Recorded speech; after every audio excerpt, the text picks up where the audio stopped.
Yo, what up, chat? What's going on, dudes? What is going on?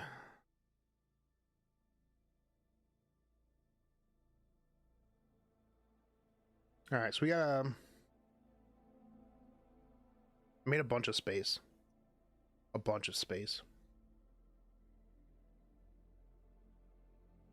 don't know.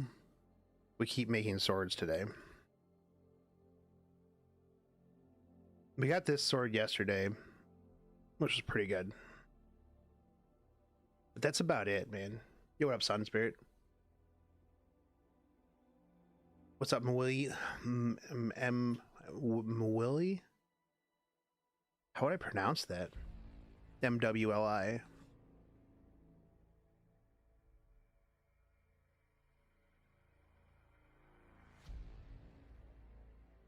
I mean, I'm bad with pronunciations anyways. But how would I pronounce that?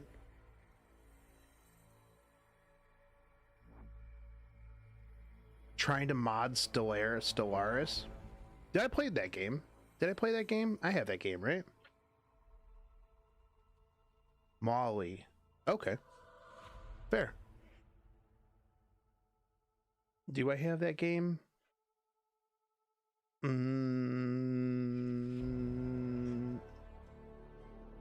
Maybe I don't. I feel like I've played that game before. Stellaris.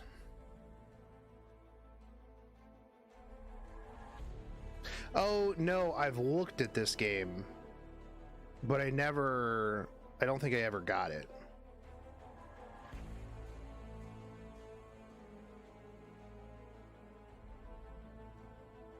Yeah, space colonization stuff.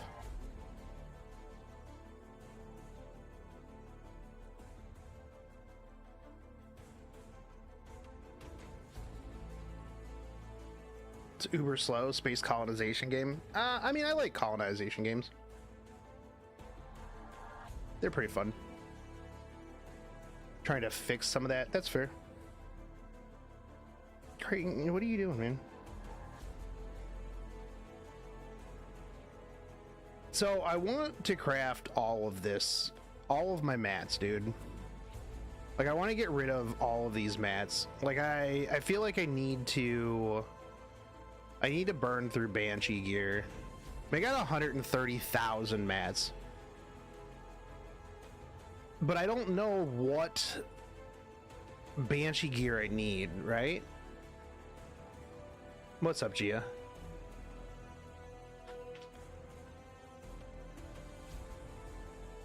I think we just make some more swords.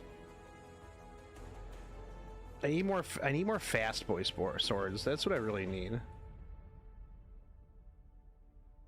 Yeah, I was hardcore Banshee gamer, dude. Hardcore Banshee gamer. The problem is out of those 130k mats, it's all going to be bad Destro gear. It's all going to be bad destruction gear. That's really what it's going to end up being.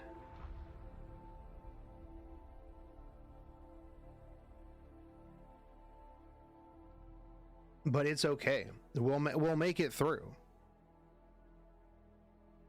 I'd actually be interested to see how much gold it costs to make and upgrade any of the stuff that comes from that 130k mats. Ooh, this is really good. Yo, look at that. I mean, short of like the low roll on attack, that's a really good speed sword up there at the top. Yo, let's start the day off real good and then have that speed sword just be absolute poggers, dude. That's what I'd like. The thing too is, like, I don't want to go through Fribbles and like completely re-gear my account if I still have mats and gear laying around. Like, that's the big problem that I have, right? Because, like, I'll gear out a whole character, a whole ass character, and then I'll craft, and then I'm gonna be like, oh, this is better for whatever. And then I'll have to like go back through Fribbles, redo everything, you know, min max, whatever. And then I'm gonna be like, gross.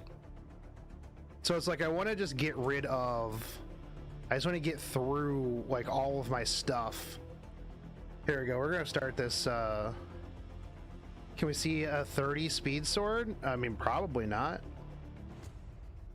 I got a 24 speed sword. All right, we'll start the day out really good. All right, that's 3 speed. I like it. It's not 4 speed, but you know what? We'll take those. All right. That was terrible. That was a bad attack roll. That was a garbage. That was a min attack roll. That's sad. That's sad. You hate to see it. You hate to see it. Watch me magically turn this red gear into purple gear, into blue gear.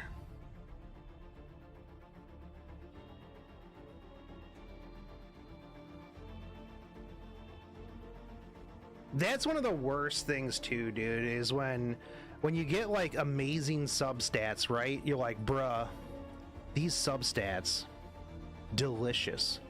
These are great. This is a great base to start with. And then you turn it into a blue piece of gear. It's like alchemy. Except we turned gold into not gold.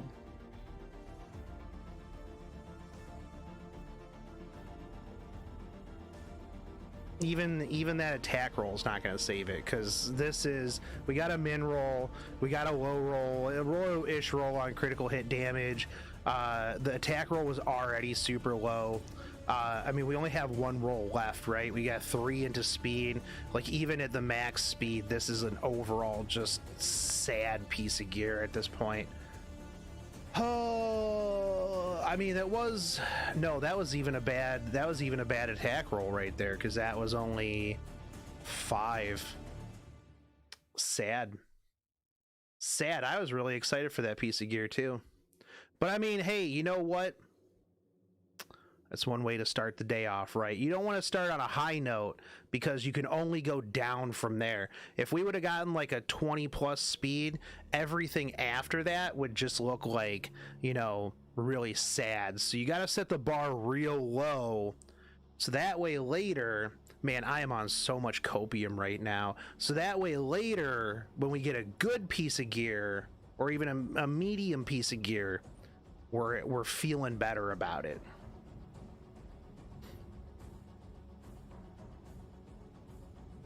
I got my full dose of copium going, chat. That's how I justify that.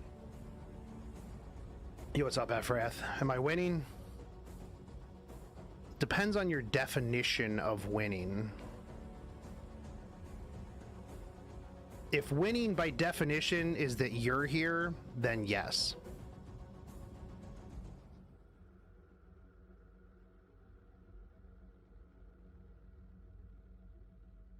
By the way, check out this sweet postcard that I got. Isn't it awesome? Be jealous. Another red piece of gear. Brickerinoed. Is a pretty sweet postcard. Yeah, rip the smudge, but hey, you know what? Comparatively, at least I got it before the plow trucks destroyed my mailbox.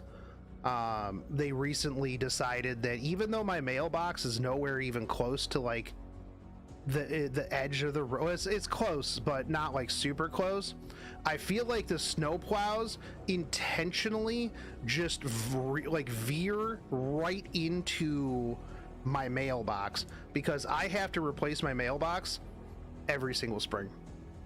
After the first like heavy snow, I have to replace my mailbox every single spring, because it just gets obliterated. absolutely destroyed.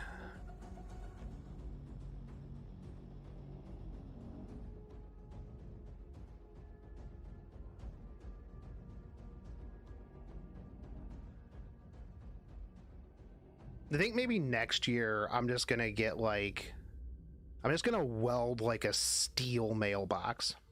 Like I'm gonna make my mailbox snowplow impervious. Like maybe that's the plan. I'll just get some really thick, heavy steel, and I'll just weld myself a mailbox that will not succumb to the might of a snowplow.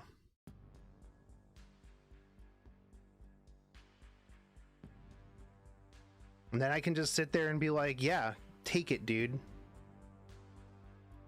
And then they'll still find a way to destroy my mailbox.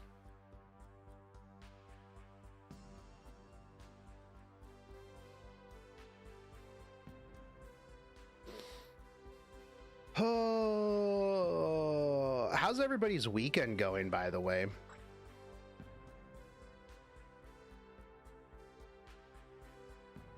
Zurin, you gotta have some really bad snow up there too, huh?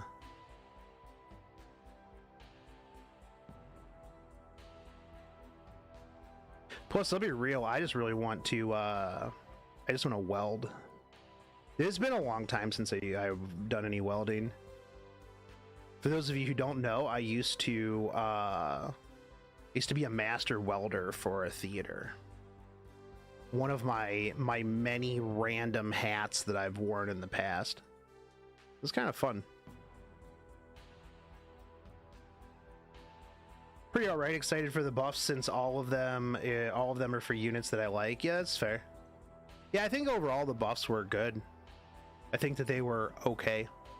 I don't think they were too overpowered. It wasn't an A. Ravi or ML Coeric situation, in which case, you know, most people were like, this is so boring. I hate this. Why can't my favorite unit be cranked up to 12? Going pretty, it's way too cold. Yeah. It's actually not bad today. It was like 30, 32, 33 out when I went to go get some pizza.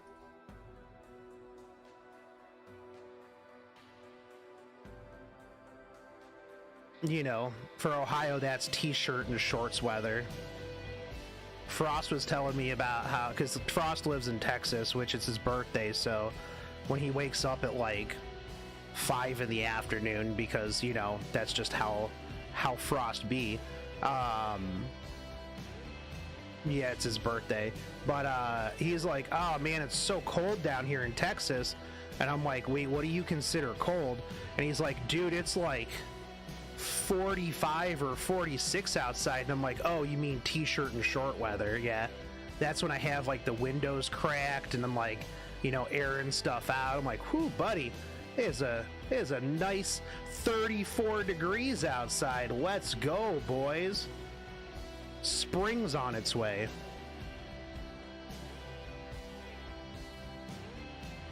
I remember I used to this company that I used to work for, one of my customers that I had to go out and visit for meetings and stuff like that was out of Vegas. And I remember getting there one time and the Uber driver that I had was like, make sure that you got yourself a coat because it's supposed to get kind of chilly this evening. It's supposed to dip down into the mid to low 60s. And I'm just like, what? And he's like, yeah. He's like, it's been getting a little chilly lately.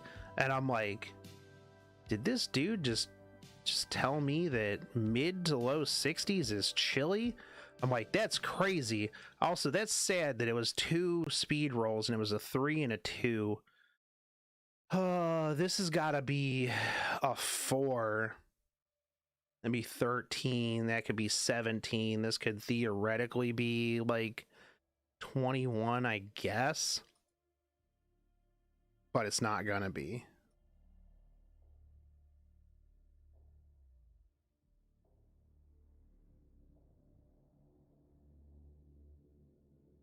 that's peak California winter. Well, California though is really long. Isn't it still like kind of chilly like up in Northern California? Yeah, there we go. You know, I've never been impressed with California. Every time I've ever been to California, where have I gone? I had a customer in Sacramento, and it was the first time I had to go to California. This is the first time I've ever been to California, was to go to this customer in Sacramento. And I'm like, you know, everybody's always like, oh dude, California is so cool, California this, California that, oh man, that's cool, you're going to California, blah blah blah. And I got to Sacramento and I'm like, bro, this is just Ohio with palm trees. I'm like, this place kind of sucks.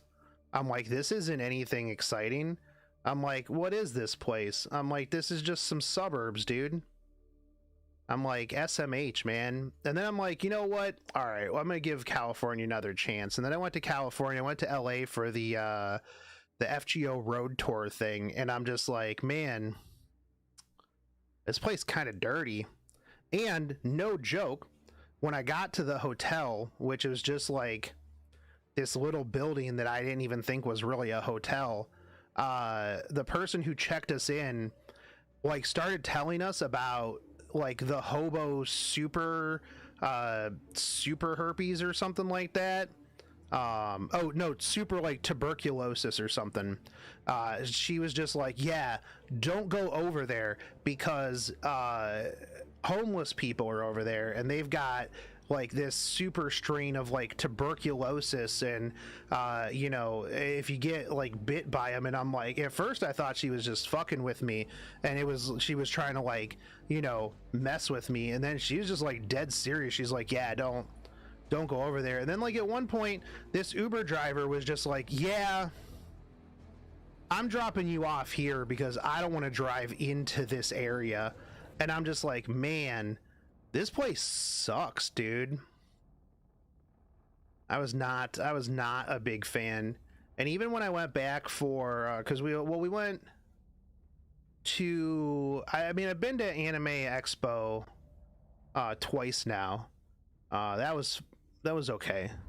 But I stayed like right near the area of the convention, so that wasn't too big of a deal. Although we still had to, me and camera guy Ryan had to walk through the hobo murder tunnel the first time, because we were like, oh well, we'll just walk over there.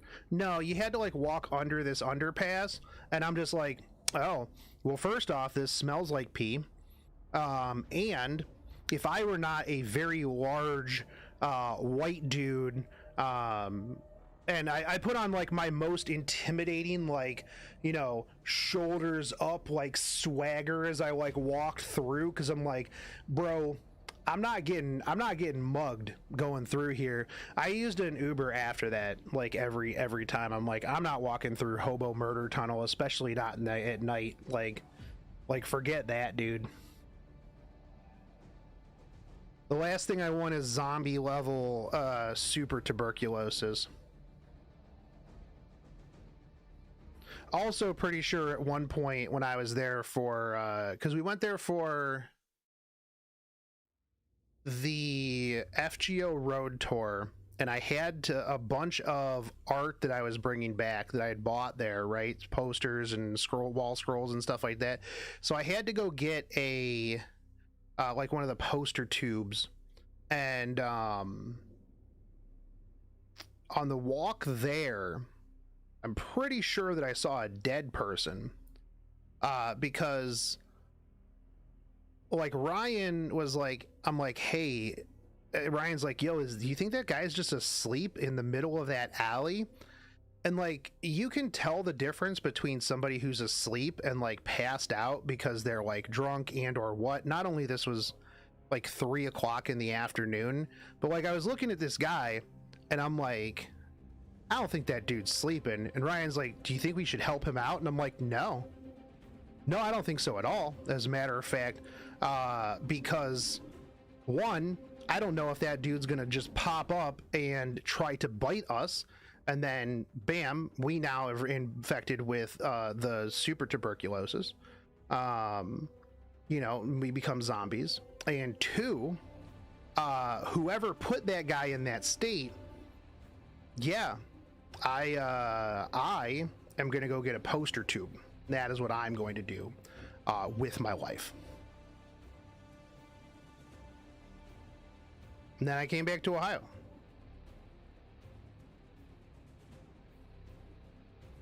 So far, all of my interactions in LA have been pretty not great. Even when I went to Hollywood, I was like, oh man, I can't wait, dude. Yeah, I hear all kinds of good stuff about Hollywood. We're gonna go see the stars and all that stuff. And like, I got there and I'm just like, man, this place is just dirty. I'm like, this is just kind of gross. Couldn't you have called the police to check on him? Well, I didn't know the LA police number. I also didn't really know where exactly that I was.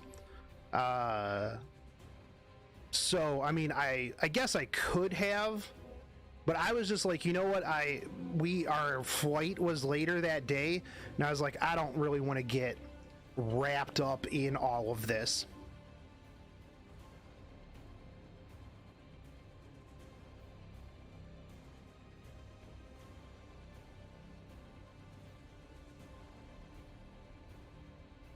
I was in an area that I didn't know, people that I didn't know. I don't even live in the US, and the only thing I hear about California is pretty much how bad San Francisco and Los Angeles is. Yeah. Different states have different police numbers. I mean, yeah. I mean, 911 is the general, like, emergency number, but, like, as it is, like, the police for like every city has a different phone number. Like the police office for like my area is completely different phone number than like the police for like, let's say like Cleveland or something like that. Who cares about Hollywood? I mean, people who have never been to Hollywood and don't know anything about it. Yeah, the like walks is really poorly maintained too. Like, I don't know, man. It was just like a dirty area. In my head, in all of the like media and like the movies and everything like that, they portray Hollywood to be this like glamorous, real cool place, right? There's like a small square that's like okay, and the moment you walk away from that, it's all hot garbage. Also, yeah, how is a civilian supposed to know when to call 911 or their local police? So if somebody was robbing me, I would call 911 because that is an emergency. But if, let's say, there was a dude in an alley and I just wanted to let them know, then you would probably call the local police. Because 911 comes with this is an emergency, somebody's breaking into my house. Like, I need help ASAP. But if you're just like, hey, you know, I just wanted to let you know, my neighbors are, you know, playing music too loud.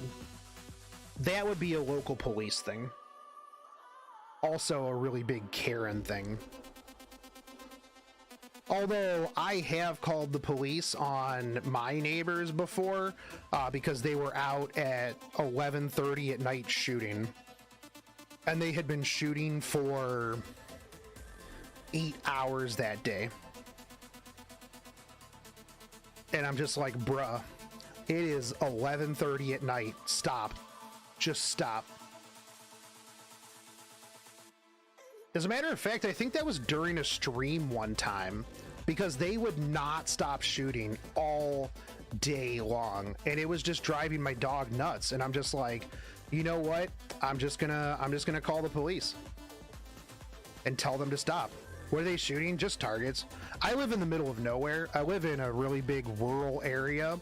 So my neighbors are all a bunch of hillbillies that just go outside and shoot whenever they get a new gun, or if it's like a Wednesday afternoon, or it's like a holiday, or just because.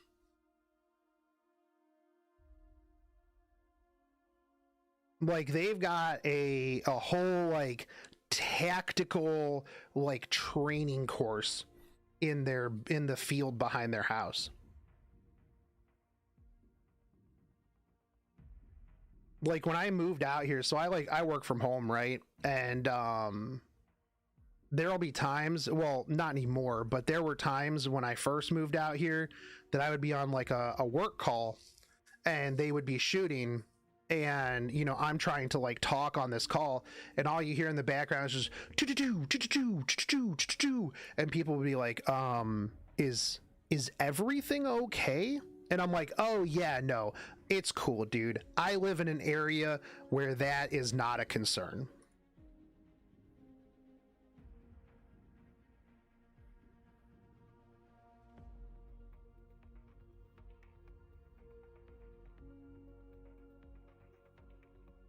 Like you live in a city and you hear shooting like that, you're like, oh, okay, that's terrible.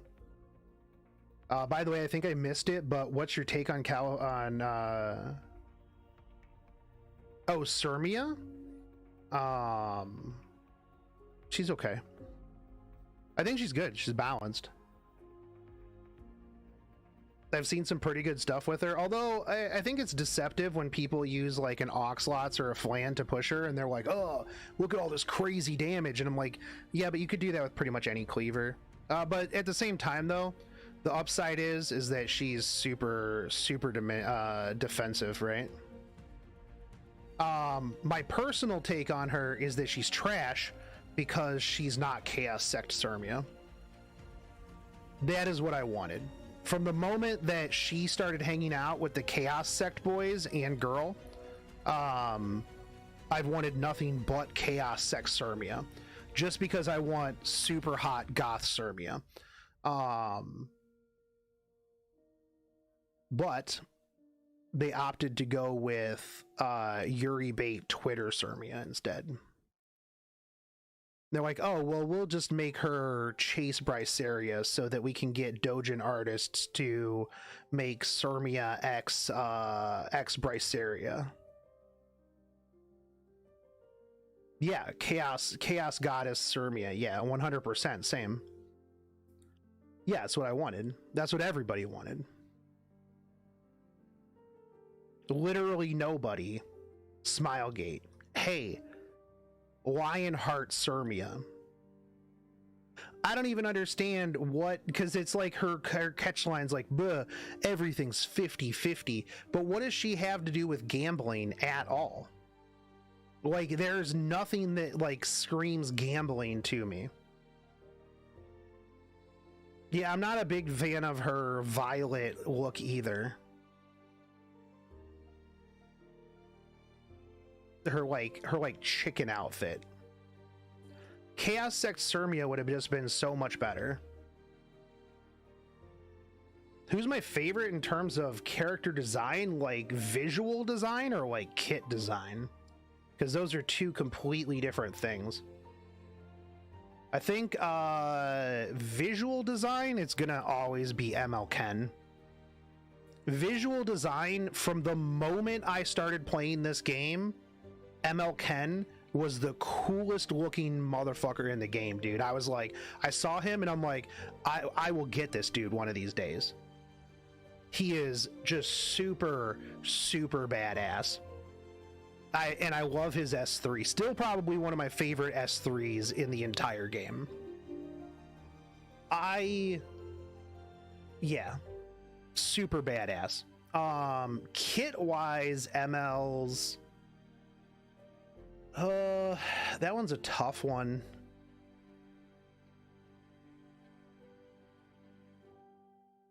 I've always enjoyed Archdemon Mercedes or Archdemon Shadows kit.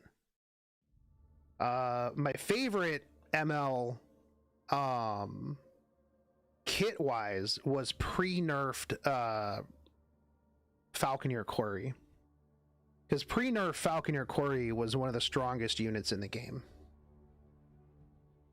Yeah, one of the most busted things ever. I already leveled that up. But yeah, it's gonna be, I mean, visual and lore wise, like, it's gonna definitely be, it's definitely going to be ML Ken, like, without a doubt. I 100% from the very minute that I saw that dude, I was like, this guy is so badass. Like, hot take, I actually like games that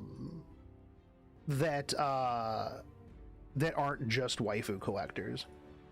Like, I know some people will be like, meh, I hate husbandos, blah blah blah, but dude, try looking at Charles's S3 and just Charles in general and be like, bro, I hate this dude. Not the fact that Charles is going to counter you in S1, S2 and just kill you, but like Charles's S3, Charles's swagger, Charles's outfit, Charles' look, just absolute badass dude. I love badass dudes.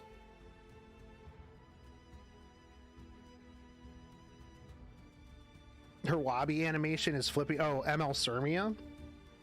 Oh, I guess that's what the gambler part is, because nothing else really screams gambler to me other than her just flipping a coin.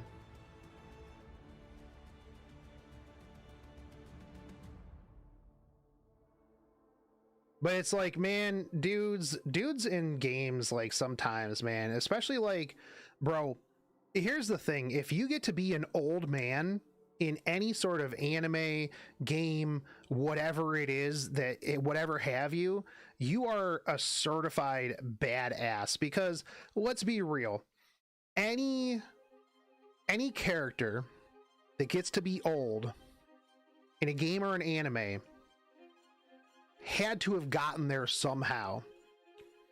It just is what it is. How many times do you see like an old dude, like, side character in a game that's not just a straight certified badass that's like, back in my day, I'll teach you, young whippersnapper. You're 1,000 years too early to, you know, go toe to toe with me. My homie is Garp. Yeah, exactly. Garp just yeets cannonballs at Luffy.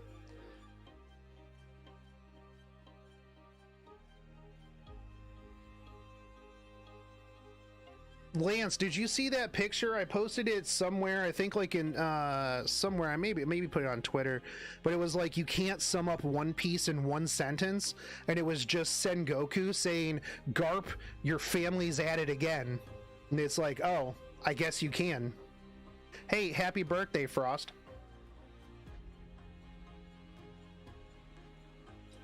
See, I told you you'd wake up at like 5 o'clock in the afternoon. One Piece summed up in one sentence.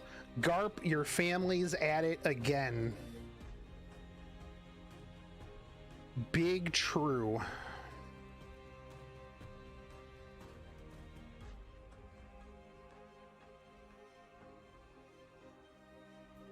Big true.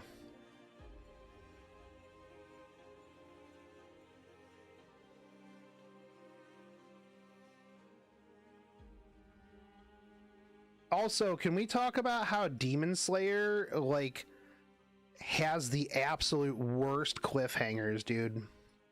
Can they stop?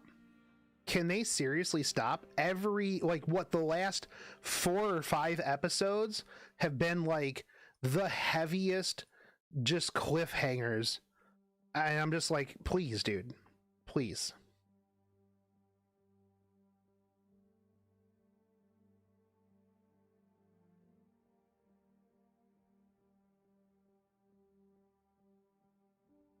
Also, can we also admit that Ufotable can carry pretty much anything? I'm convinced that if Ufotable were to make an anime about paint drying, it would be the most intense paint drying anime ever to be created, and the art would be impeccable. That's just how I feel about that.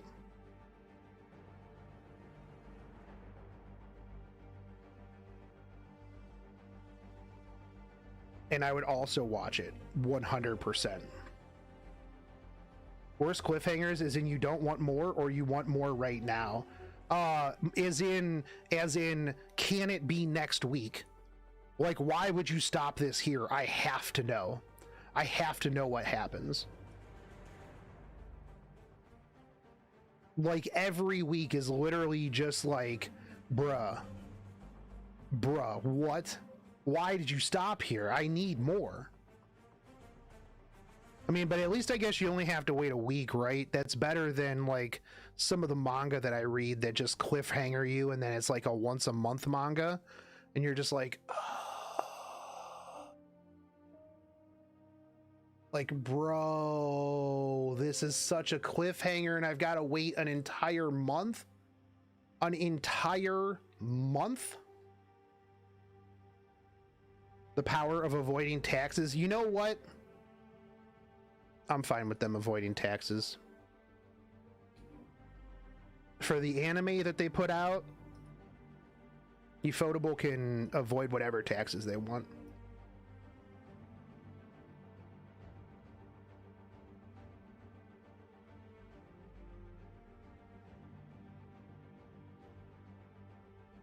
I'm fine with it.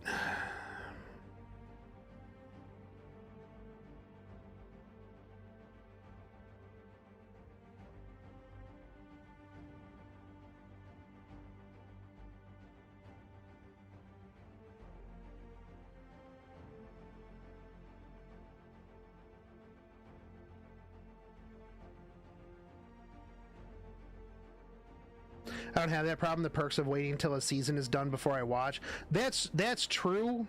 That's real. That's real and true. That's actually why I like when things come to Netflix, like Witcher, because I can just sit down and watch all of it. Which if you've watched Witcher 1 and haven't watched the second season of Witcher, you should. And if you haven't watched any of Witcher, you should.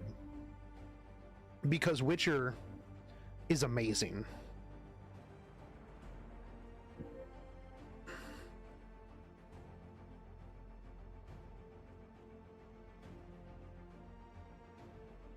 God, Witcher is so good, dude.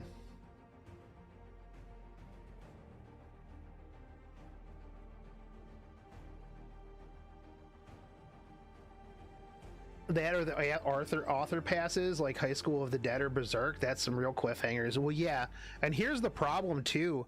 When like you have a creator of like, you know, Berserk or something like that pass, the person, like, there has to be like a real come to Jesus moment with like whoever like the assistant mangakas are or anything like that, because if you are the person, like, imagine, and knock on wood, hold on, I can't do that or else the dogs are going to bark because they're going to think somebody's at the door, but knock on wood that Oda stays in good health. But even if Oda had the entire rest of One Piece planned out, like 100%, the story is finished. He has it in a notebook that's locked within a safe, that's locked within another safe, that has a guard posted at it 24/7.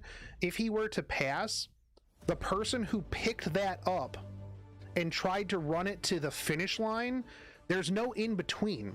They are either the savior of the series or the worst human being that has ever existed and will be punished for war crimes against the manga if it's not finished in the right way at the same level as the original creator.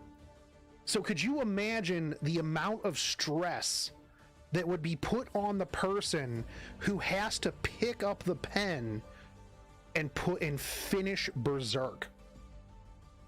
Like, could you? I could not. I wouldn't do it. Absolutely not. Absolutely not. I could not even fathom the sheer pressure that would come with that heavy task.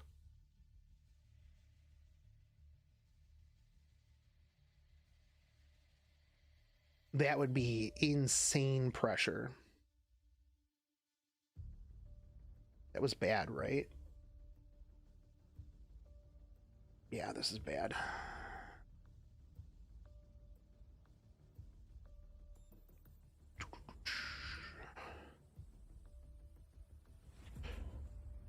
Let's see, did I get any non-speed pieces that were any good?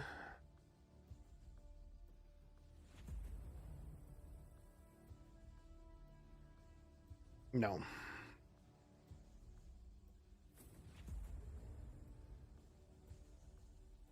But yeah, no, I could not even begin to imagine trying to pick that up. That would be crazy, dude.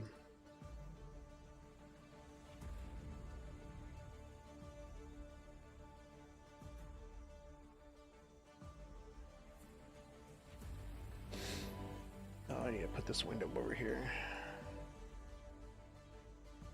When's the Shotgun Shogun anime? That would be a terrible anime, dude. Have I watched Ranking of Kings? Yes. Ranking of Kings is amazing. I love Ranking of Kings.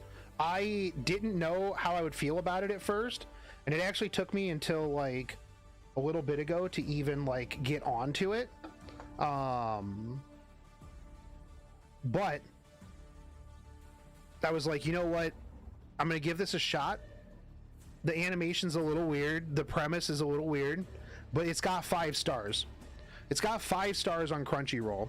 I'm like, you can't get anime fans to 5-star anything. All right, hey, take it easy. I will, I'm sure I'll talk to you later. But I was like, this has 5 stars. So that in itself, if there is a consensus that every person who has rated this is rated at 5 stars, I'm going to give it a shot. And then I didn't stop watching it. I literally just marathoned it until I caught up. I absolutely love Ranking of Kings. It's amazing.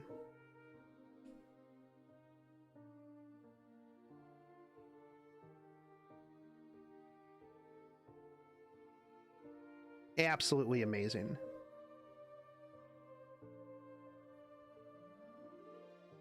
Also, I started reading Beginning After the End. I really like it too. Did I ever read the last chapter of Berserk? Actually, I don't think I did. Episode 1 and 2 was okay, but episode 3 shot me through the heart. Yeah. I mean, I was hooked real early on it. But yeah, the more it went, the more I'm just like, I am invested in this character. And the great thing too is that the main character is just, dude, like he's Groot. He doesn't talk. There's no talking, but like you understand. And that's one of the big things that I love about it too. And the character development of like all the characters.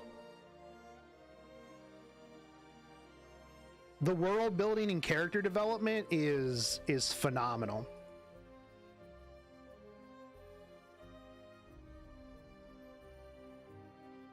Oh, also, if you guys have never read The Boxer on Webtoons, you should read The Boxer. It actually finished. Bruh. The fact that I didn't know that Webtoons could embed music behind the comic as well, dude, in the last like 2 chapters of The Boxer, the music that they had in the background with the story, bruh, I was bawling.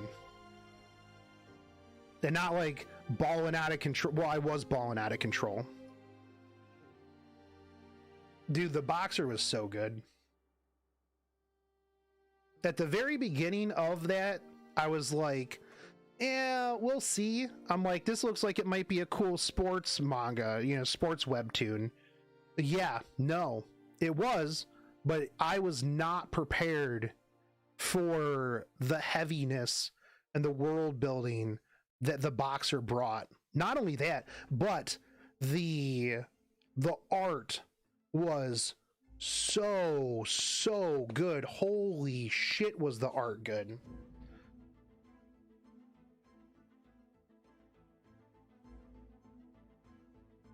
There's a growing fascination with the zombie apocalypse genre in South Korea. That's fair. I mean, I'm down with zombie stuff.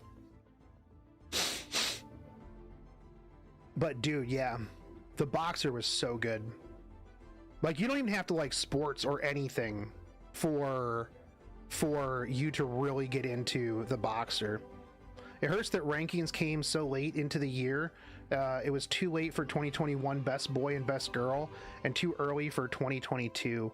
I mean, we'll see. It's still real amazing. It's a very good standout anime just for this season alone. Couch Potato, thank you for the follow, dude. But like, I think that you know, Ranking of Kings is definitely really good. Japan can make a story about a fisherman and make it the most epic thing ever. That's true. That is very true. That is very true and real. Yeah. Yeah, they definitely can.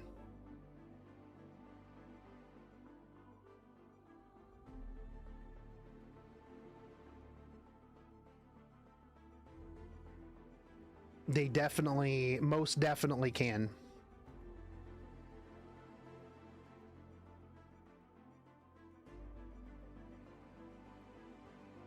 Yeah, it's called Ippo. Oh, that's true. That's true.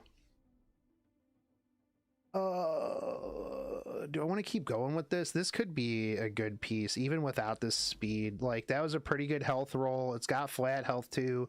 It's got critical hit damage, so this could go well on like a hit scale or HP scaling. I'll take it to 12 and see what we get from 12.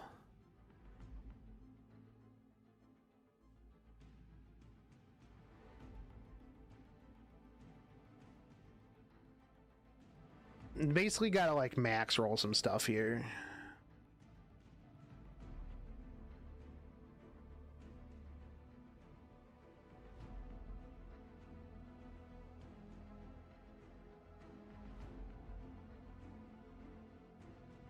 More flat health.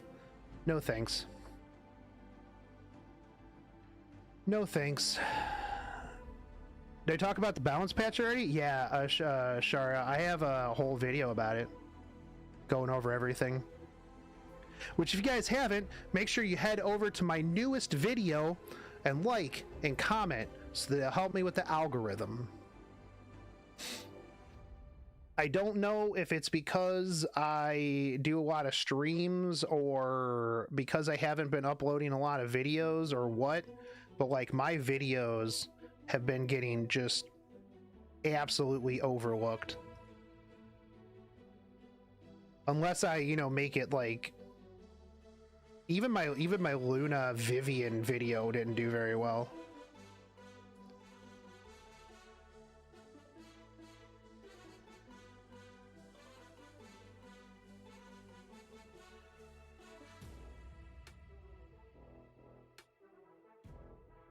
I think a lot of it's my fault though, just because I have huge gaps between like uploads and stuff like that. E7's becoming irrelevant a little bit. I mean, that's not necessarily true. I mean, other E7 content creators still, well, and not really actually. Like, some of the times I see like E7 videos and it's just like they don't really get too much.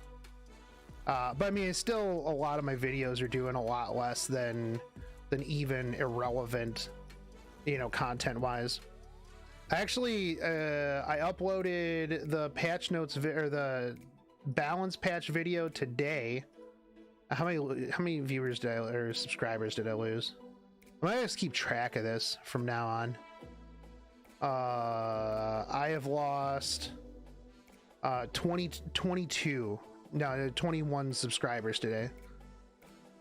My YouTube, I've said this before, my YouTube works in reverse. Like, I upload and I lose subscribers. I do a stream, I lose subscribers. I think that my YouTube is just broken. YouTube rewards regularity. Yeah, I know, it's true. Well, actually, it's not really hard to do consistent regular content for E7. I mean, I can literally just do a RTA stream, RTA video every day. I don't know, it's boring for me. Like, that's the problem for me, is like, if I were just about consistency and just pumping out videos, so I could do a video every day. I could do 3 videos a day. I just don't. It's tough. Because, like, if I did, I mean, I would have to do, if I were going to do stuff like that, though, I'd have to do, like, hey, here's 3 RTA matches where we only use Ice Zerato. We're going to force Ice Zerato.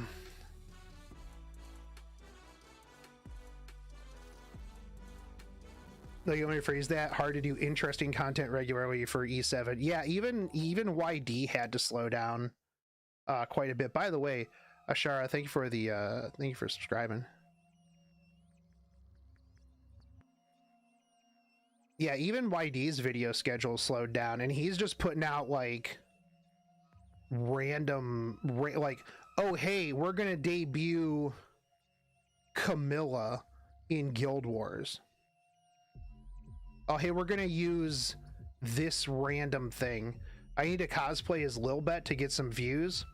Armpit supremacy, baby. I mean, I guess I could do RTA and just mauled a lot. Like, that's what people really like to see, is like people just getting like super mauledy on RTA, which, I mean, I probably would.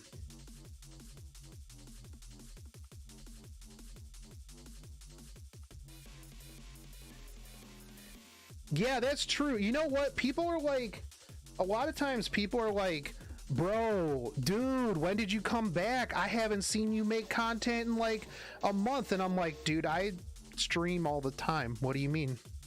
And they're like, what do you mean you stream all the time? Like, you haven't put out a video or whatever in like, you know, a month. And I'm like, yeah, but if you go look at like the uploads, I stream like all the time on both Twitch and YouTube. And they're like, oh, well, YouTube never tells me. And I'm like, I know, thanks, YouTube.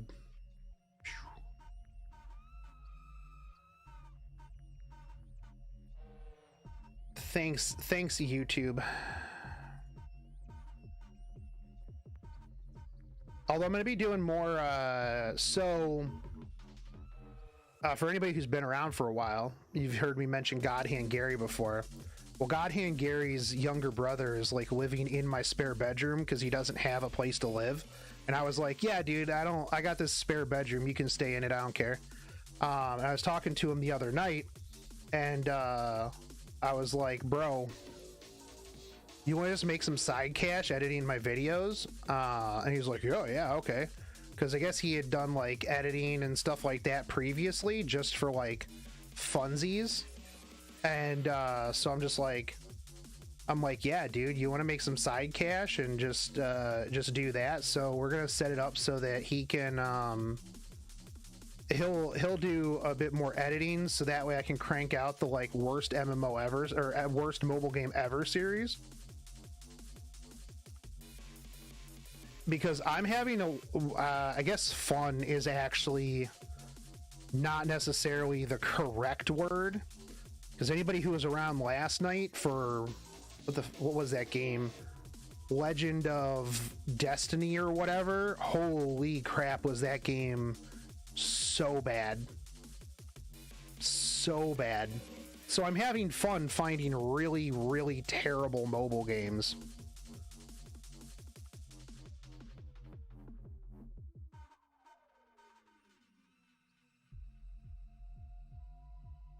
YouTube sometimes doesn't show videos on subscription feed. You have to click the bell to make sure you see what you want to see. Yeah, that's true as well. That is true and real. Living in the same house as your editor sounds like a pot of drama ready to boil over. I mean, he's only been here for like a couple of days. Well, actually about a week. It's funny too, because like he's like this type of dude that doesn't really like want to impose on anything. So like yesterday I was streaming pretty much all day, and like he didn't come out of the spare bedroom because he thought that he would interrupt my stream by being in the, like, making noise in the background. So he just kind of sat in there. And like, so today I'm like dude, like, did you just like not come out of that room yesterday because you thought that you were gonna like interrupt me? I'm like, you know, the dogs bark all the time, right? Like, I get interrupted on stream nonstop because the dogs are just like, oh hey, I thought I heard something, I was asleep, and I dreamed that there was a thing, and now I'm flipping out. And I'm like, dogs, if you could stop, that would be fantastic, you know. And he's like, oh. I'm like, yeah, I don't even care if like you have a question, man. I'm like, I'm just sitting here playing video games, talking to chat. Like, if you got a question or you like need me to move my car or something like that, I'm like, I don't care, dude, I'll get up. Not a big deal. But I guess, like, you know, since I'm letting him just pretty much live here while he gets back on his feet, he just like doesn't want to be like you know, impose on me or anything like that. And I'm like, dude, if I cared, I wouldn't ever let you move into my house, even temporarily. I'd be like, I hate people. I hate people. I hate you. Don't come to my house, dude.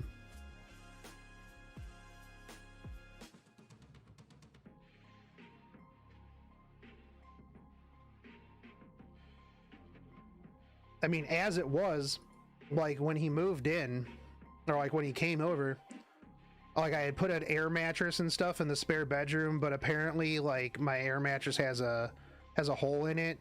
So I have this like twin mattress that I had from a bed that was in there that I like disassembled because I needed to turn it into like the green screen room and everything like that. And so it was like in the closet, right? And so I spent some time getting this thing out of the closet.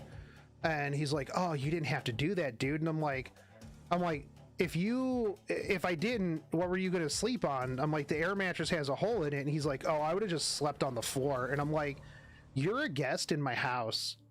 Like, no guest in my house is going to sleep on the floor when I have access to an air mattress and a regular mattress. I'm like, that would make me as a host, like a shitty host, right?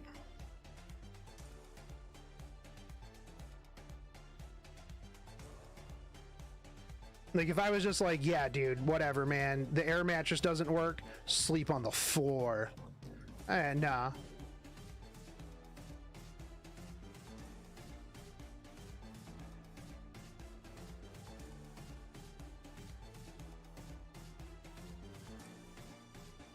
To be fair, I also hate people. I mean, well, yeah. I mean, he's a good kid, so... It's actually funny because I have been... Godhand Gary's sister lived here for a little bit while she was getting back on her feet, and then his brothers lived here for a little bit while he's getting back on his feet. And I'm just like, bro, why is like all of your family just live at my house at one point or another? Like, what is it about my house that it's like, oh, I'm just gonna host Godhand Gary's family here. After I moved, I pretty much made sure all my couches were convertible precisely in case of visitors. Yeah. It's probably my dog. That's true. Honestly, you know what? Yeah, that's real. They're probably like, bro, I gotta come over there and I just gotta pet that dog. I've heard stories about that dog. That dog is awesome. I gotta go move in there and and pet this dog all the time. Now, who wouldn't want to live in my house? I mean, I live in the middle of nowhere, and I actually feel real bad for him because, like, he came over, right? Like, right after Ohio got just massively dumped on with snow. And I have this really big, lifted 4x4 Jeep. So, I don't plow my driveway. I don't shovel my driveway. I don't snow blow my driveway. You know why? Because I don't have any problem getting in and out of my driveway in the once a month that I actually have to leave my house. So I message him and I'm like, bro, what kind of car do you have? He's like, oh, I've got this little, you know, front wheel drive car. And I'm like, I'll leave a shovel at the end of the driveway for you. Have fun. And what I did actually was I just went out in the driveway and I put my Jeep into 4-wheel drive low, and I just drove up and down the driveway a bunch to like make ruts so that he could maybe get in. But he ended up, dude, I've got like 300 pounds of beef and chicken in my freezer downstairs. So yeah, I do. Igor, thank you for following me over on YouTube, by the way. But yeah, he actually ended up having to just dig out a parking spot at the end of the driveway because I've got a really long driveway. So he just parks at the end of the driveway. And I'm just like, all right, cool, dude.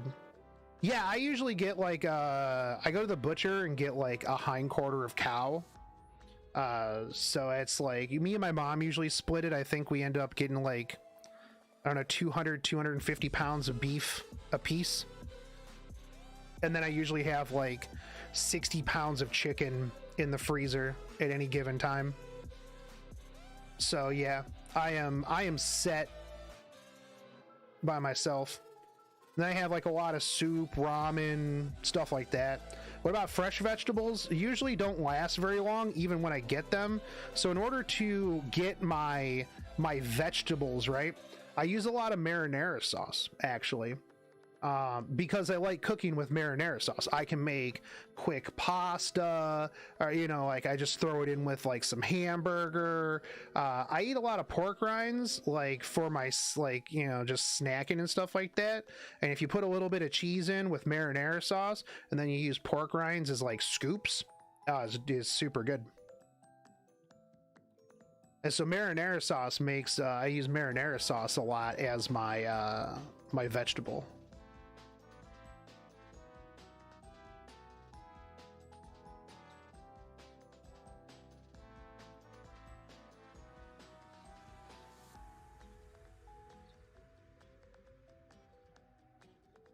But typically I live a very low carb life. So it's a lot of meat.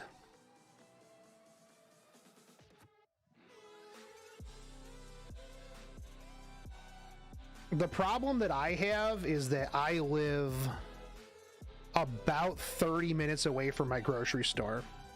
So if I'm going to the store, it's not like, it's not like, oh, it's 5 minutes away, I'm just gonna go run over and grab some vegetables, or I'm gonna go grab this or that. Like if I'm going to the store, it's a bit of a trek. I mean, that's 30 minutes one way, so that's like an hour commitment to go to the store. So like if I'm going to the store, like I'm going to like stock up on some stuff. It's not like I'm going to get like one or two things. Like if the store was like 5 minutes away, yeah, I would do that quite often. But because it is a bit of a trek, usually I stock up on stuff and then just go from there. Is marinara sauce a food group for me? Yes. If you put it in the refrigerator, it lasts a lot longer.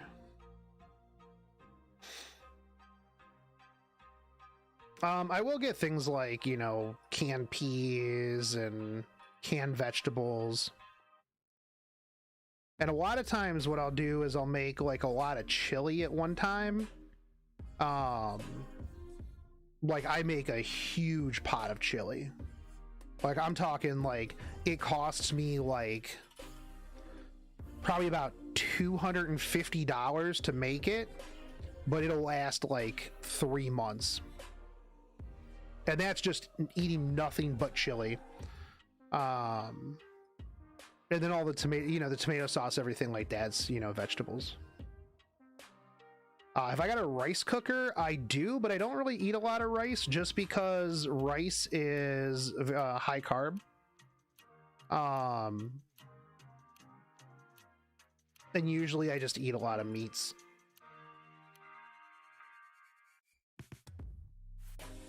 Like whenever I'm working out and stuff like that, I go keto.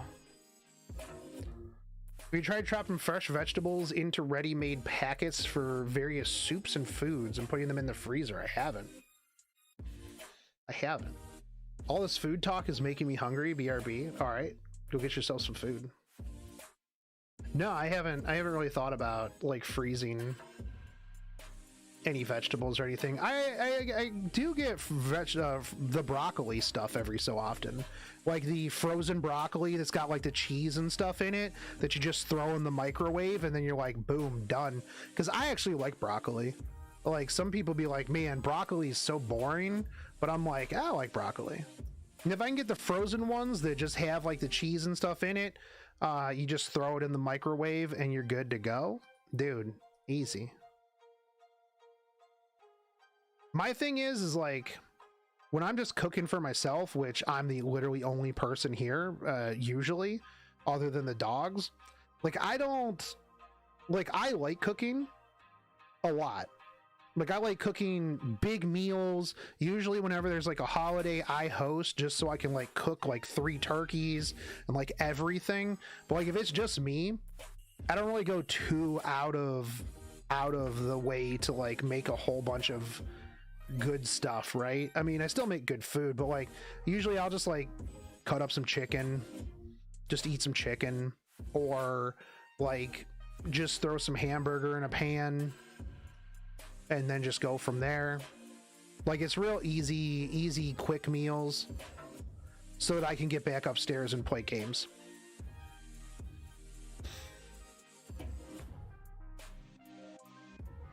Now, like if I'm cooking for somebody or like somebody's coming over, yeah, then bet there's going to be like a whole, huge spread of stuff and like multiple things, but that doesn't happen very often. Oh, I don't value myself less. I mean, the food I still make is phenomenal. Usually it's like, some really nice cooked beef or like steak or, something like that. But like, I mean, I'm not going to sit down there for like an hour cooking up a whole bunch of different things that's just going to be leftovers when I could just throw some chicken in. Actually, yesterday what I did was I cooked up some chicken, right? And then I took and I've got a big wok, and then I put some cream of mushroom soup in there, and then I actually put some extra mushrooms in. And I really like my cream of mushroom chicken soup stuff to be like real spicy. So I put in like a bunch of Frank's Red Hot, like, red pepper, stuff like that. And then just let it all simmer in the wok. And then I put in a little bit of cream cheese, and that was really good. I will do like, one of my favorite things to use is the slow cooker. Dude, like crock pots are like one of the best inventions ever. Like, oh hey, throw a whole bunch of stuff into this thing and then forget about it for 8 hours. Amazing.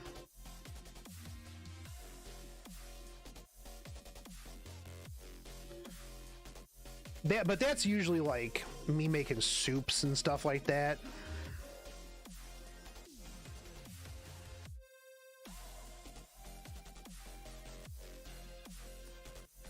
All right, what are we? 6-9.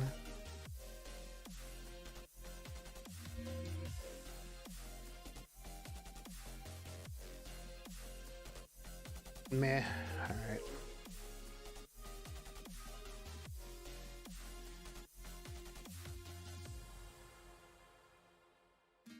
Isn't that just turning the fire low? No, no, no. It was crock pot.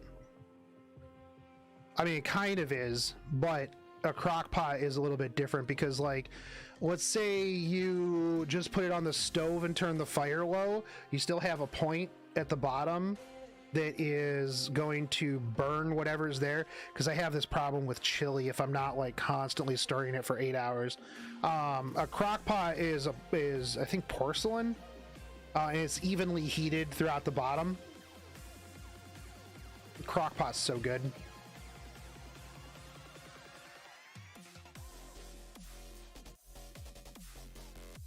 You have multiple temperatures on it.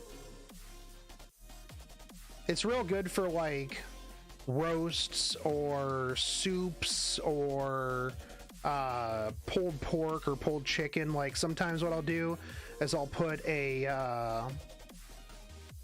whole bunch of chicken in there, and then I'll just let it cook over like 8 to 10 hours, and then you just shred it, and then you can make buffalo chicken with it.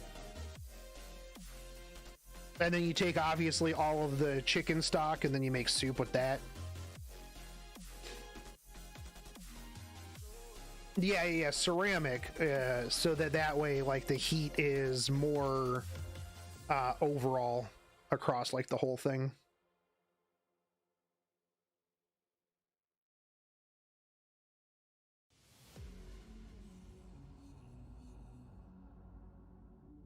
Yeah, I mean, I really enjoy cooking. It's just having nobody else to cook for. Like, I can sit there and cook for myself and be like, yo, this is really good. But the appreciation that you get from other people eating your cooking and being like, bro, this is good food. That is where you get it, man. Because I know my food is good. I just like the positive feedback from somebody else who's like, yo, I think that your food is really good too. Makes sense now. We use those for heavy meat foods that wouldn't cook in the center, cook to the center in a normal pot. Yeah. Well, I mean, realistically, like if I'm cooking meat, I guess it depends on how I would cook the meat, right? Like if I'm cooking a steak, boom, cast iron, baby. Cast iron, let's go. Cast iron is so good.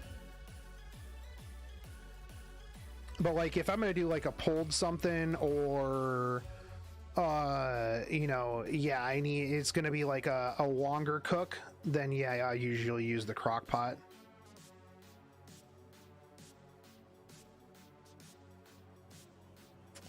Effectiveness.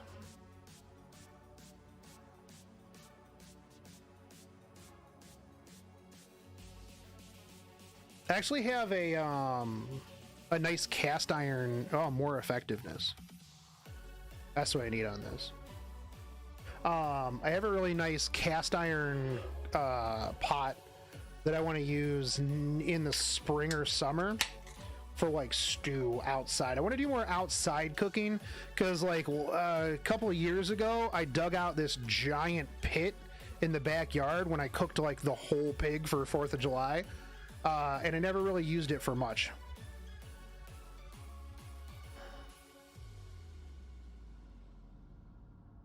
So when I want to do more outside cooking. I also want to cook another whole pig because man, that was, dude, I don't want to keep going with this. Who would I even use this on? I'm gonna see if 12 goes. If 12 goes into effectiveness. If 12 goes into effectiveness, then we'll go to 15 just for memes. Cooking stream when? I mean, I could do that at some point. I gotta clean my kitchen though. My kitchen's an absolute mess. A region in my country has a recipe for cooking a sheep underground. Where are you from, Ashira? That sounds like a Southeast Asia, an Indonesia, Malaysia type of deal.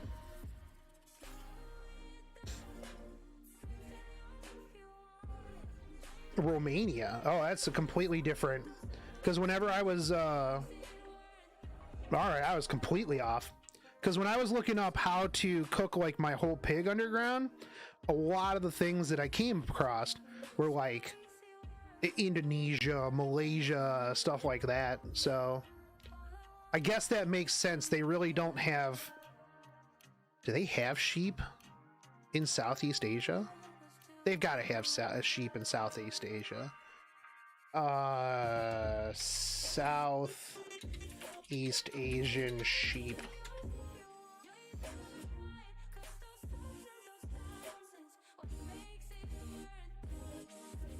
Badass Chinese sheep. Okay. Demand for lamb raises in China. Okay, it does look like they have sheep in Asian countries. Okay.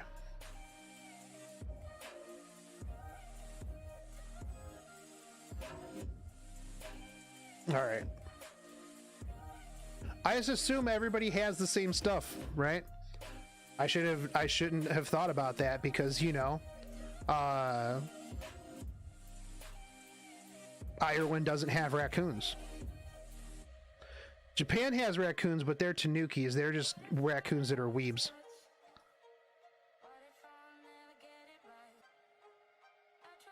I will say though, like when I cooked that pig, that whole pig in the ground, that was an experience, man. I'll tell you what. Like, I guess for me, right? When I first did it, I was like, I've never dealt with a whole pig at one time. And in my head, I don't know what I was thinking, but I thought that it was going to be a lot smaller than it was. And I showed up to the butcher's and, you know, I pulled my car around for them to, like, you know, throw it in the car. And it was like a body. Like, no joke, it was wrapped in plastic. It was like the size of, like, I don't know, a 14-year-old. And they just like chuck this thing in the back of my Jeep, and I'm just like, I don't know what I don't know what I was expecting, but this was not it. And then like I had to go to a grocery store and like pick up stuff on the way back, and I'm just sitting there and I'm like, bro, somebody's gonna like walk past my Jeep and see this what looks like a body wrapped in plastic in the back, and then the police are gonna come. I'm like, and I'm gonna have to try to explain it, and then I'm gonna be like, no dude, look, it's a whole pig, yeah, and it's gonna be real awkward for everybody. And thankfully they didn't, but I was just like, yeah. And then like I got back home and I'm just like, bro, how do I deal with this thing? I didn't think this thing through. I thought that it was just gonna be, you know, I was not prepared. But we ended up getting it to work. And it was delicious. We cooked that thing in the ground for like 14 hours.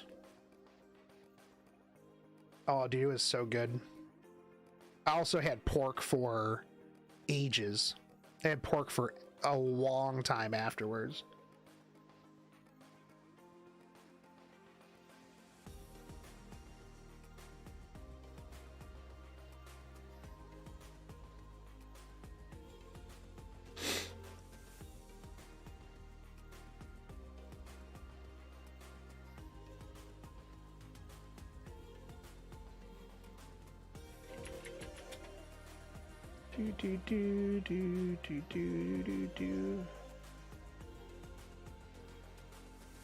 Romania.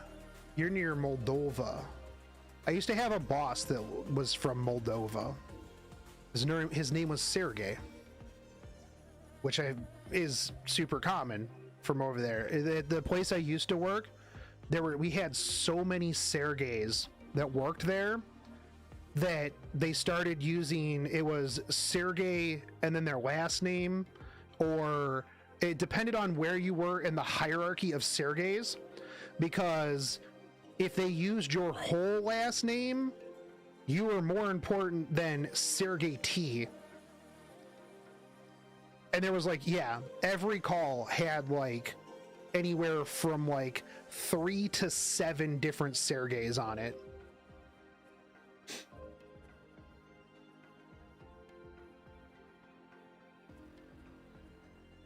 And then you would get on the call and be like, yes, hello, is Sergey here? And you're like, yeah, which one, bro? Which one? Yes, he's Sergey T. Okay, we've got 3 Sergey T's. Which Sergey T are you?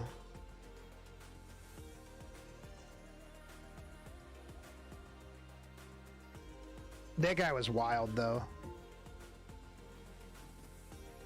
That dude would take vacations where he would just go and get dropped off on an island and just live there for like 2 weeks. And I'm like, bro, that's wild, dude. He took like he took like 2 weeks off work one time to just go to like some redwood forest and just be there, like just for 2 weeks. He had a backpack with like the minimal amount of stuff, and he just did. And I'm like what did you do, bro? And he's like, I would just wake up and I would be in the woods. And I'm like, well, that's my general that area voice impersonation. He was definitely from Moldova, because I'd never heard of Moldova before Sergey.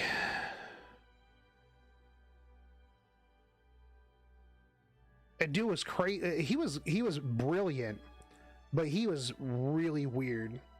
Like at one point, he just didn't eat, and he would tell us that he was trying to learn photosynthesis. And I'm like, Sergey, I'm pretty sure that human beings cannot undergo photosynthesis. I'm not a scientist, but I'm pretty sure that that's not a thing. So he just didn't eat for like a couple of days. I mean, he was still alive, so maybe I was the one who was wrong. Maybe he was able to do it. I'm like, all right, man. You know what? You do you. I'm gonna go eat some food. You do your photosynthesis thing, my man. I am gonna go eat some food because I am hungry. I don't know how they do it in Moldova. Maybe they have something there that I don't know about. But cool, man. One of the branches that we worked with was up in Canada, up in St. John, New Brunswick. And I remember, which St. John, New Brunswick was real cool because they had tunnels underground that connected like all their hotels and like all their shopping areas and stuff. So that was real neat because, you know, it just snowed a lot because Canada, right? And I just remember one day like looking out of the hotel window and he's just walking around in the snow with like a light jacket on, and I'm just like, bruh, what are you doing? And he's just like, I was having brisk morning walk. And I'm like, yeah, brisk, dude. It's like there's like 20 feet of snow out here. Like we literally had to stay extra time because they couldn't keep the airstrip plowed long enough for the plane to take off. So we were there for like an extra 3 or 4 days. He's just outside, just walking around in the snow. I'm like, all right, man.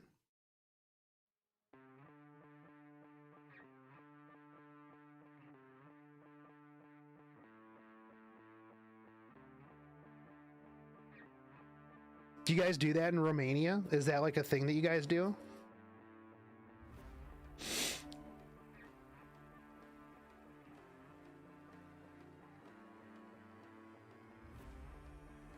In that general area?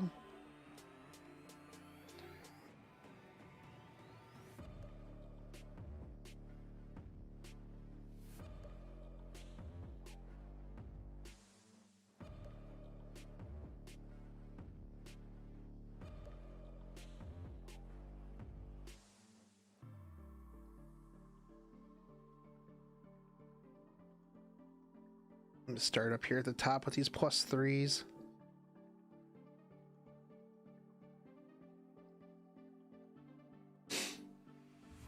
Gross.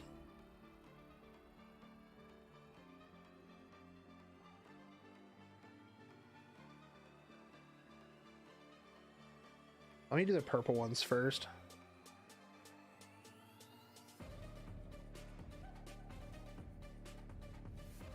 I mean, we tend to be pretty crazy at times, but because of global warming, we haven't had any real snow for almost 20 years. Yo, that sucks. I guess you guys are a little bit further south, right? So like if I map this out, although even depending on where you are, even if you're like down by Bucharest, Romania is still higher on the equator than Ohio, and I had 3 foot of snow outside my house.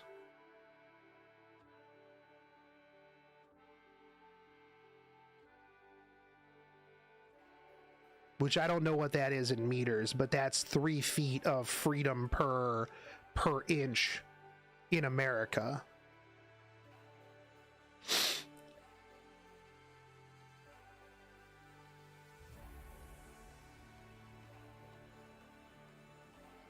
Usually in Ohio, we get like a good dumping of snow, like every so often. The problem with the snow that we have is that even if we only get like one like just good dump of snow, because it doesn't melt, it's just there for like the next month and a half.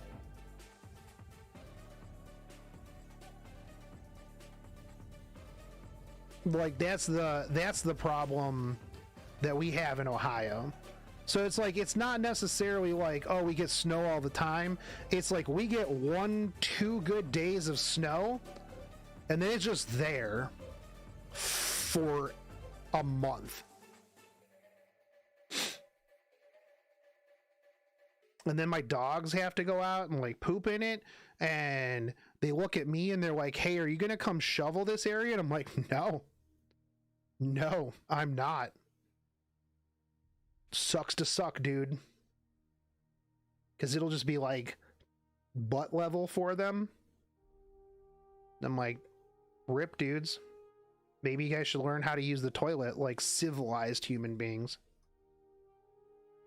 Actually, that kind of weirded me out if I like woke up and one of the dogs was just like using the toilet. I'd be like, I don't know when you learned that, but that's weird.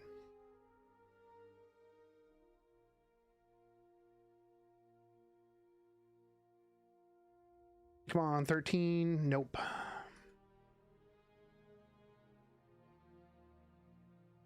We need a whole day of snow for it to even pile up before melting. Wow, that's crazy. I'm in Bucharest. We used to have enough snow to go sledding. Haven't seen any kid use a sled in over 10 years. Wow.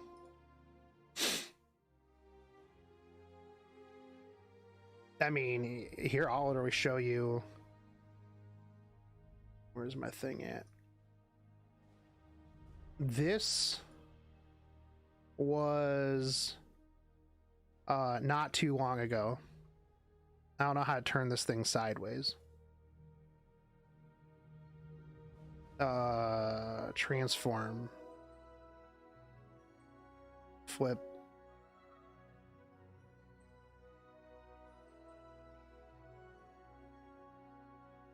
Rotate. The other way.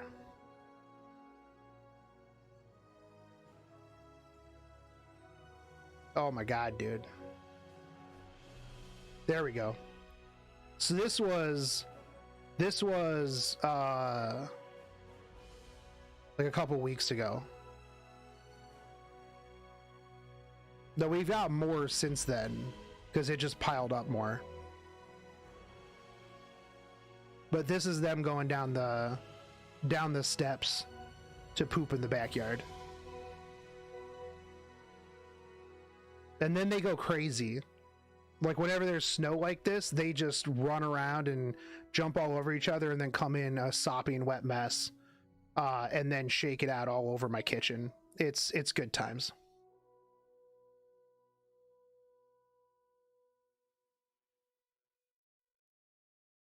Good times.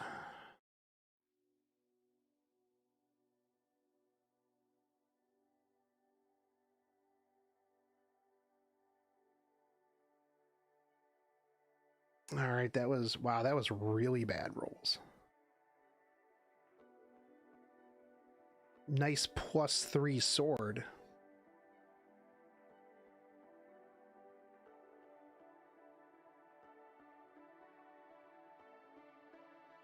Nice +3 sword.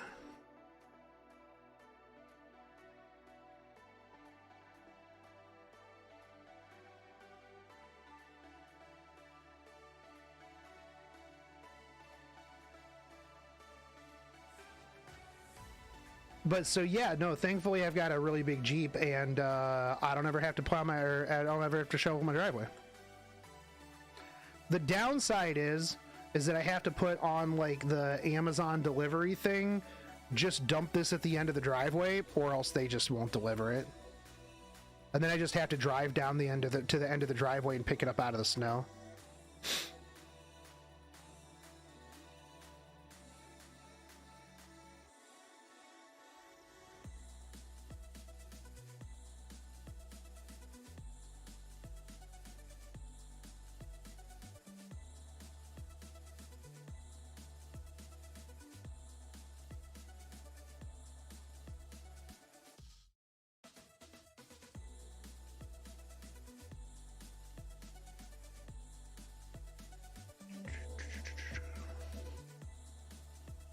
Man, we have not even gotten like any like moderately good weapons, dude. An hour and a half of crafting.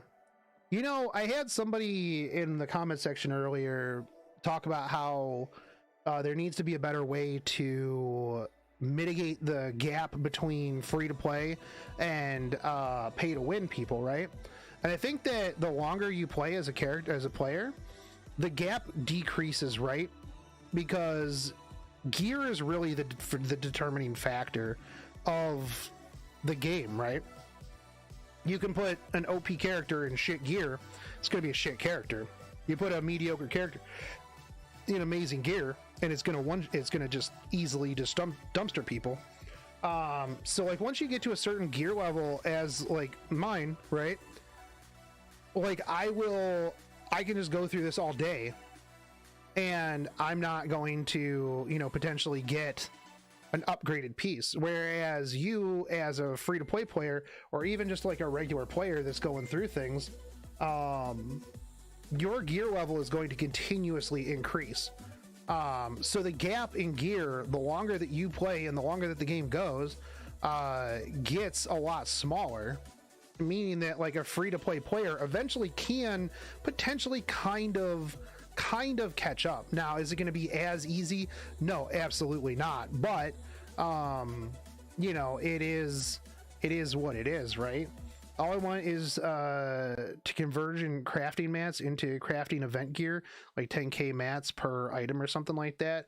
What I would like as a, you know, end game player is to be able to change my reforge mats into crafting mats or into the crafting event gear, right?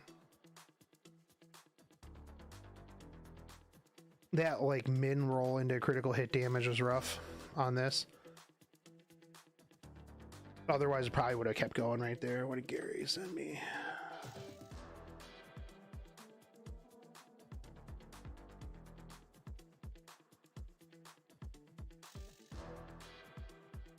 Yeah. Even Gary mentioned the Demon Slayer cliffhangers just now. Purple time. Every gacha is time consuming. The longer you grind, the more OP. So even a free-to-play player after a long time can be OP. Yeah, exactly.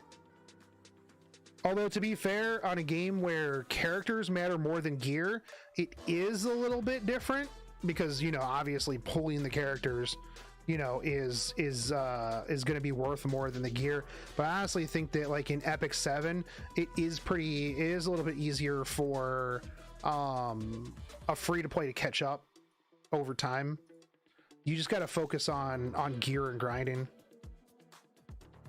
Honestly, as a free-to-play player, I've been playing since launch, and I've only been able to gear certain units because all I can do is Wyvern 13, and even then, that RNG barely drops for me to do the other hunts. Yeah, I mean, yeah, definitely have to get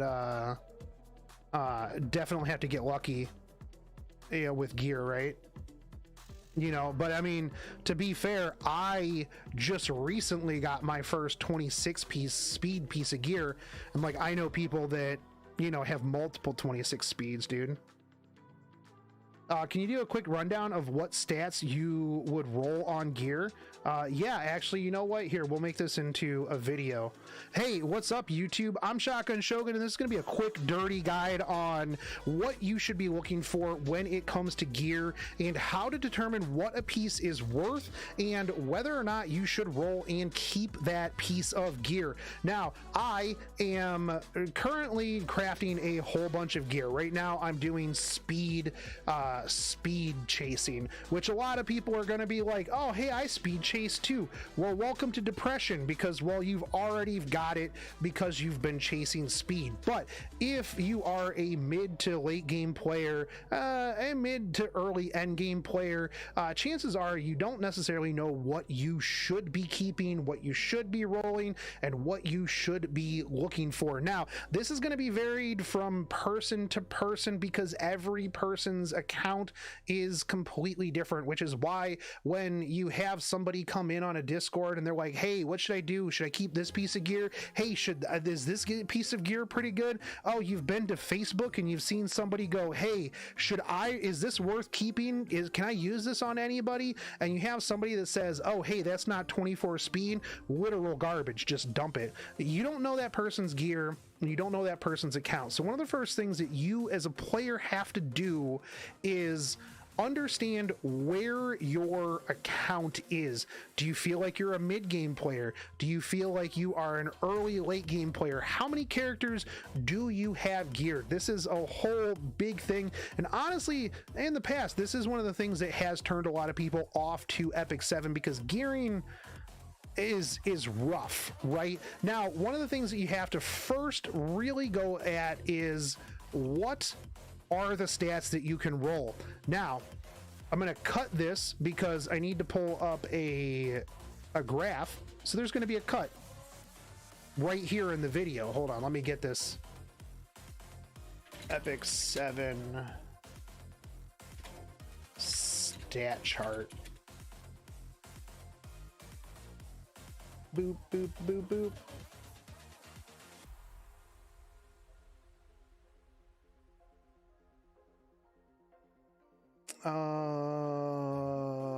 Where is...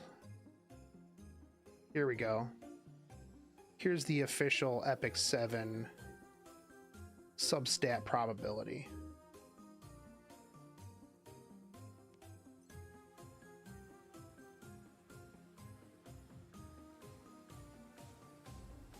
Okay, so we're back, and this is going to show off the Epic 7 substat possibilities here. Now, one of the things that you're going to want to point out here is on weapon, you can only get health percent, attack percent, speed, critical hit chance, critical hit damage, effect resist, and effectiveness. You'll notice that there's no defense on here, and there's no flat attack. That's because, well, the weapon itself has flat attack, and, well, you can't roll defense on here. Helmets, percent health, attack, defense, effect resist, and effectiveness. You've also got flat attack, flat defense, speed, critical hit chance, and critical hit damage. Armor, you can't have any attack, flat or percent on that one. Boots are going to have a main stat, necks are going to have a main stat, rings are going to have a main stat. Whatever the main stat is on those, can't run it on the substat. So that's why things like weapon, because it has attack main substat, or attack main stat is flat, you can't have an attack substat. So if you're looking for speed main stat boots with a speed substat, Well, you're never going to get that because it can't happen. Same with percent health main stat ring and a percent substat on that percent main stat ring. So these are some of the just basics overall. Now, one of the things that you really don't want to waste your time on is blue gear.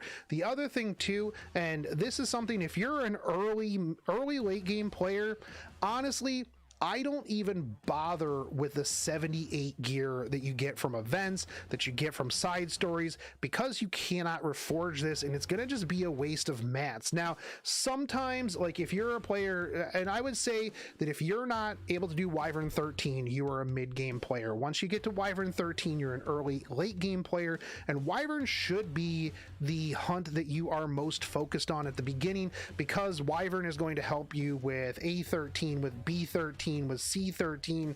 Don't do Golem. Just don't do it. Don't do Golem. There's 3 people who've ever played this game that farm Golem. And that's it. That's really it. If you want some health stuff, get it from your monthly whale coin shop or world boss.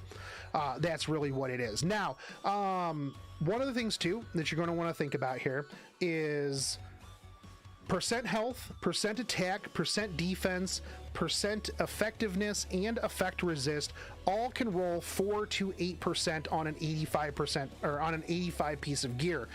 These are all going to be consistent over the course of this. Now, you can get a +9, but that's on 88 gear. That's going to be right here. So we're going to go down here to the percentages for an 85 piece of gear. Now, attack percent, 4 to 8%. Boom, easy. Defense, this is going to be flat. You get 28 to 35. A flat defense, actually not as bad as some people will tell you. A lot of people, as soon as they see a piece of gear with flat on it, they're going to say it's garbage, and I'm going to explain why later, that this is not necessarily always the case. Percent defense, like I said, 4 to 8%. Health is going to be 157 all the way up to 202. Now, this is going to be on epic gear, obviously. Heroic gear here right next to it, and I'm going to link this in the description, by the way, so that you have all of this available for you.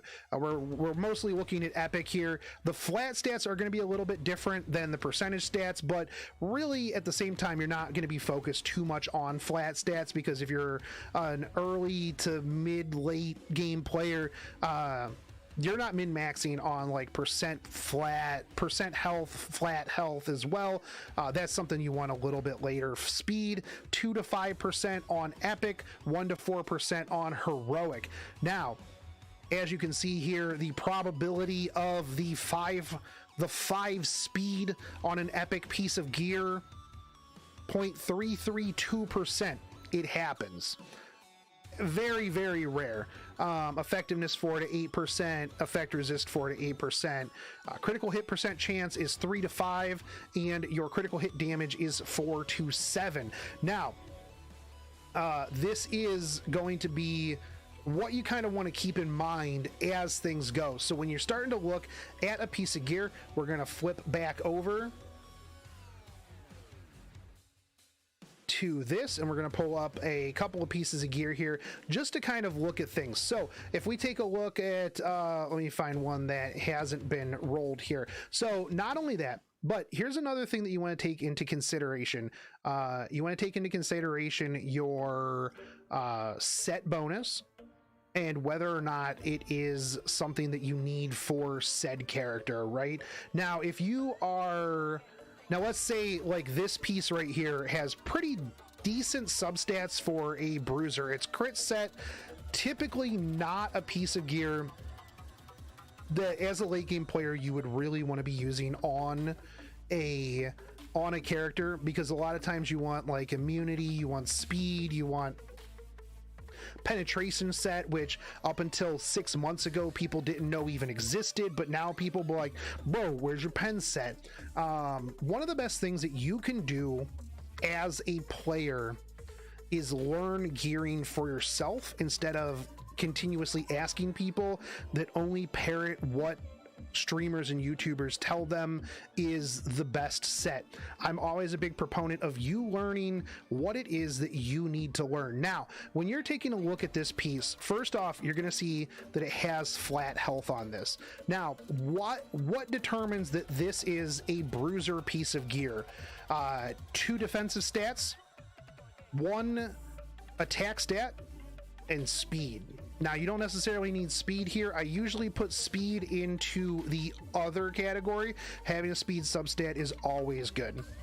But when you get a piece of gear, you can determine whether or not it is bruiser, speed opener, tank, or support. Now, you want to be looking at every piece of gear holistically. Maybe you're trying to gear out an opener. You want a speed opener, right? But if you're not looking at every single piece of gear that you have and objectively going, I could potentially use this on a support, I could potentially use this on a bruiser, I could potentially use this on an aggro DPS, I could potentially use this on something else, you are doing yourself a disservice for your account, because you never know where your gear is going to take you. Because in Epic 7, it's not necessarily the style that you want to play, but it's the style that your account lets you play. There will be people that for years will roll speed and chase speed and never be fast, but their account is blessed with tank gear. They have 80 gear score tank gear for every tank unit. Everything is 30k, but it's dirt slow. So you really want to be looking at every single piece of gear. Now, with the advent of the modification stones, this does make things a lot easier. Now, let's say you don't want percent health on here. Let's say you want to turn this into a aggro DPS piece of gear. Let's say you roll this a little bit. So we go in, and this is one of the methodologies that I have all the time with pieces of gear, right? You only upgrade it in steps. So you want to go, all right, we're going to take it to the first step. Once you get here, you look at it. Okay, so we started with 7%. We're at 15%. So that means that we got a max roll on health. This is something you want to keep in mind when you're looking at this. You don't want to just instantly go, bam, all right, let's plus 15 this and then figure it out later, because that's going to waste a lot of time, a lot of resources, a lot of gold. Where if, let's say, that first one was a minimum roll, let's say we got 4% HP on this, and you have to kind of come to the consideration of, is this piece of gear worth this? Now, you want to ascertain whether or not, I like using that word. It's a big word. It makes me sound smart, right? You want to ascertain whether this piece of gear is worth continuing at every step. Now, +3 and +6, easy. It really doesn't take much. You can roll that into something else. At +9, you make the determination on whether you're taking that to +15 or if you're stopping at +9, because you only have 2 rolls left. And if you're already on the fence at +9, just call it a day and keep going. Now, so we already have a +4 here, so let's see what the next one is. Okay, so that's 5, 6. We have 2 max HP rolls into this at +6. Also, I'm going to roll gear for videos more often, because that's double max roll. We started at 7%. This is a really, really healthy piece of gear. This is going to go perfectly into a bruiser that doesn't necessarily need immunity, or if you bring something that has immunity along with you, there's a whole lot of other factors. But we're at +6 on this right now. This is, for all intents and purposes, a very, very nice piece of gear. So we're going to take it to +9 as it is right now. Even if you get like a min or a mid roll here, this is going to be pretty solid. So we get another +3 and we get 4 speed. So far we have had 3 max rolls into this piece of gear. Now, at +9, like I said before, this is where you determine, are you going to be taking this to plus 15 or are you going to be stopping? If you got 3 plus max rolls, you kind of keep going, right? Now, if these were any min rolls or mid rolls, you would want to move on. Now, again, this is turning out to be a disgustingly good piece for any sort of bruiser. Somebody who needs HP. This could be really good for a green violet. This could be really good for a champ Zerato because he can't be stunned, so you don't really need immunity set for him, but you do need him to be a little on the thick side, right?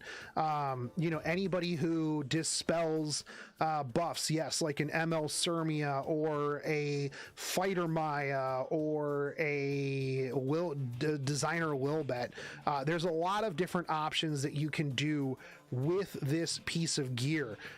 So we're going to take it to 12. Again, even if this rolls a minimum roll at this point, this piece of gear is still pretty good. Now, there's a whole thing too out there. Okay, so this is just a healthy piece of gear. Now, that was not a max roll right there, but that was still a pretty good roll. So at this point, you take this to 15. We already started on this journey. We're gonna take this to 15. And as I said, this is going to end up being a really paid actor Drake sword. Yes, 100%. We're just gonna be doing rolls now for videos. So here we go. We're gonna get 8% health. No, we're going to get a low roll on attack. But overall, this piece of gear, even though we didn't get a max roll on the health, and we did get a pretty low roll on the attack, actually we got a min roll on the attack, overall this piece of gear is really solid. I'll leave a link as well down to a gear score calculator, or if you're familiar with Fribbles or anything like that. I know that's a whole other can of worms to open up, but you can actually look at the gear score to determine, you know, what it is you want to do, like how number wise it works out. But I want to show you like some other pieces of gear that may not necessarily be good, right? So let's take this piece of gear right here.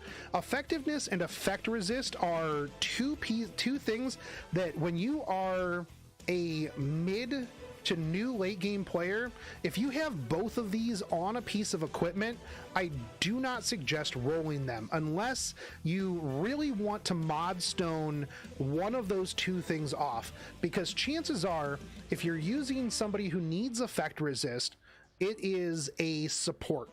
In which case, most of the time, the effectiveness is not very important. Most Soul Weavers do not need effectiveness. They need health, they need speed, they need defense, they need effect resist. So unless you wanted to mod the effectiveness off into defense, this piece of gear I would not necessarily suggest wasting your time on. You can +3 or +6 this just to see if effectiveness or speed rolls, and then go from there. But I definitely do not suggest really wasting a lot of your time on effectiveness and effect resist on one piece. Not only that, but really as you're leveling up your gear, I wouldn't necessarily focus on chasing effect resist.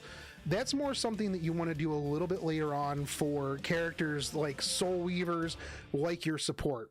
But it is very important after a certain point, because, well, you are going to need high effect resist on people like Ruel, on Maid Chloe, on Amelia's, on Dienne's, on any of your Soul Weavers that you're intending to take into PvP. Not only that, but if you want to roll effect resist on people like ML Ken or Aravi or some of your bruiser units. Now, that's a whole other advanced story, but to loop back around to the very beginning, one of the things that you do really want to look at is how many substats. Oh, that's +9, and that rolled very horribly. But you want to look at how many substats do I have that I want on this piece of gear.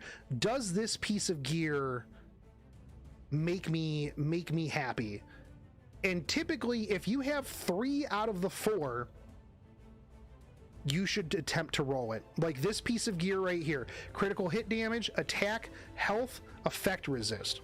Now, this would be good for an effect resist bruiser, but you really want this to roll into critical hit damage, attack, or health. Now, again, like I said before, things for bruisers: 2 defensive, 1 to 2 offensive, and then 1 other. This is a pretty good piece of bruiser gear right here. Now, a lot of people would look at this and be like, ugh, effect resist, gross, I hate effect resist. Again, you can mod this off into speed if you wanted to, but on a red piece of gear, 3, you want to attempt to roll anything with 3 substats for the character that you're looking for. If we go over to, let me find another piece of gear here. Let's take this one. Now, this is a conundrum, right? Because you have a hit set.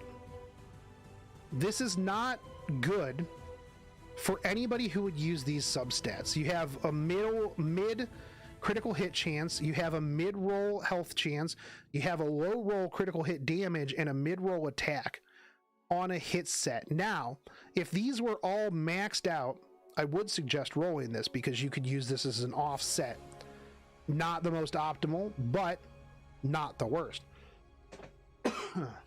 But because it's hit set, this is something that you do have to take into consideration, because if you're using offset pieces, this reduces the amount of extra bonus stats that you can get. Now, if the stats rolled godly and all of these were maxed out, you can get away with not having an immunity set, not having a penetration set, not having a 2-piece set, and then working around a 4-piece speed set, right?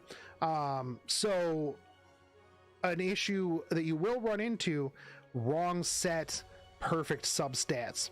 You really have to ascertain, do I want to try rolling this? If you are hurting for DPS substats, I would suggest potentially +3 or +6. See how the substats roll. It can be a piece that you can use broken set. Too many people, I do think, at certain times will focus on, this is a hit set, I'll never use this on anybody. Me personally, that's true, because I have a much higher gear level where I'm at. I have to be exponentially more picky, and I think that newer players and mid-level and even early late game players watch streamers and watch YouTubers whose gear level is exponentially higher than theirs, and they feel, I have to be as picky as this person. It's a mindset that you really need to get yourself out of. That's really the big philosophy of what you want to do when you're looking at pieces of gear, right? So take this piece of gear, for example, here. Now, you might look at this and be like, okay, but that's a minimum health roll. It is a almost max critical hit chance. It's 8 maximum effectiveness. And it's 4% speed. This piece right here can potentially be amazing for an opener. If something has 4 speed on it, always +3, always +6. No ifs, ands, or buts. I don't care if it's purple. I don't care if it's red. If it's got 4 speed, you +3, +6, chase the speed. Honestly, done. Do you think a broken set would work on a unit who's made for hunts? Yes. As long as you get the stats, that's really where it needs to be. But this is one of the things that I will always say: 4 speed, roll for it. 3 speed even. +3, +6. If the stats don't go the way you want, then dump the piece of gear. But this is a pretty good piece. Even let's say it just rolls speed, you can get rid of the critical hit chance for something else like a defense or something along those lines. It has effectiveness on it. This is great for an opener debuffer. Now, as a mid to early late game player, debuffers are not something necessarily that you want to really work on, just because it takes a lot of stats and a lot of gear score to make them work. But chasing speed is never a bad idea. You're going to need years to get your speed gear anyways. So that is kind of the philosophy around gearing. So when it comes to tanks, you want speed, health, defense, effect resist. When it comes to support, you want health, defense, speed, effect resist. Tanks and supports are basically the same exact thing. So it's easy when it comes to gear like that. When it comes to aggro DPS, you want speed, critical hit chance, critical hit damage, and attack. So you would want these substats right here. If this didn't roll absolutely terribly, this would be the perfect piece for like a speed aggro DPS character. These are the 4 that you want. Even if you had like something else on here, 3 out of the 4 is worth for an aggro DPS. Bruiser is 2 flavors of Bruiser. You have defensive Bruiser, which is 2 defensive stats, an attack stat, and then an other stat, whether it's speed or another attack. And then you have a DPS Bruiser, which is 2 attack stats, a defense stat, and an other stat. When it comes to speed debuffers, you want speed, effectiveness, and typically you want 2 defensive stats. So you want effectiveness and then support, so that they can live if they get outsped, or just so that they can stick around a little bit longer. So those are kind of the philosophy around rolling gear, right? There's a lot of other factors. There's a ton of other things when it comes to it. Who do you have built? Who are you trying to build? There's a lot of pieces of gear that I just sit on because I'm like, this rolled really, really, really good, but I don't have anybody to put this on. Sometimes when you're a newer to early late game player, that is a bit of a waste of your resources, and you should be focusing on very specific things, like gearing out your very specific characters. But don't pass by a good piece of gear just because you're focused on something else, because then at some point you might need that piece of gear, and then you have to go back, you have to roll that, or you know, whatever, you may have passed up on something really, really solid. But like I said, in the description I'm going to have a link to the substat percentages and what goes there. One of the things that you absolutely have to drill into your head is the ranges, because as you are leveling up that piece of gear, +3, +6, +9, you want to ascertain at every single one of those steps, how much more can I go, and is this worth this? That is the philosophy around leveling gear and learning gear score, learning the percentages, learning what you're looking for, making sure that you have minimum 3 out of the 4 of those stats that you need on those sets. That's the path to becoming good at gearing. That's just how it is. If you guys like this video and it helped out, and you have any questions, let me know in the comments section. Smash the subscribe button, the bell notification. I stream on YouTube and Twitch quite regularly, so if you want to know when I go live, you can also join the Discord. Follow me on MySpace, Twitter, Instagram, PayPal, Patreon, LiveJournal, Pinterest, all of those, and I'll catch you guys on the next one. Peace.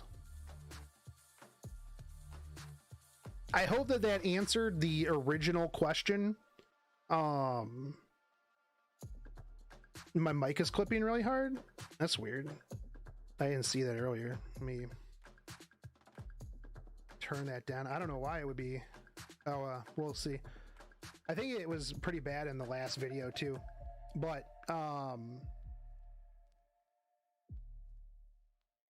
yeah, I hope that answers the original question that was asked about gear. That wasn't really a quick one. Justin, but I hope that helped when it came to gear. Also, I gotta use the bathroom real bad, so I'll be right back. Merry Christmas.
All right.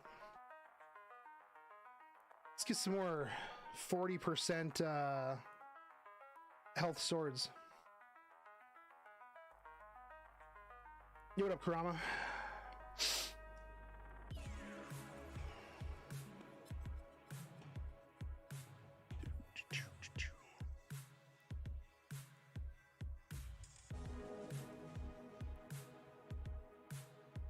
That's good. That'll give me content for tomorrow.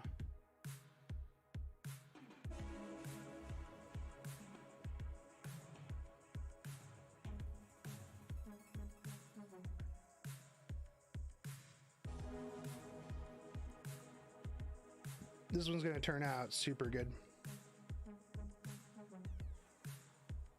I like that you added that people think because it has doo-doo speed or none at all, it's instantly no roll piece. I know that Smilegate chat is always memeing on speed wear. Yeah. I won't lie, I'm trying to figure out how to craft good gear that's going to give me 4,000 attack with 300 crit damage. It's just not that easy. Dude, just craft better gear though. Also, hold on.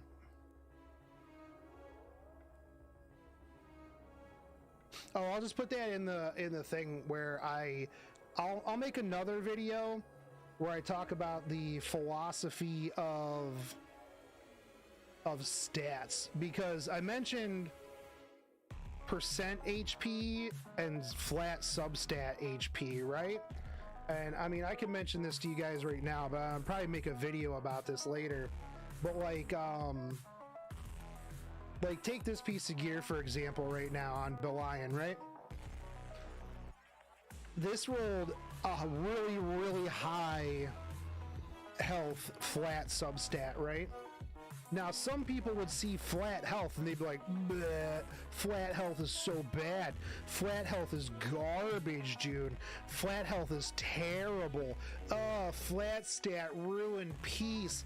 Oh, just delete it, dude. What are you even doing with that piece of gear? Gross.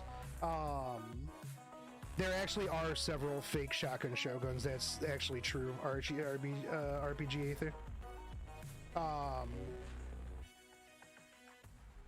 It's real. It's true and real. But Belian scales off of HP, right? This is just extra damage. Just extra damage. Flat health as substat with a percent main stat.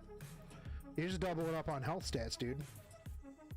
Honestly, I might roll this attack percent into defense because Belian doesn't really need attack.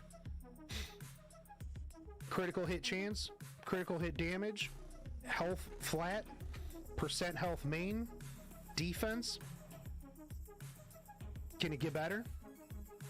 Realistically, if I rolled this into defense, I mean, the only way it could get better, I guess, is if it had a lot of speed, but then you really don't need speed either, dude. The problem with using a calculator is it will tell a new player that gear is bad. That is true. That's true and real, but that's where I have a video. I'm gonna make a video about how the advanced theory crafting behind gearing. Because I'll be honest, like, I love a defensive piece of gear that has health main stat, health substat. Let me show you like one of my favorite pieces of gear.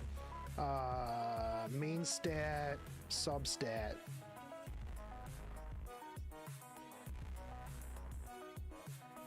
Where is it? Dude, look at this. It's on MRSA temporarily. This isn't a real MRSA piece. This is just, I needed to make room, so I dumped this on her for the time being until I literally fix my whole ass account. Tell me that that is not a sick, thick ring. That's all the HP that I need. Like, that is all of my HP that I need right there.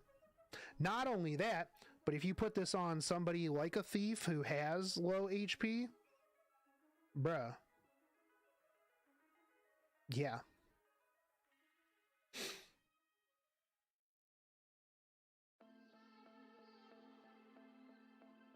But somebody would see a penta roll, a quad roll into flat health and be like, bro, that's gross.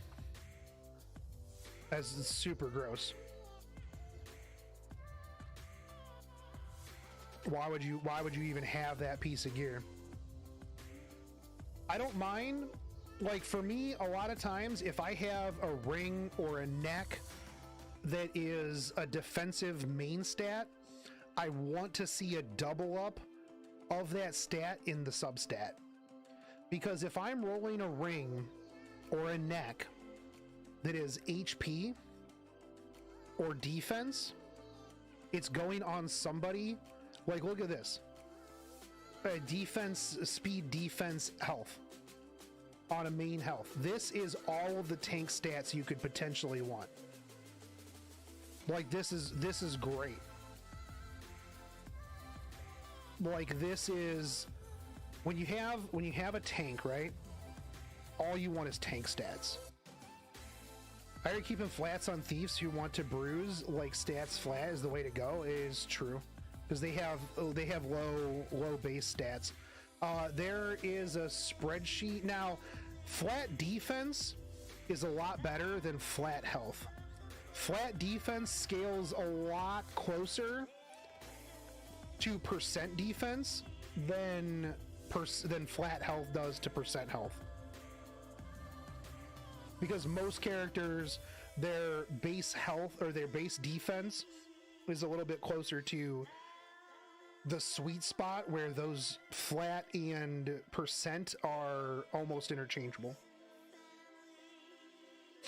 Now, it varies on person to person, on character to character. And I'm pretty sure Tamrin is one of the only ones, one of the few where flat health is actually better than percent. But realistically, if you're doubling up on stats, this is good, in my opinion, for anybody who is defensive. And even on the flip side, let's say you're going offense, right? Let's say you're going offensive and you have an attack ring. Well, you want to see attack substat as well, because that doubles up on your attack. So you want to see crit damage, you want to see crit chance, and then you want to see attack. Now, I would have rather have seen speed on this than flat defense, but it is what it is, right? You know, take this bruiser ring right here. Oh, I didn't finish this because it went shit into health. Take this bruiser ring, for example, right here. Flat attack, health, defense, health. Everything that I really need, right? I enjoy. Also, look at this, dude. 14, 18. 1400 flat health as a pentaroll health right there, baby. Put that on a, on a thief. I do need to put that on somebody, though.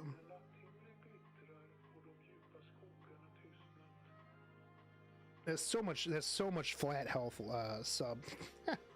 And it has the percent health sub as well. Roll that effectiveness into like speed or critical hit damage. Let's go, dude.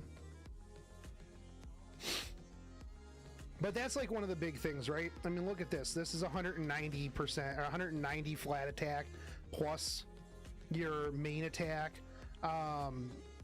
So when you're doubling up flat stats into percent main stats as well, I think a lot of people just see a flat stat and they're just like, that's trash. That's garbage.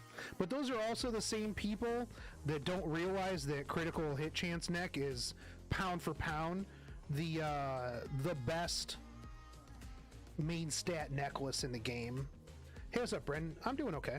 I got a pizza and I made a video. So, you know, I'm hanging out with you guys. So, it's pretty good. It's pretty good. But critical hit chance neck is the best neck pound for pound, stat-wise. So honestly, I don't like seeing critical hit chance on a lot of pieces of gear, because if you get good critical hit chance necks, you free up a ton of extra stats on your substats. But critical hit chance necks are late game, although they can work early game too, because a lot of times people have a hard time filling out all the critical hit chance. So, but people be like, oh, it's easier to get 100% critical hit chance than it is to get 350% critical hit damage, Shogun. Nobody needs 350% critical hit damage in PvP. Nobody. Zero characters need that much at all. If you have that much, you're wasting stats because it's overkill. It just is. Now, when it comes to PvE, that's a whole different story.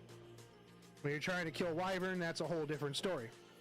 Then again, a lot of people don't know early on that Daydream Joker's just scales with critical hit damage and doesn't matter how much attack you have in the first place. So you can just focus all on that. But that's a whole other topic. But yeah.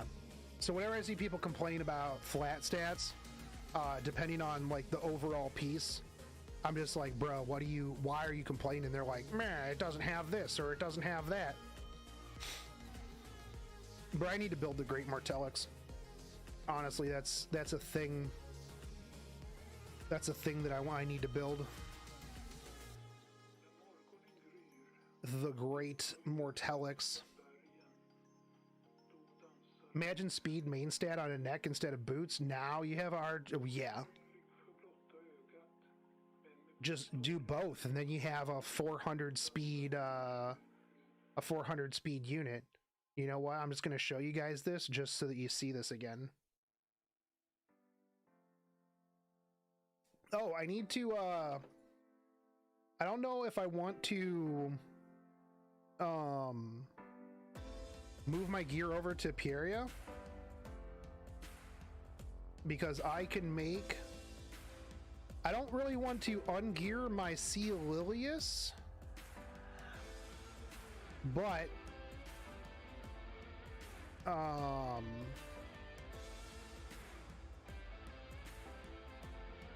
if I were to put my Sea Lilius gear on her,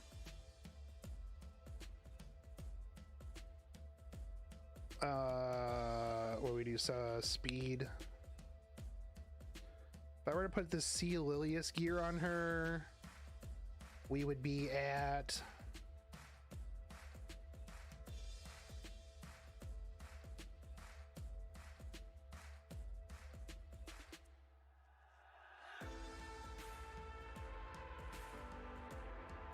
316 speed.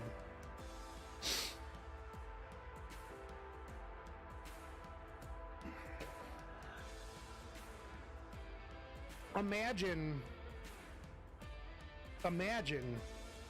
ever thinking that anybody would have 316 speed 2 years ago.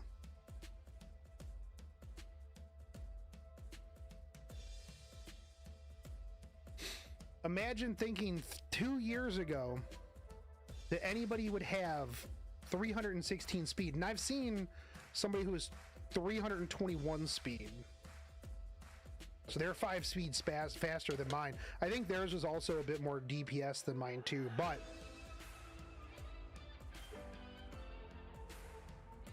that's crazy, dude. Now I could do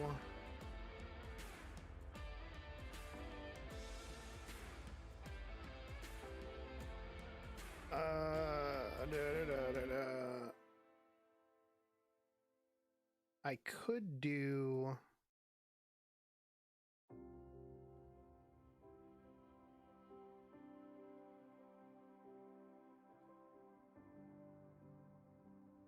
could do this and she would be 301. Remember that time your 290 opener was outsped by a level 50? I do.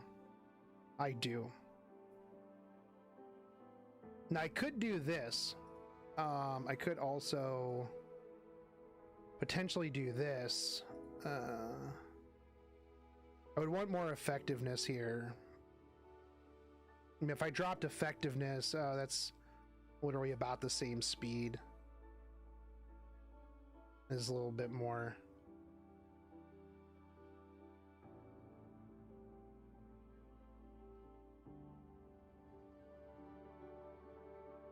So she could be 304. My C. Lilius, I don't even know what my C. Lilius is right now.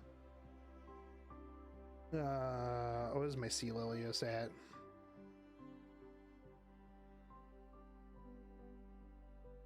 .307. So I'd have a 307 and a 304.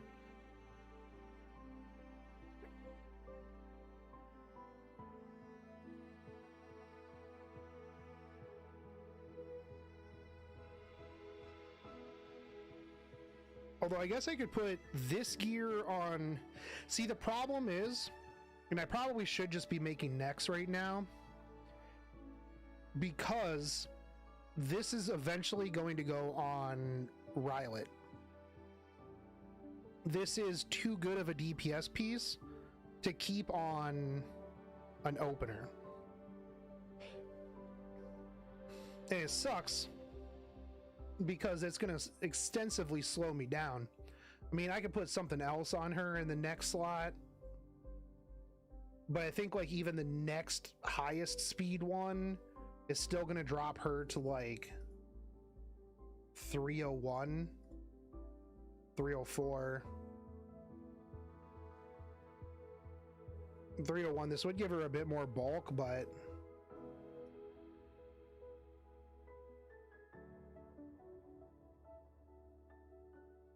actually, that's not bad. That only drops her 3 speed. Still, yeah, that neck needs to go on Rylet at some point. Like, without a doubt.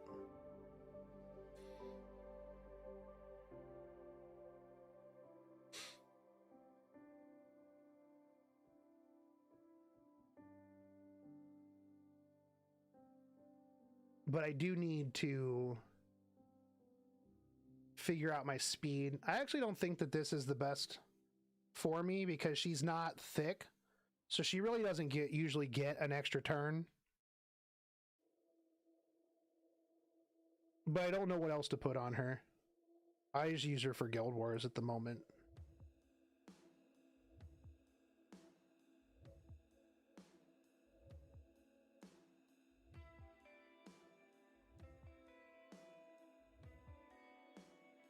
Actually, do I have any necks I can make at the moment? I do.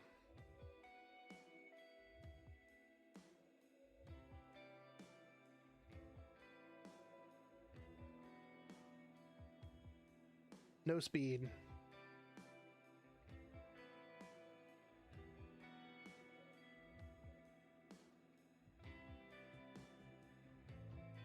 No speed. Defense, health, effect resist though. And critical hit damage. That could be okay. I mean, to be fair, I could actually make a lot of necks. Here's how many selectors I have. Where's my consumables? So I can make 75 different things. They got 75 selectors. Yo, this is so good. When did they change this? Yo, that's OP.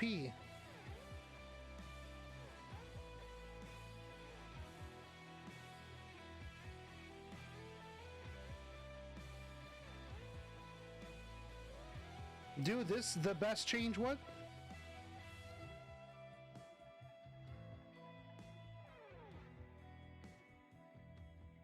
That's awesome.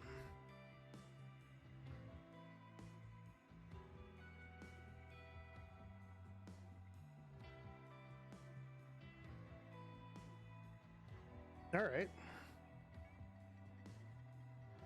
I was surprised too. Yeah, no, that's an awesome, that's such a nice quality of life change. Bro, that's so good.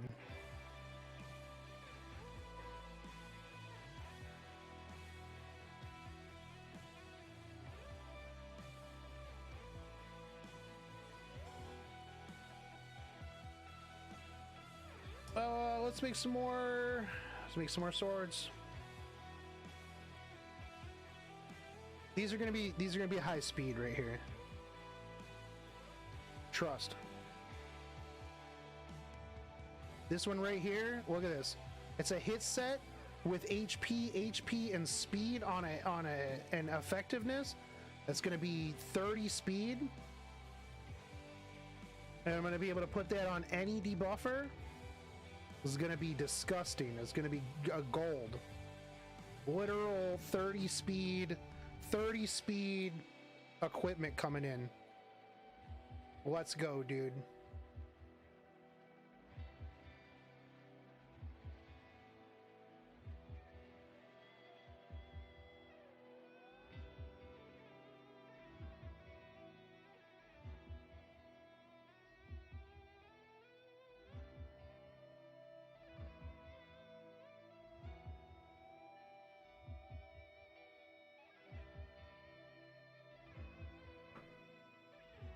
Let's go, dude.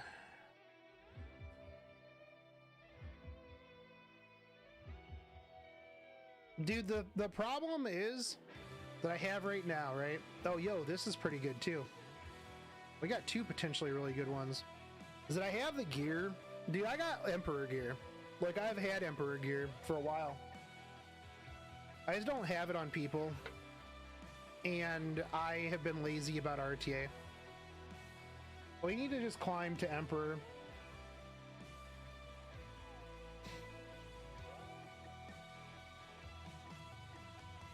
Yo, that song in the background is post-rock. Explosion in the Sky or God is an Astronaut. Hold on. It is Telesonic Floating Kite. Floating Kite by Telesonic.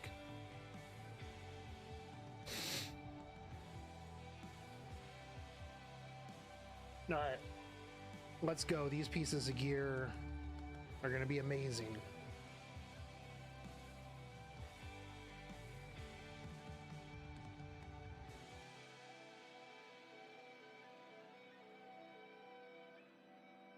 Hold on one sec.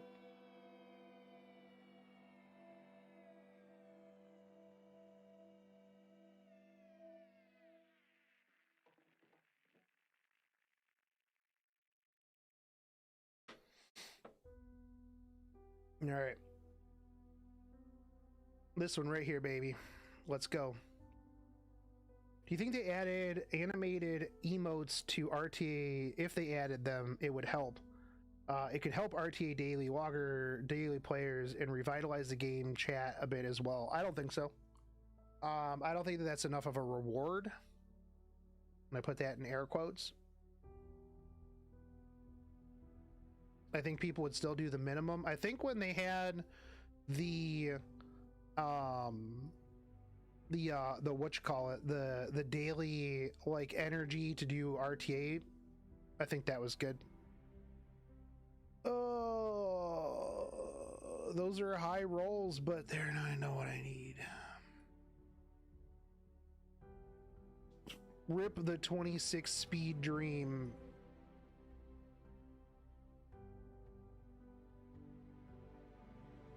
All right, that's one down. One piece has broken my heart. All right, here we go. Are we ready for 2 out of 2? 2 out of 2 heartbreaking.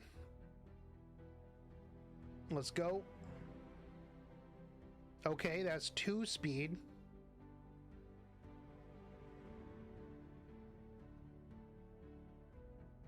All right, that's good effectiveness, but we need 4 speed here. Like minimum. Maybe 5 speed. Let's go. 5 speed. 5 speed Doko. All right, 4 speed. Yo, let's go. Another 4 speed. We need another 4 speed. And then another 4 speed after that. We'll just get 2 4 speed rolls back to back. Come on, Smilegate.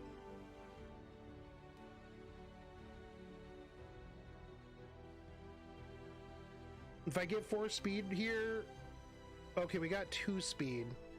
This can still be a 20 speed piece.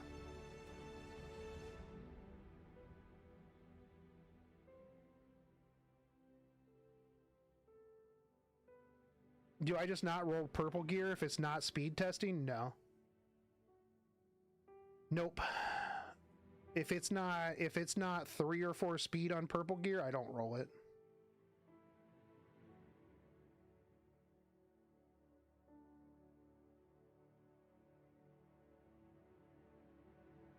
If I get 4 or 5 speed here, I will do RTA every day this week.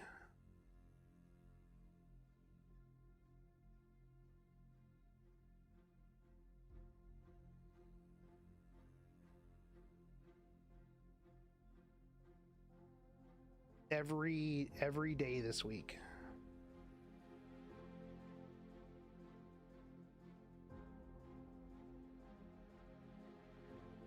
Let's go, Smilegate.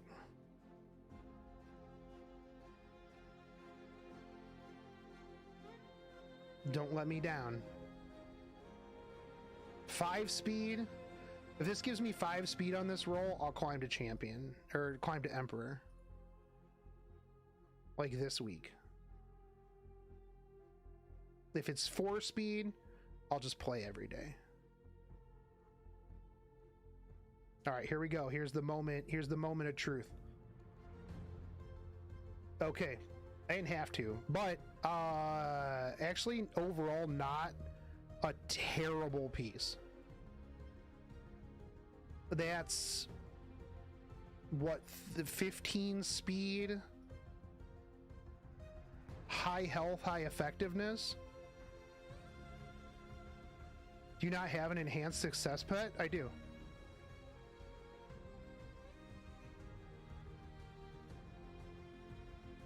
Yeah, I do. My pet is, what is my pet? It's increased enhance, great, good, and experience.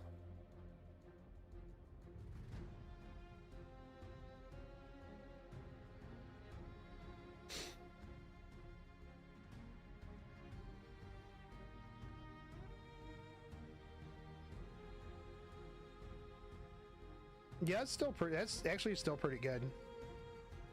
I mean, it's not good for a debuffer opener, but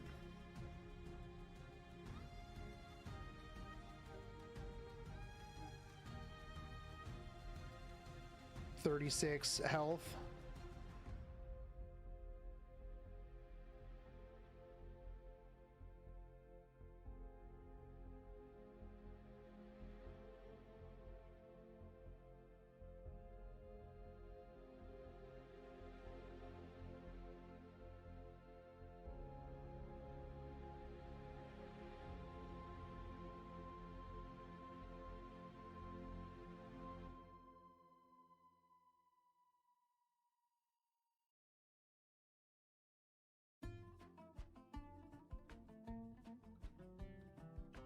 I've got a bunch of these.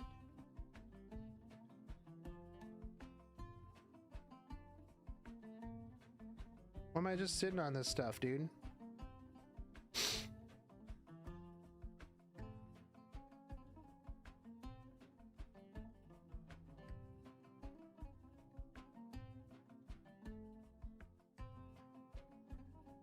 This is what I do, man. I just got gear. 204 flat attack, by the way.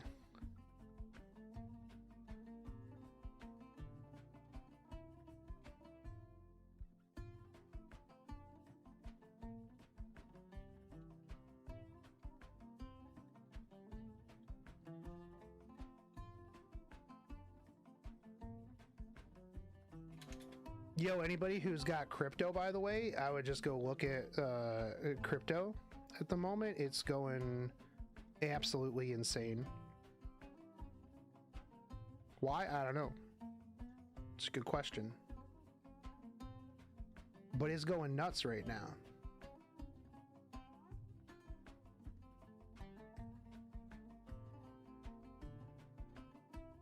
All right.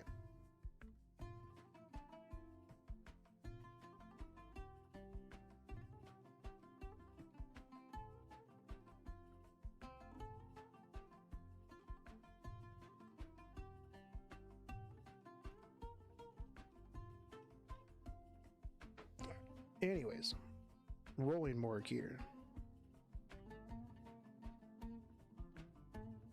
It is a lot of gold, yeah. I had 725 earlier. Mostly just been holding and chilling with my cryptos. I mean, yeah. Well, it's been pretty bad, but I don't know what happened yesterday and today, but things are going like straight up.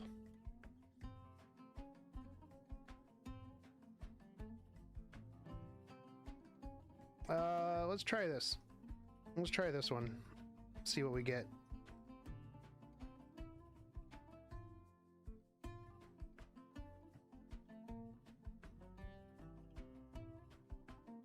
But Forlorn Life, I would still suggest, unless you're like at a really high end part of the game, still roll purple gear, especially if it has like max stats. Like, let's say you get a piece of speed purple gear with like 8 attack, defense, HP, or whatever. Yeah, roll that. Like, until you get to like a certain gear level, like you should still roll purple gear. Like, honestly. Like, I think too often people just get to a certain level, or they watch too many people, and they're like, I don't know about that. This person told me that, you know, that this is bad or whatever.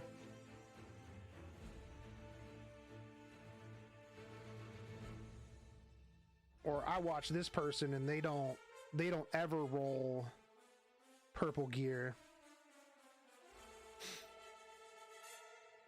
I realistically think that, like, when you get to the point where you don't have to roll purple gear anymore, chances are you're not listening to YouTubers at that point. Not that I think that you should listen to YouTubers in the first place. Myself included. Like, it's always good to get other opinions, right? And see what other people are saying about something to make an informed decision on new character, or just to hear other opinions on stuff. But people who literally will like quote a YouTuber or like YD or something, and they're like, no, YDCB said this, so I'm gonna believe this. And it's like, that's a terrible way to look at things, honestly.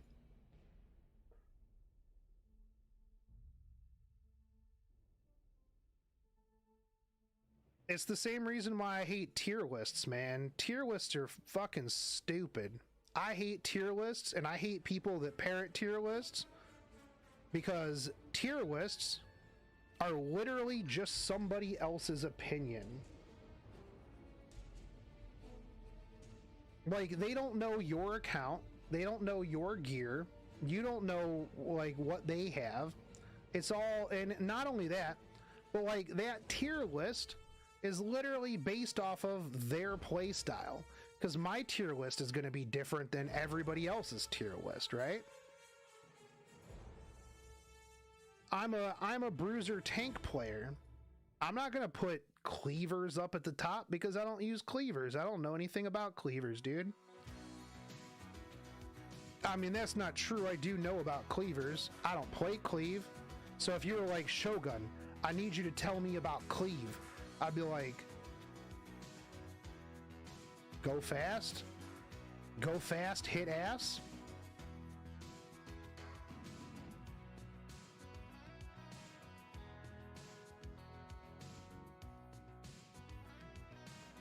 Well, people had mid feelings about Millum when she came out. Now she's in a good spot. I don't always listen to people, just get an opinion. Well, yeah, not only that, but the other thing too is like, anybody who comes out, like, and this goes for me as well, dude.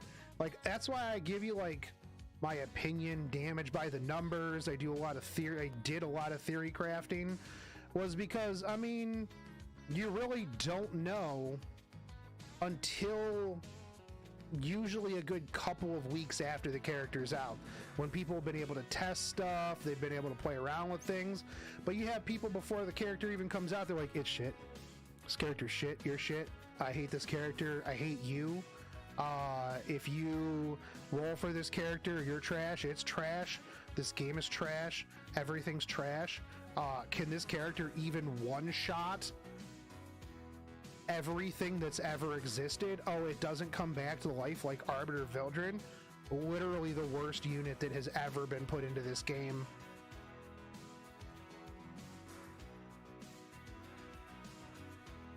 I'm surprised you speed test non-speed set purples. I mean, if it's speed, I'll offset it. I don't care. I just need speed main set, and then I'll use broken. It's why, like, on my C. Lilius, I have that pen neck. If it's high speed, I'll broken set it all day.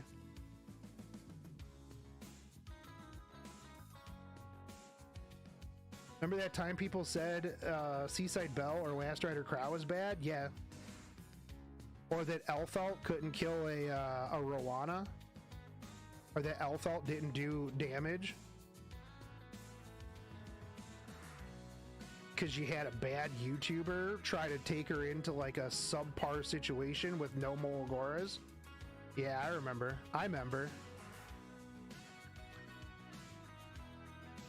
Oh wait, hold on.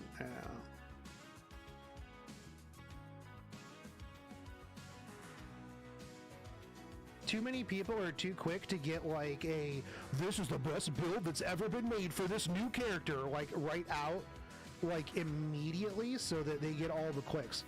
Like, that's one of the problems with Epic 7 content, is that if you're not first to the table, you are last to the table. And so you got a lot of bad takes from players that aren't necessarily the best players in the game. I mean, nothing against like those people in general. You know, I'm not saying that like they're bad players.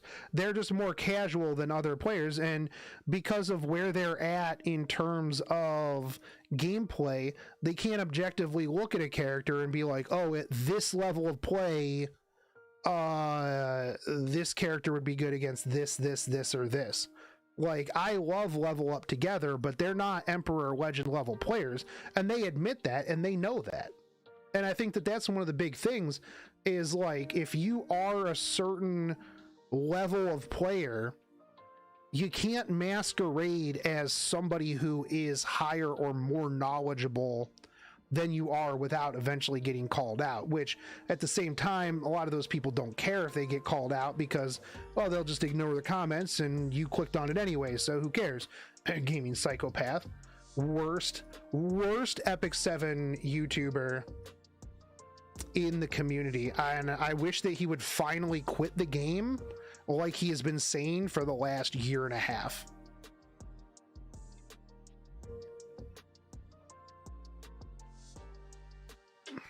One of the problems with 88 gear is you can't reforge it.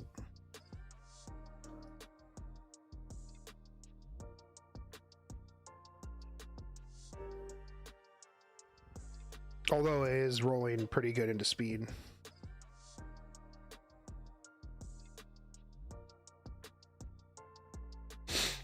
Or they just switch games. Who, Damone? I mean, I don't mind if they switch games. Good for them. Like, go wherever you want. Yeah, that was bad. Started good. Quickly went downhill. Oh, 10, huh? I mean, that was strategic. Honestly, like, anybody who wanted to make it should have went to Genshin. Honestly, like, if I wanted to build my channel, I would have went to Genshin as well. Like, as soon as I saw people like really like making it on the Genshin content, I would have swatched. Oh, I should have swapped to Genshin as well. I mean, Genshin literally made Tectone.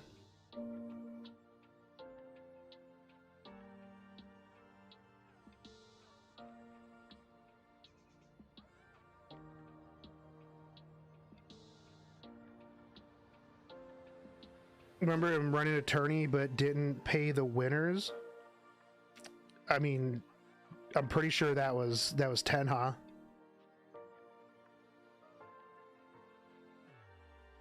I mean, even like Damone Kim went to Genshin, got a huge crowd. Magwadi went to Genshin, he increased his user base.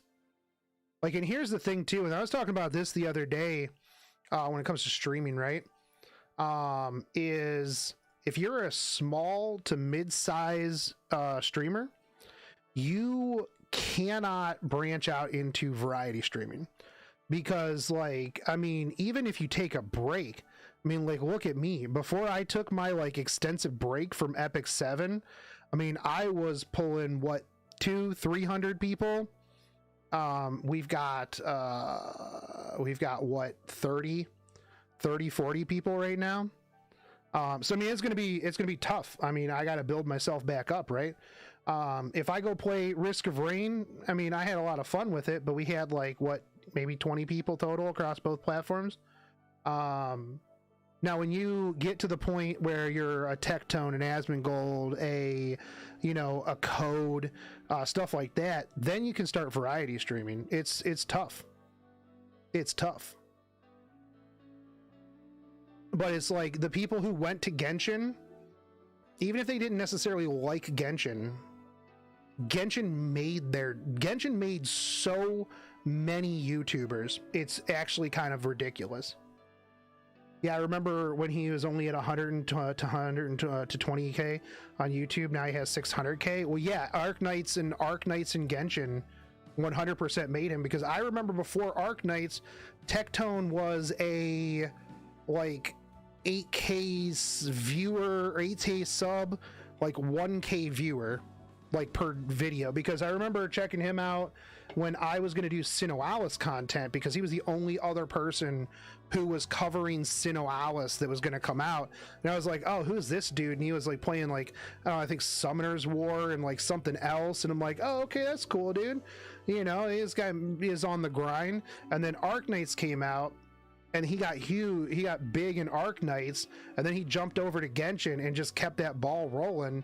And both of those games literally made him. Honestly, like, what I should have done was Azure Lane into Arknights into Genshin, and I'd be a 600K channel, dude. I remember when I was my problem.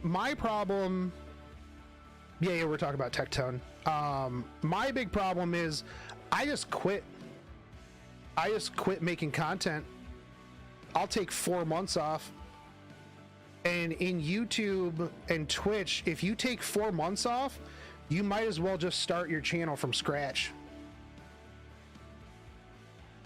If you take 4 months off of content and you're not like a PewDiePie or, you know, somebody with millions of subscribers, you might as well just be starting your channel from scratch. To be fair, a lot of the fanfare was because of his emotes that his wife made. Well, yeah, that too.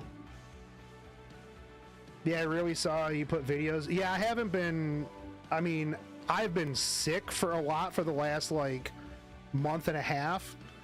Not only that, but like here's the big thing too, which a lot of people don't really realize, is that a lot of these people that put out daily content, they've got editors, or, you know, their wife is an editor, or, you know, they've got somebody that edits and does all the other stuff for them so that they can just be busy creating content and streaming.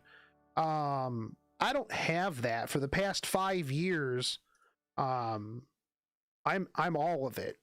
So like there's a lot of times, man, where I get done streaming after like, you know, 10 hours of streaming, and I'm just like, bruh, I don't want to edit this. I'm not going to. And then it's like you put a lot of effort into like editing something, and you're like, yo, this video is gonna hit, bro. This video is gonna do bangers, man. And then it gets 300 views. And then you're like, oh. So it's like, while a lot of people have like a whole team and a support system behind them, like a lot of times, man, like me, I don't have any of that. Well, I got Jesse now when he starts editing, but like for 5 years, I do all of it. And there's just times where I'm just like, bro, I'm done. I'm donezo, man. I'm gonna take a break. We're gonna roll this. I want it to avoid effect resist, probably.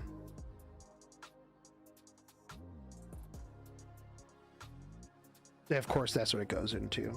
Man, I couldn't stand having YouTube as a career. Imagine not being able to go on vacation when you want, or not stopping working after 8 hours, although that mostly sounds like Americans in general. Well, I mean, here's the thing though, is like, once you get to a certain saturation point, right, you can do that. The problem is building up to that point. Now, I mean, I could go on vacation. I would just have to front load a lot of content. It's like when I was doing the clappenings and I just sit down one night and record 6 hours of me playing RTA. And then I just put them up in small half-hour chunks. Like, you can do that. You know, that just takes pre-planning. That was garbage effect resist rolls. Like, so there's a lot of stuff that you have to do. Not only that, but like once you get like into the cult of personality, the parasocial relationship stuff, like I could go on vacation and I can stream me just going through Japan, and people would watch that. If you have to do extra work for the time you take off, it wasn't really time off, was it? It's just compensated overtime. Well, yeah, that's true. You know, I blame the YouTube algorithm, dude. The YouTube algorithm is terrible. It's horrible. And I hate that I have to be susceptible to it. Like, here's the thing, is like, if somebody subscribes to my channel, right, they should get all the notifications. They shouldn't have to hit a notification bell. They really shouldn't. Like, if you subscribe to the channel, there's the expectation that you want to see the content that is being presented on the channel. Why do you need to hit A whole ass extra button, and there's 2 levels of bell notification, by the way, just throwing that out there, because there's just show me some notifications or show me all notifications. Why are there 2 levels of bell notification? I don't understand. It doesn't make any sense. Thanks, YouTube. I obviously sub to you so I don't get your... Exactly, right? I mean, they unsubscribed Lance one time for no good reason. You know? So it's tough being a YouTuber. And honestly, YouTube is almost 100% right place, right time. Playing the right game. Because if you go viral and then you continue... See, here was my problem. I should have never quit FGO, because when I was doing FGO, that was the peak. As a matter of fact, from the moment that I quit FGO, I have never gotten another subscriber over the peak that I had when I made the video about how I quit FGO. It's all been downhill. At no point have I ever been positive subscribers on YouTube from that point. Like, I should have never quit FGO. I should have just stuck with FGO and then went to Arc Knights and then moved from there. The problem with me is that I want to play things that I like playing, which means that I shift my content a lot, which hurts me from the algorithm. I would never say being a YouTuber is easy, but I also can't stand seeing people cry that it's hard. Like, you choose this and it's a known fact it's hard, and that's why. Well, yeah, I completely agree with you. Yeah, it's definitely not easy, but people who signed up to be a YouTuber, you know what you signed up for. You knew the pitfalls of mental health. Like, if you are not somebody who is good with like mental health, don't ever be a streamer or a YouTuber, because you're gonna get the euphoria, right? You're gonna get that one video that's gonna hit real hard. You're gonna get 100,000 views, and you're gonna think, this is it. I've made it, boys. I'm the next PewDiePie. And then you put out another video, it gets 1,000 views. Now all of a sudden you're like, well, why don't people like me anymore? Why don't people like me? I don't understand. This other one got 100,000 views and this one got 1,000. I don't get it. What's wrong with my content? And then you start going into a spiral of like, even a lot of people that are like, I don't care about numbers. You'll see a lot of people say that, especially on like Twitter and stuff like that. They'll be like, I don't care if I have 1 viewer or 100,000 viewers. I don't care about numbers. That's a lie. Even when I say that, it's a lie. I would much rather see 200 viewers than 50 viewers. It's just it is what it is, man. Anybody who tells you that they don't care whether they have 1 viewer or 100 viewers is a liar. It's just what it is, man. Especially if you've ever had 100 viewers and then the next stream you're like, oh, I've only got 10 people. Now, I still care. I would like to have 100, 200 people watching play Risk of Rain, but that's not going to stop me from playing Risk of Rain, because I want to play Risk of Rain. So while I do care, I also don't care. It's a fine balancing act. But if you are not good at that balancing act and you want this to be a career, it is not a good place for somebody who doesn't have good mental fortitude. It just is what it is, because you're going to always compare yourself to other people. I played Risk of Rain 2 yesterday. I've never played Risk of Rain 1. I only played Risk of Rain 2 because I saw my friend Jonas had played it, and I was like, yo, what is this?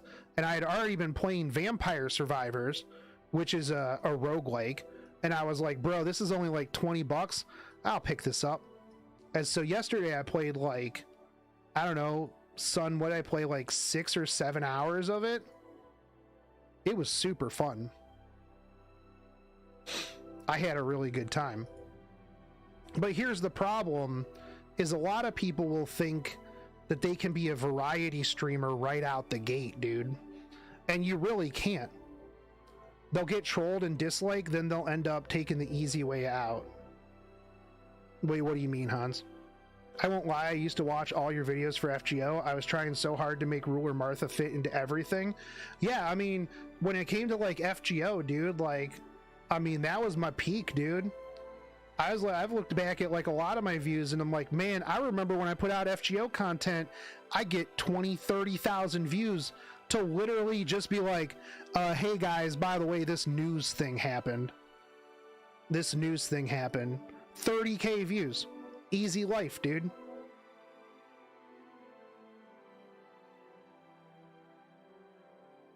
That reminds me of the bloke that did FGO, then Girls Frontline. Oh, Voice of Saint Chords. Yeah, I think he does a Yu-Gi-Oh thing now or something like that. Or he just completely dropped off the face of the earth.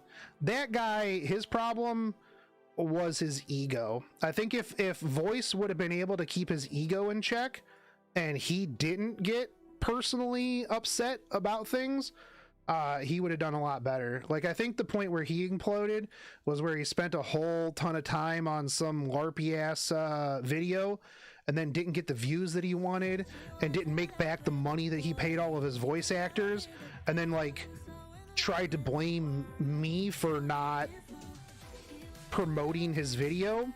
And I was like, bro, that's not my job. I was like, I don't know when you thought that it was my job to help promote you. Like, I got other stuff to do.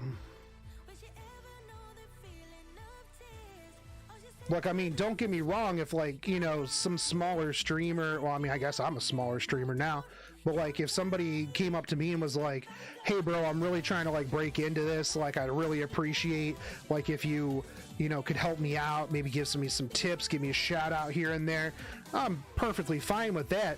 But to like call me out on Twitter and be like, as the biggest content creator, you should be helping promote other people, and I'm like, bro, you're only like a handful of people below me. Like, don't be pulling that, and especially after complaining about, you know, not making any money off of your video.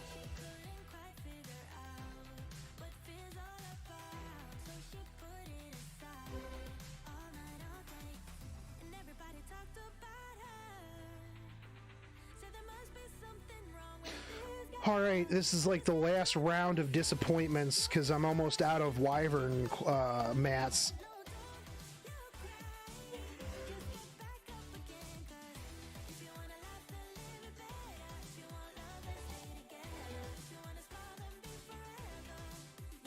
But like, yeah, that's been like the problem that I've had a lot with like my channel, is that I just shift focus. Dude, I'm so bad with how often I shift focus on things.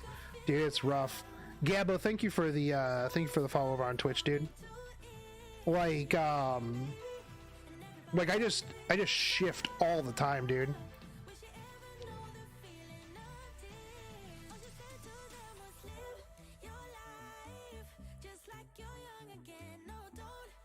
People should be grateful for getting shout outs. Many grew without anyone giving them hollers. Dude, I haven't really had too many people like ever promote me that much. I mean, I get raids every once in a while, but again, like, I mean, I grew myself in Epic 7, I grew myself in FGO. You know, I don't think I've ever really, at no point in any of the games that I did I collaborate with a bigger streamer. It was always me collaborating with like either people like parallel to me or smaller than me.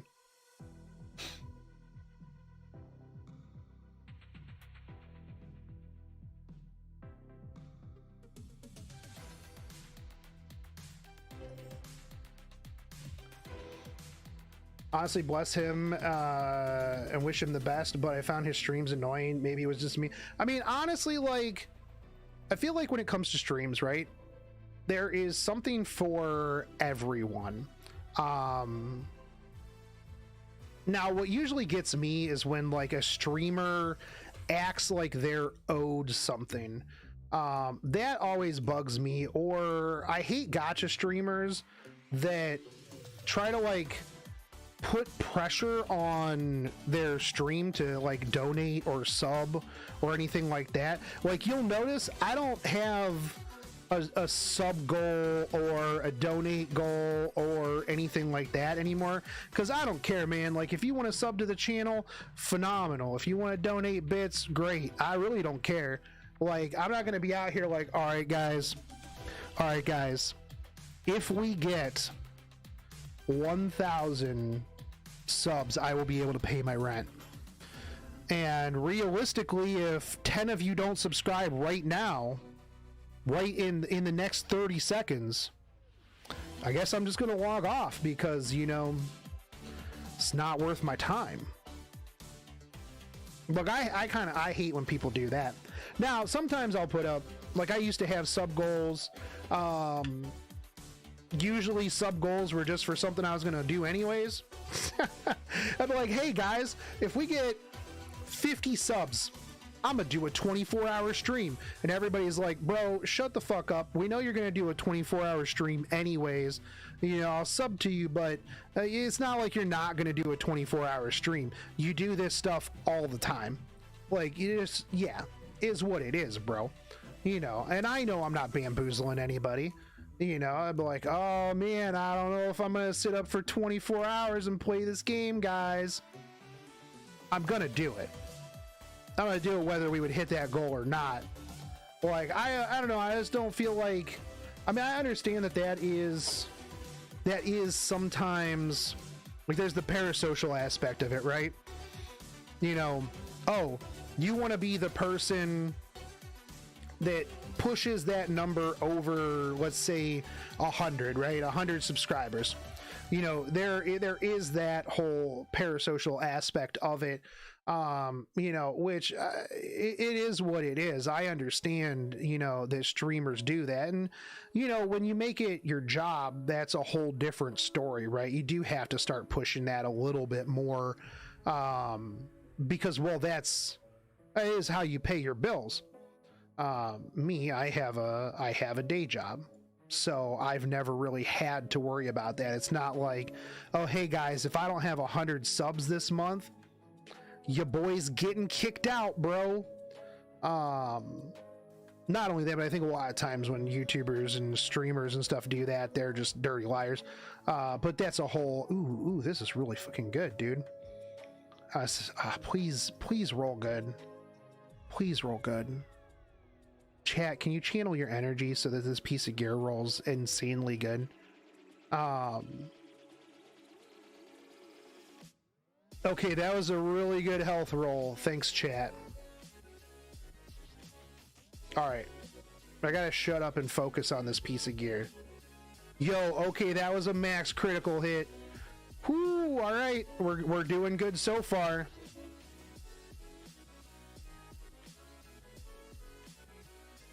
Alright. I just gotta focus. Okay, that was a min health roll. Alright, my focus was broken. Damn. But we're still doing pretty good so far on this piece of gear. That was a max critical hit damage. That first one was like, I think max health, or at least 7% health.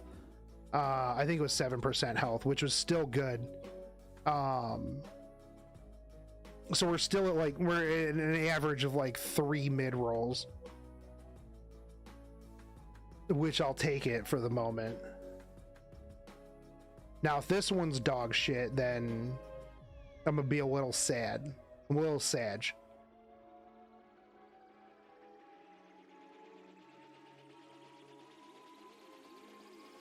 All right, fingers crossed. That was 8, 5. Was that 5? Was it? No, I think that was higher than that, right? No, I think it was 5. Yeah, it was 5%. Not great.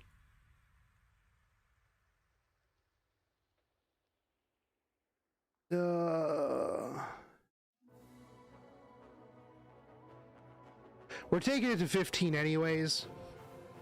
A little sad. It started out really good.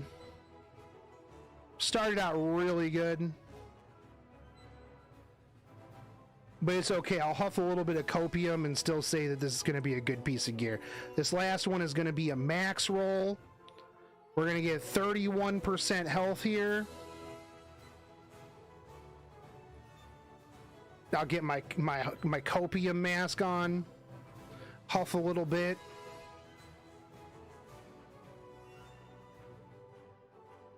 It's definitely gonna be 8 HP percent.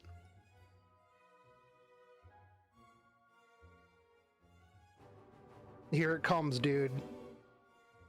Here it comes. This last one's gonna be the Godge roll.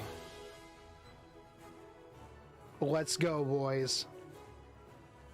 7% critical hit damage, 8% health. Either one. Let's do it right here. 4% critical hit chance. I guess that's not the worst. Oh, it was so good, dude. It's still good. It's still okay. It's still okay. It's still all right, dude. It's okay. This is gonna be 700 speed. I'm gonna say 17 speed, but that's not actually all that great.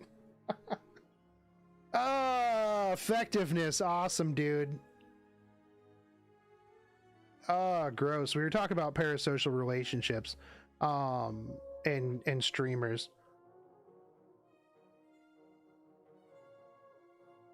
But yeah, no, I understand, like, at a certain point, streamers like pushing subs and like the parasocial back and forth. But yeah, there's people that are not good at streaming. They can be good at like content creation, right?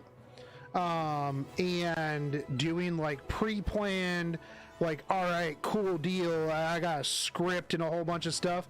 But when it comes to streaming, it's a completely different thing, right? Because, like, here's the thing.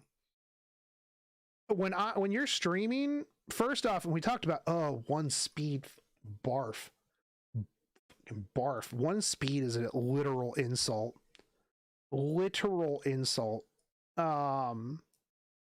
When you're streaming, and we looked this up yesterday, right? So the amount of silence between when it becomes an awkward silence for somebody, right, is what, 4 seconds, I think we said yesterday. So you have to be consistently talking, or molding or something, right? You have to constantly be working through entertaining people, and a lot of people, they're just not necessarily good at that. It just really is what it is. And so while you're constantly talking, constantly entertaining, and this is one of the things too, where like, Final Fantasy 14 is not really a good game to stream. By the way, I'm looking for for some music here to put on, because my playlist got finished. But Final Fantasy 14 is not a really good game to stream, because it's hard to be entertaining and constantly talk unless you're doing like the main story quest. And people want to watch people do the main story quest because they just want to be like that dude that shows somebody, their friend, a video because they've already played through Final Fantasy 14, and they're like, oh, my favorite streamer is playing Final Fantasy 14. I can't wait till he gets to the thing. I can't wait till he gets to the part with the thing where the stuff happens. I want to see his reaction. But outside of that, bro, if I'm just doing Praetorium or I'm just doing dungeons, man, that's just boring. That's boring, dude. That's like when Asmon was playing Final Fantasy 14. Anybody who watched him, he literally sat in Gold Saucer and raced chocobos all day. because that is entertaining, it's exciting, there's stuff going on, there's things to do. It's why, like, as a streamer, a lot of times, like, look, like right now we've got how many people watching? We've got 43 people watching me craft, right? If I were doing RTA, more people would be watching, because RTA, there is more action than me just bricking non-stop gear, because it just is. It's more entertaining. There's more things going on. There's me getting 5% dual attacked into, you know, my Violet getting hit by a Belian and me mauling. So there's a lot more entertainment in the fact of that. And I think that's one of the things too, that a lot of talking about what to do in Final Fantasy 14 while streaming. I mean, sure, there is stuff to do in Final Fantasy 14, but a lot of people don't want to watch it because it is boring. But like when it comes to streaming, you really do, to be honest, I like watching crafting streams. Oh, in this, I thought you meant in like Final Fantasy 14 for a second, and I'm like, bro, who does Final Fantasy 14 crafting streams? Because that would literally just be pressing a macro and just letting it go. Somebody somewhere has done a Final Fantasy 14 crafting stream, I'm sure. I mean, crafting streams are literally just chatting with a little bit of hype here and there when something rolls good, which I mean is actually fine. Honestly, like, I enjoy just chatting streams.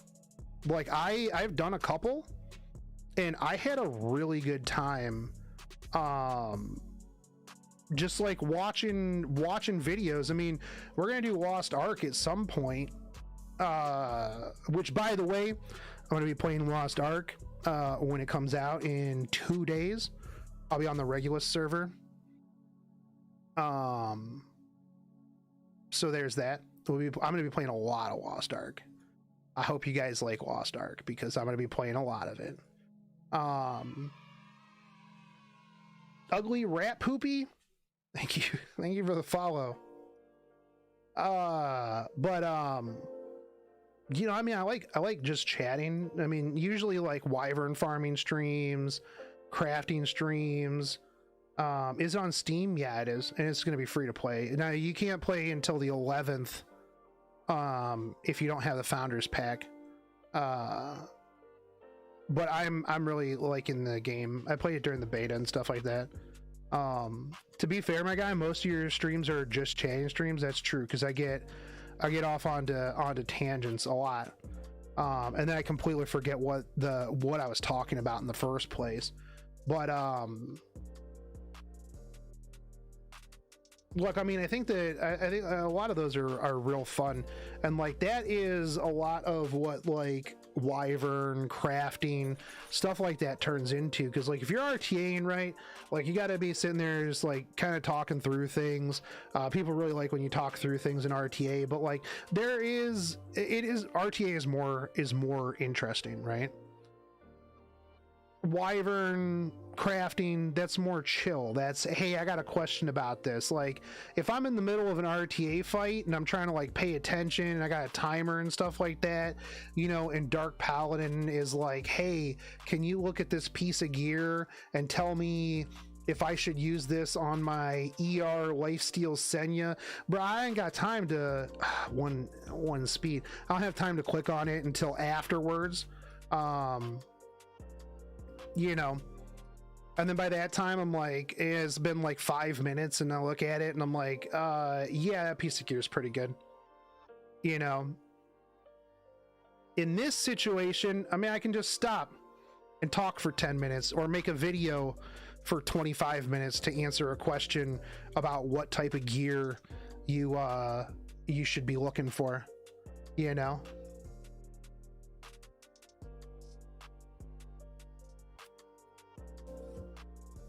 A lot of times I want to, and I might start doing this more in the afternoons, Especially since like yesterday when I just like was like, you know what, we're gonna play Risk of Rain. Like, I don't mind going live with something where, like, because here's the thing is, like, a lot of times during the day while I'm at work, you know, while I'm working, I just watch YouTube videos.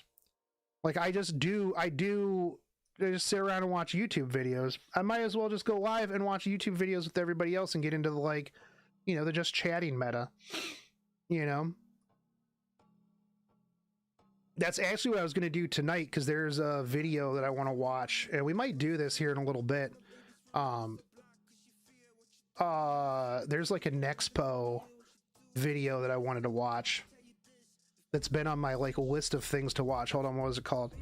I don't know if you guys are familiar with the Nexpo channel, but they do like a lot of like weird conspiracy theory weird videos. But it's Gemini and the End of the World video, and like a lot of ARPG stuff, which, dude, I love ARPG videos. But I got some pizza and I was gonna watch this, so maybe we'll do that here in a little bit. But yeah, like, I mean, I can literally just go live in the middle of the day, because I mean, my work is pretty easy, and I've thought about this like lately. I've been talking to my friend Strong about it. And like, yeah, even if it's just for people who want to hang out, like, you got nothing else going on. I ain't got nothing else going on.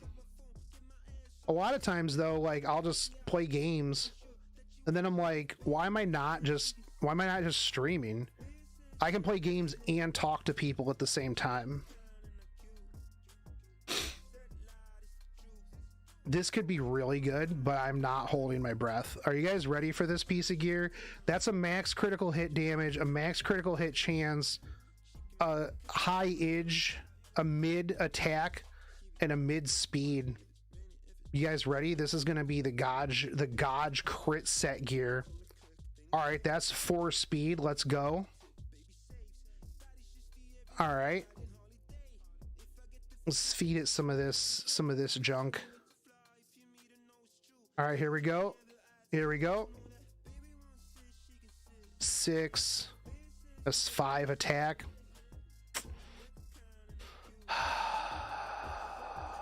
Did I get Lion Mommy? I didn't. No.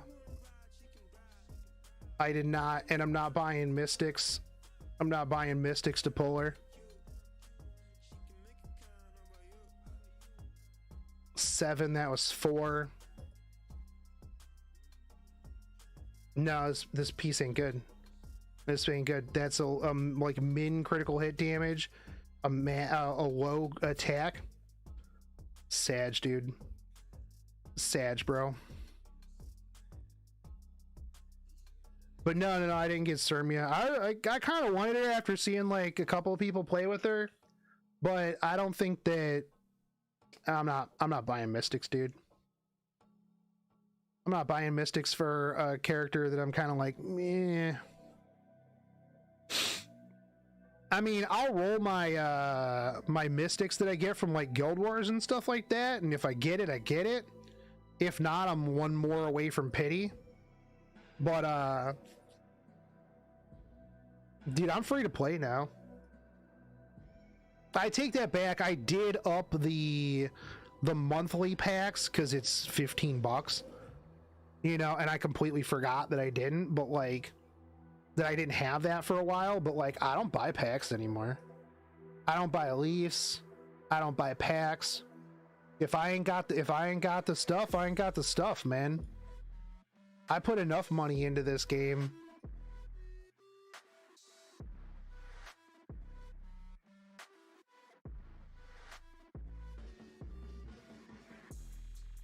And that's why I'm looking forward to Lost Ark, because all of the money that I put into Epic 7 went to fund Lost Ark anyways, so let's go, baby.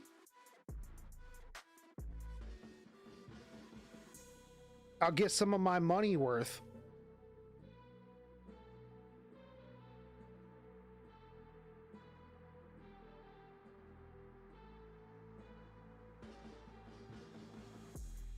Oh, also, Hans, I know we talked about this the other day with like the censorship and the the other stuff with Lost Ark, right?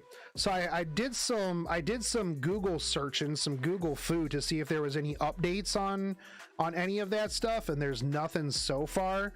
So it'll be interesting to see on like release whether or not they pushed in all of the like forced diversity stuff, and if that didn't get rolled back.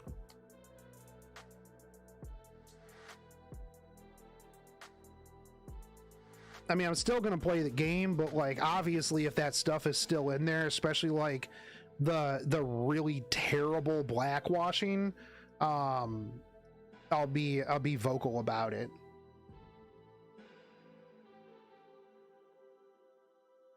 And I think a lot of people will, especially like, dude, like they just didn't need to take the canonically Korean princess and just be like, oh, nah, she's black now. Like, why did you do that? It didn't need to happen. Nobody would have noticed. Nobody would have cared. Just stop. Just done. Don't do it.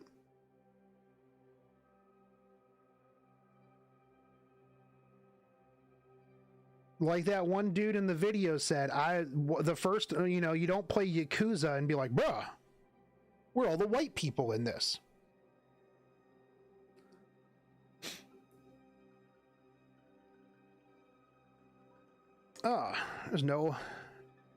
That's weird. That's crazy, dude. Afraid of the keyboard warriors? I mean, I don't understand why. Literally nobody's opinion on Twitter matters. People who are outraged by that, like the sooner that game companies realize that the people who are outraged by this stuff don't actually buy or play their game, the better life will be.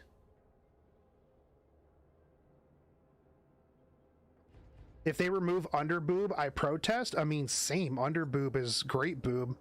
Honestly, underboob and side boob, better than just normal boob.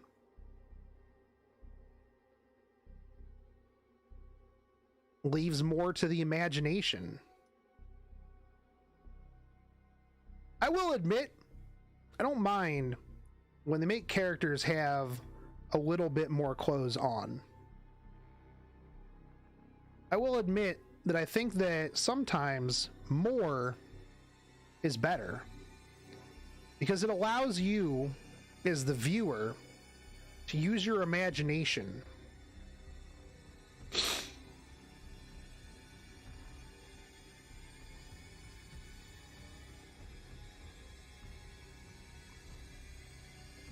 Not every character has to be half naked all the time.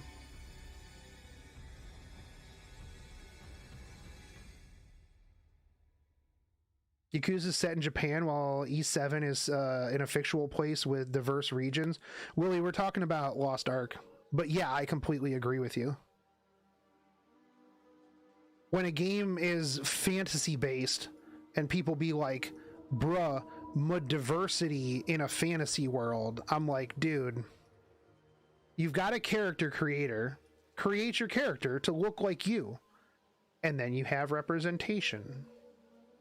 Seems pretty straightforward to me.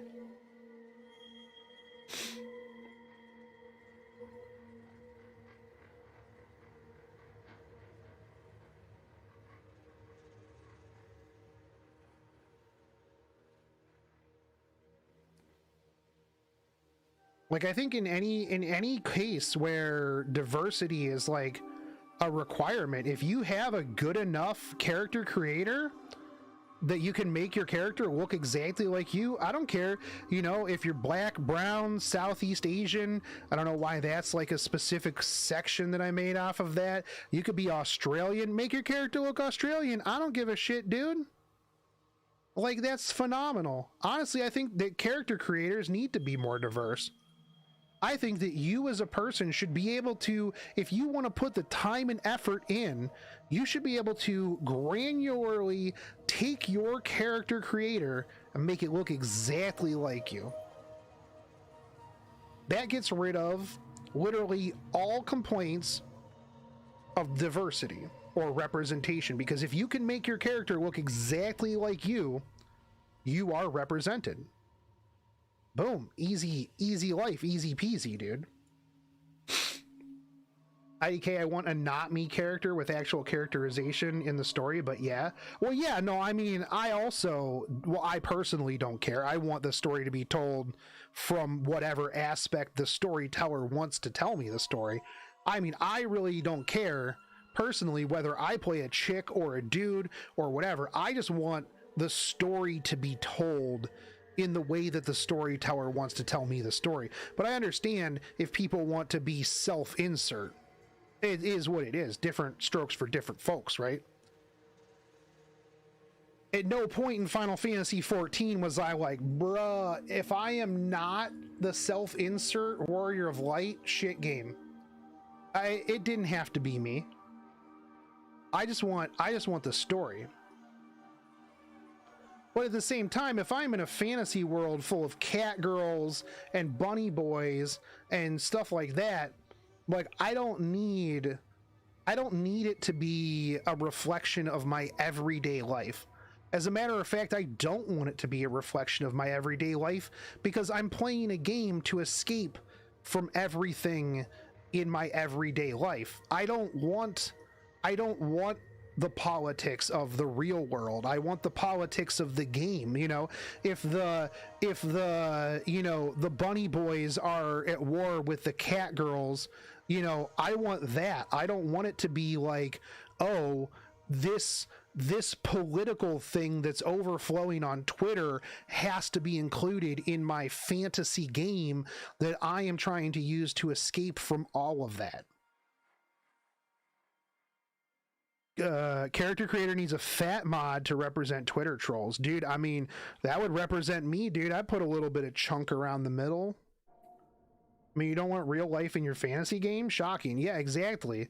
People use a lot of these things as an escape from shitty everyday everything. And then you go to your safe space, which is, you know, Warhammer 40K or Magic the Gathering or Final Fantasy 14 or, you know, whatever MMO. And then you have to be inundated with the same bullshit that you're inundated with every day all around you. And it's just like, bro, can we just stop? I hate using the word safe space, but like, dude, I don't want this here. I don't. I just don't. It doesn't belong in whatever it is that I am playing. Unless it's like Far Cry 5 and you're in Minnesota. That's it. That's it. Unless it is a game where it specifically states, we're putting this political agenda in here because this has an effect on the story, you know, then okay. But otherwise, no. Like, don't. It doesn't need to be there.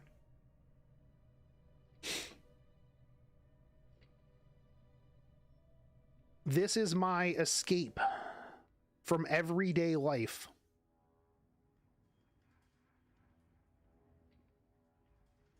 Please, no.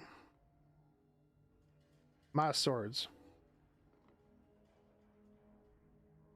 I think there's different levels of self-inserting these days. I mean, that's true. I have seen a video of something called self-inserting, but that wasn't what we're talking about at all. I want R34 bunny girls. I mean, go play Final Fantasy 14. You can get bunny girls to do literally whatever you want for the right amount of gil. Let's just be real. Let's be real and true right there.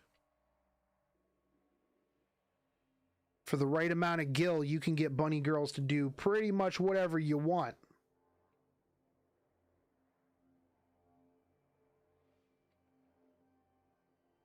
I have a lot of lifesteal sets and not a lot of counter sets.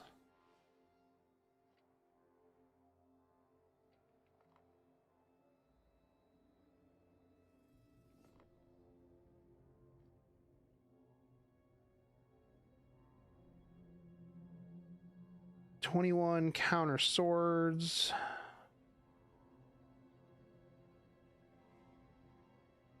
$20 counter hats.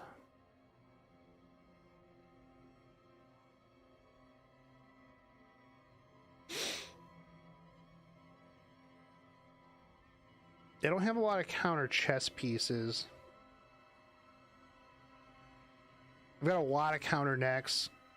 I'm not going to roll counter necks. Let's roll some counter chest pieces and see what we get. I need to burn through. That's not true. Look at all these 80 counter chest pieces I have.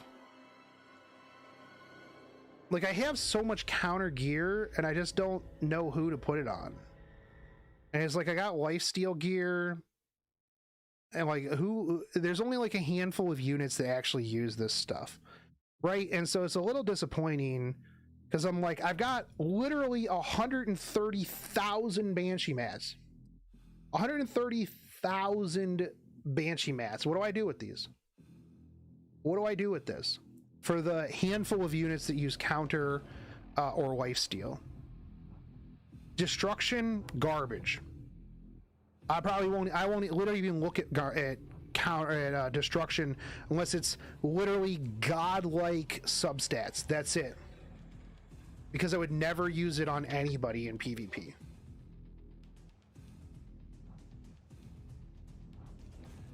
Self-inserts feels so BS for representation purposes. Are you really so racist that you can't identify with someone if they aren't the same race as you? Yes. I feel like people who complain about diversity, yes, actually. Yeah, that's the problem. People don't look at media anymore and go, man, you know what? This is a really good story. I really like the way that this story is being told. It's, can I be upset about this on Twitter? That's really what it is at the end of the day. But like, I don't know what counter pieces to even roll right now.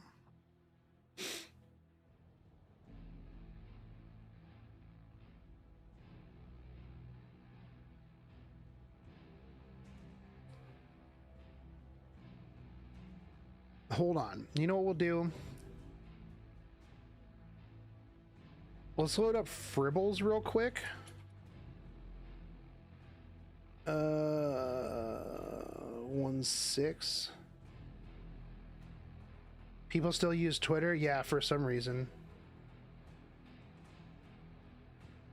All right, so Fribbles. Let me use the bathroom real quick, and we're going to load up Fribbles, and what I'll do is I'm just going to sort gear-wise. Well, actually, I haven't made any counter or lifesteal, so I still have my old save. Maybe I'll just go by that. Hold on, I'll be right back.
All right.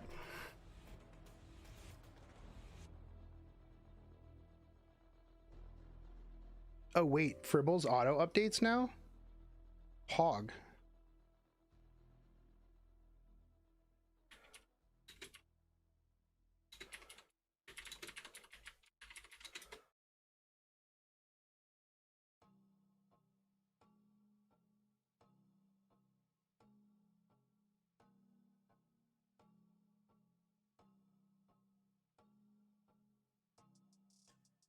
All right.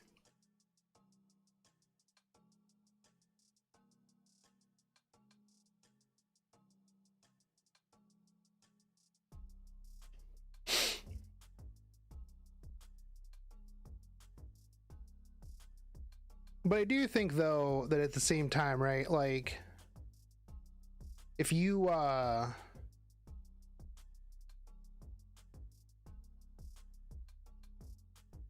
do give people that option,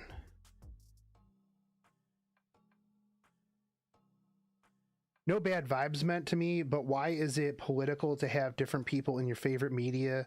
Example, Black Spider-Man. I don't think it is. I think the way that it's put in and the spin, Willie, I think is where people get it, right? Like, I actually personally don't mind 100%. I don't mind. Like, if it's like a whole new character, I think that's fine. I think that's great. Honestly, I would much rather prefer that than them to go, because like Miles is completely different than Peter Parker. And I honestly don't think that it's really that big of a deal. I don't actually think there's that many people that are upset about like a Miles Morales or anything like that. You get like a couple of people that are just upset about it on Twitter, and then the media will turn that into a big deal because it'll be like, oh, one person with 7 followers and 2 likes on this post on Twitter is outraged because Miles Morales is Black Spider-Man or whatever. And then it all of a sudden gets turned into a thing where everybody's mad at it. And I'm like, who is mad at this? I don't see anybody except for some crazy people that are the fringe of like 3 people. 3 people are mad about this. And honestly, I don't think that it usually is that big of a deal. I don't think that many people actually care.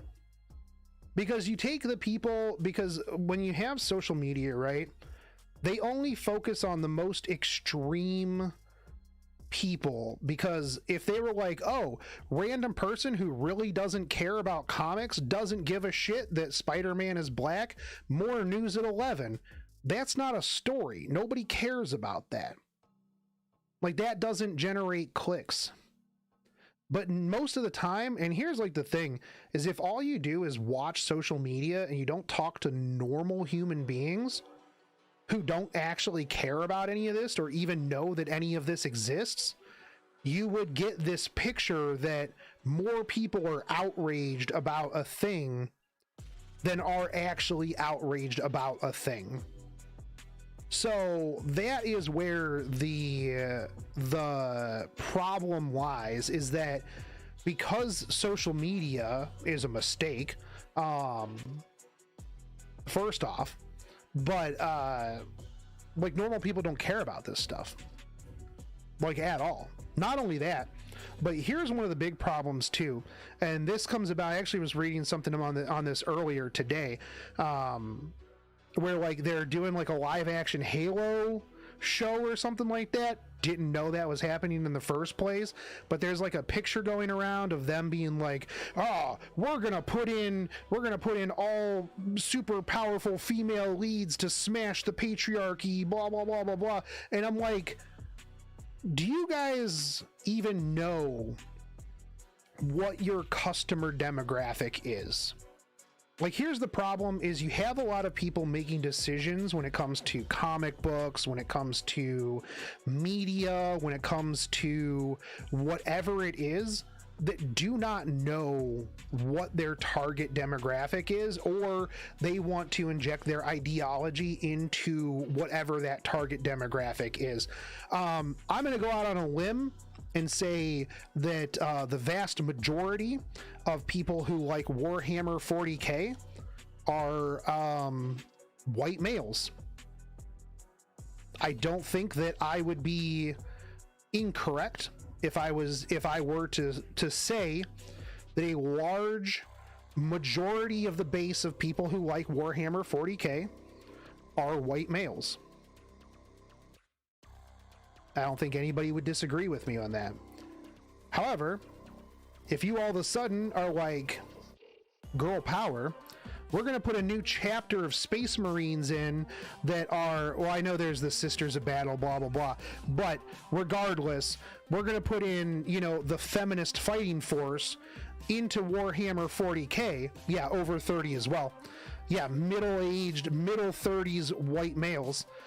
If all of a sudden you go, we're going to put in the feminist fighting force, and they're going to help smash the patriarchy of the Tyranids.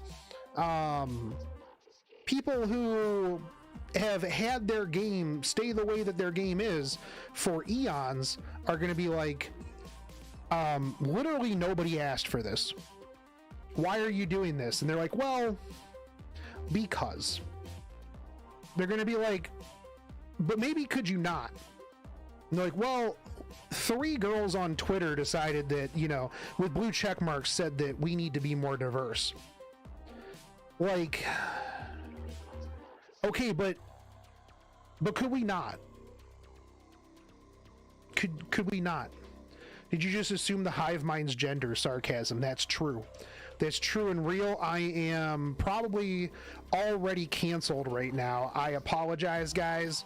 I'll have to make an apology video later about assuming the gender of the Tyranid hive mind. My apologies.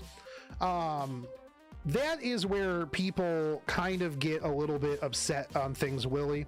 To circle back to the whole original question there, when you change what ain't broke, bro, like, why did you do that? A lot of times people just really don't want changes in their stuff. Like, they just really don't. It's like, why are you changing this? Why does this thing matter? Like, why fix what ain't broke? So counterattack, I've got a lot of 70 stuff. Lifesteal, I've got a lot of 70 stuff, but my counter gear, my 70 stuff is in. I've got a lot of 70 plus in weapons. 72 is my max in helmets. 75 is my max in chest piece. All right, so we'll do helmets. Lifesteal 74. So we're looking for some real high stuff in helmets and for lifesteal and crit and counter. Mr. Shogun, would you think it's weird if the entirety of humanity being white soldier dudes is strange? I think diversity is meant to be a welcome mat for new potential fans. Also, counter is strange to work with. Well, yeah, it is a little bit, yeah. But here's the thing, Willie.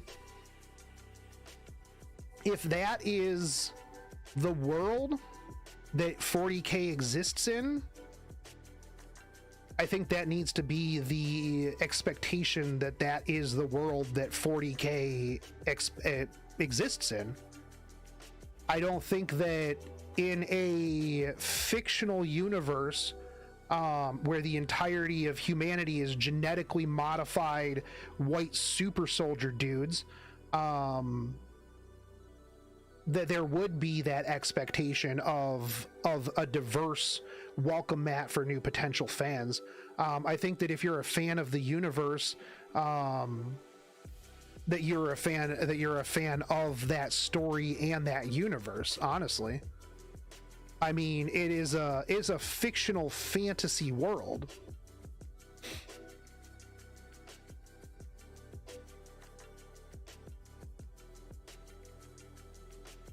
Hold on. Black Space Marines. Oh, there's the Black Templars. I mean, realistically, too, is there Black Space Marines? There's not. They're made from the same gene seed. Various cells implanted to prospective Space Marines to grow the superhuman aspects. But they're not clones or anything. They all start off as normal humans who are made into Space Marines and keep roughly the same appearance afterwards. Oh, why are there Black Space Marines? Okay, so yeah. I mean, they're turned into Space Marines. Yeah. So there is diversity in 40K. Most people wouldn't know that. I mean, other than you 40K nerds. But that's because, bro, 40K is all about just blowing the shit up. I mean, now, don't get me wrong, a lot of times in media, right, in games and stuff like that, yeah, you see your stereotypical butch, white, chainsword wielding, badass dude. But again, I think that, like, when it comes to stories, right, like, even if I played a game, you know what I liked, I was a really big fan of The Dark Tower, right? That was the name of it. Stephen King. Dark Tower? Yeah, Dark Tower series, right? Now, I read The Dark Tower as a book. And I remember the outrage that people had when Idris Elba was cast as the gunslinger in The Dark Tower, because they're like, oh, forced diversity, the gunslinger was a Clint Eastwood type character, blah blah blah. And I'm like, yo, first off, Idris Elba, pretty hot dude. You know what, I'm gonna be straight, really, my dude. I really didn't care too much about it. It didn't make me shy away from it. I really liked it. I don't think that that's really a big deal, honestly. Me as a person, if it works, bro. You know, I really don't care. I don't need to have myself represented if the story is good. Is the reason, as far as I know, no woman is actual space marine? Oh yeah, well, because aren't the women are sisters of battle, right? Are they considered? Hold on. Are sisters of battle space marines? Now, Sisters of Battle did in many ways start off as a Marine clone army. You can see that their base DNA is very similar to Marines, for instance. They're not. I mean, they're still fucking hot, dude. Sisters of Battle, bro. Respect for being man enough to admit a dude is hot. Bro, if a dude's hot, a dude's hot. I mean, I'm not saying that, you know, I want to hook up with him, but like, I mean, let's be real. If a dude is, you can't look at Jason Momoa and not be like, bruh.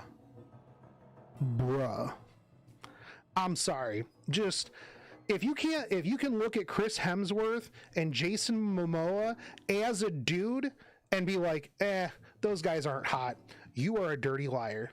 You are an absolute liar. That doesn't mean that you want to hook up with them, dude.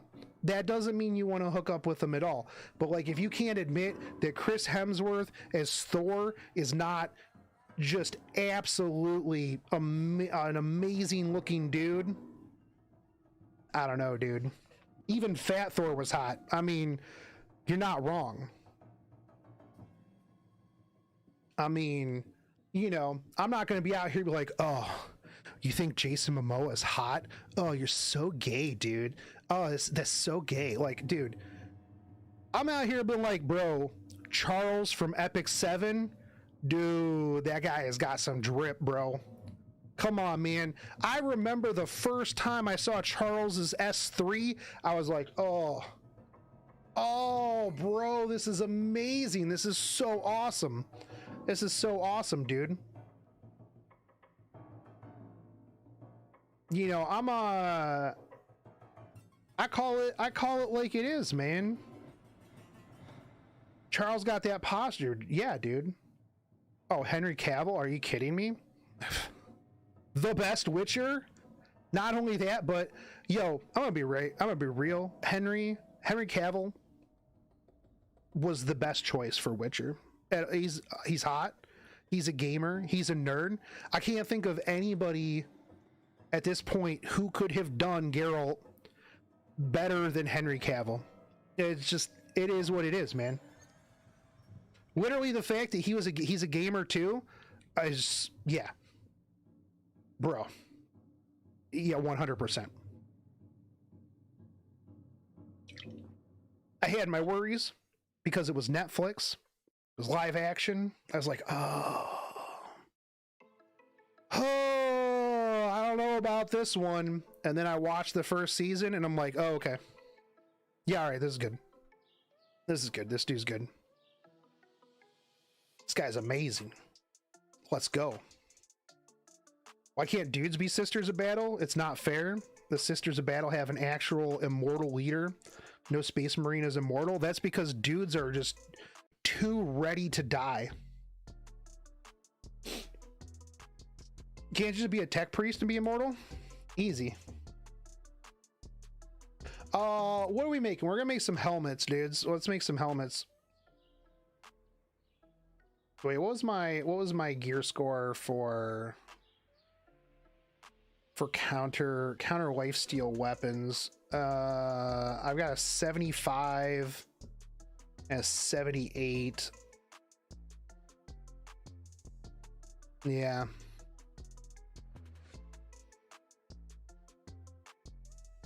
Yeah, we'll make some helmets.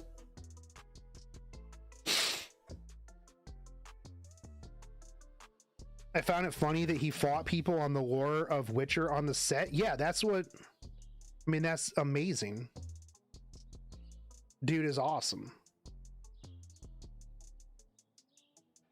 Couldn't have asked for more. Yo, this is really good. 4 speed, 7 attack, 4 crit, flat defense.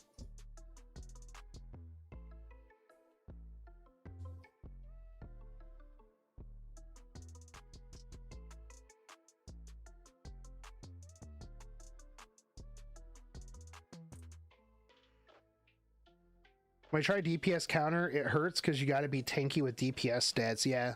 Counter requires like just 80 plus gear score on like everything. It's actually toxic. Even lifesteal, because like you give up the 4-piece speed, right? You give up your 4-piece speed, so that's just stats right out the window. So you've got to be able to make up those stats. Yo, this resist piece right here actually potentially poggers. A 4 speed, 7 effect resist can turn that attack into like health or something like that. Not bad. Could be good.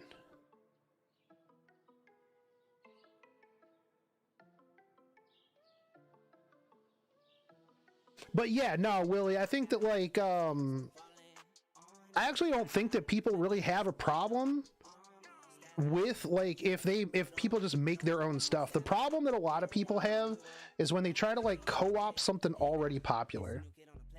You know, when they go, oh, Iron Man is now a 14-year-old mixed Asian girl, mixed Asian black girl, and it's like, but why? I mean, honestly, for me, like, I don't care if the story's good and there's a reason. Cool, dude. Like, I don't care. I only care, does the story make sense and is the story good? That's all I care about. And I think that's the same with a lot of people.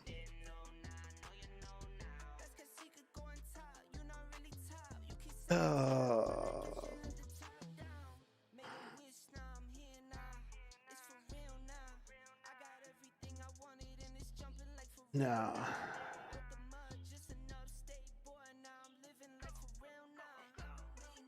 Nope.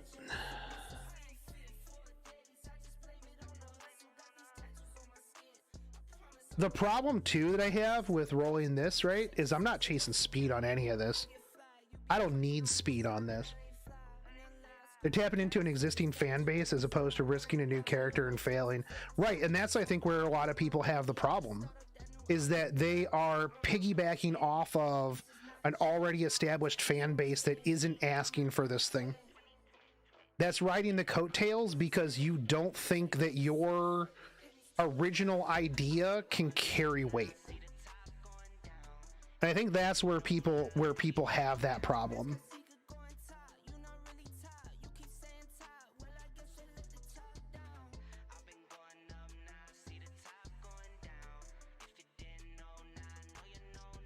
Like, I think that's really the crux of the problem. Like, if you don't think that your own idea can stand on its own, doesn't carry its own weight, then why ride the coattails of something else other than just to ride the coattails of something else? And I think that that's lazy. I think that that's really lazy. Their companies, they fear losing money and risk. And I mean, that's true. That's 100% true. I understand why they're doing it, but that's the rebuttal to that's the criticism of it, right? Is that you are just trying to tap a market that doesn't necessarily want this. Like, nobody in this market asked for this thing, but you're forcing it in, and that's what people don't like.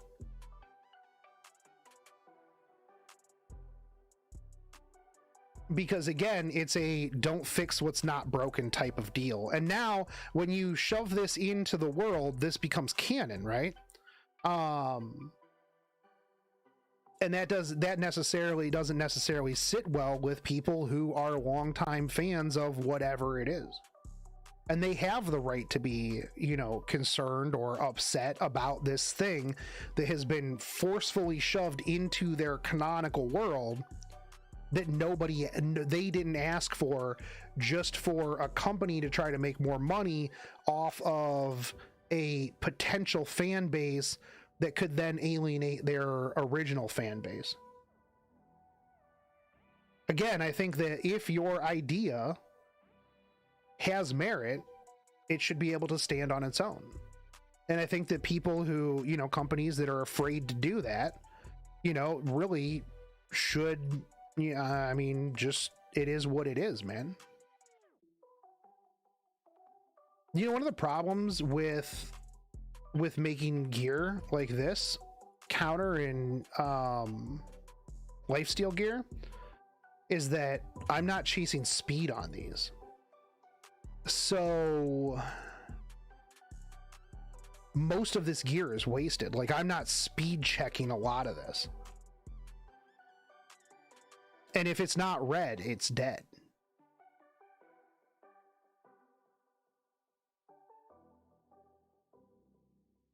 Like, I don't care about destruction gear at all. And I'm probably not going to roll purple gear because the gear that I have is already at such a high gear level that a purple piece of gear isn't going to be able to. Does anybody in chat know, if you rolled a perfect piece of purple gear, what is your potential gear score?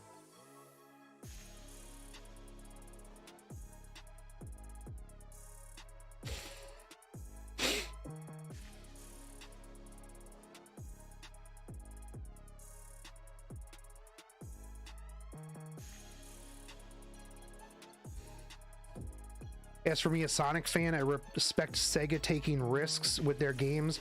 Also, race doesn't matter because everyone's some kind of animal. Well, yeah, it's true. Although, if you listen to the woke people, they're clearly all different, you know, all different races, and you know, it's unacceptable that certain hedgehogs are seen as, you know, a certain race or whatever, I'm sure.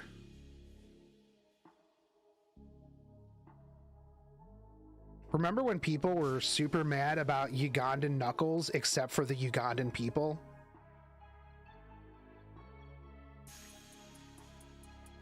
You know what my favorite thing is when random white soccer moms in America are super, super mad about a meme or something that literally other people in the world don't care about at all. Like, I remember when people were super mad about Ghost in the Shell, Makoto being played by Scarlett Johansson, and they're like, nah, she's an Asian woman, and then people in Japan are like, bruh, Scarlett Johansson's hot. And then when you would try to explain to them that the base model for, you know, the main character in Ghost in the Shell was a Caucasian body, they're like, you're just trying to erase Asian people. And it's like, bro, it's literally canon. And they're like, no, you're just racist. And it's like, stop complaining about source material you don't know anything about. I want this to go into effect resist. I can roll this attack into defense to make this a good resist piece. I just need this last one to not go into attack or give me 4 speed would be fine too.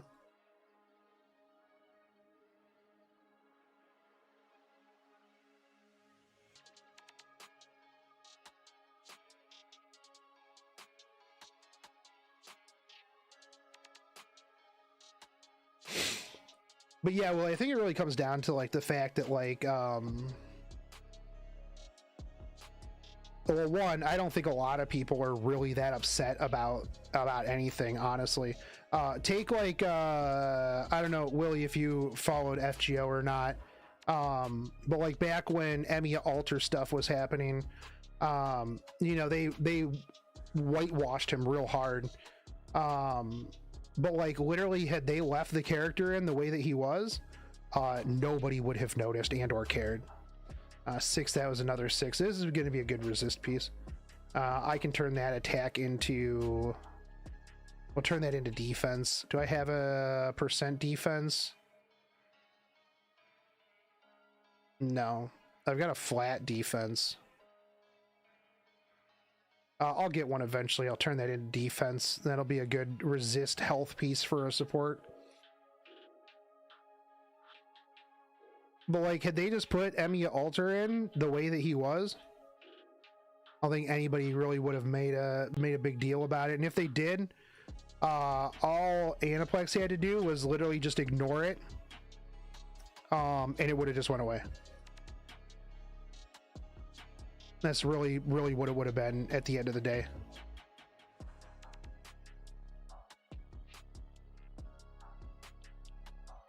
That's 4. That's garbage.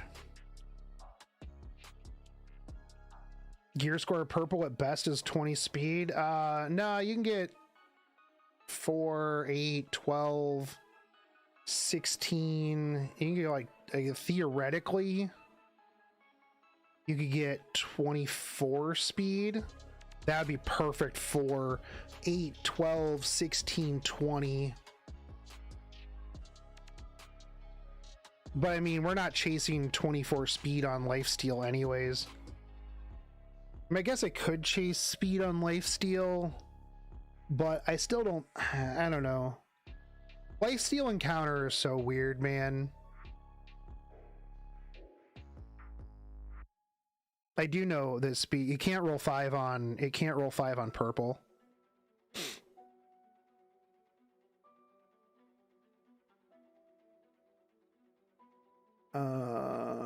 Yeah, it can't roll. Where was it? Yeah, it can't roll. It can only roll 1 through 4 on purple. 2 through 5 on epic. The thing that baffles me is that companies change things for a couple of people who would have been mad, but by doing that, they risk the majority of the community who actually care getting mad. Yeah. Use lifesteal on DPS, you scale damage on HP. I mean, yeah, I do. I would think I would randomly check if you're streaming from seeing you roll gear, dude. Yeah. Hey, you know, if you had the notification bell on, you would know that I was streaming.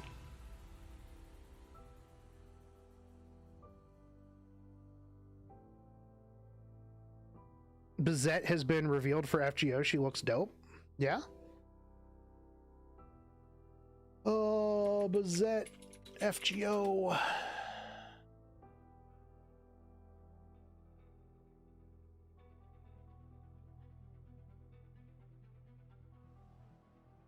Oh, is that my boy? Oh, it's Keyshawn. All right. All right, nice. Hey, thanks for the sub, Dominic.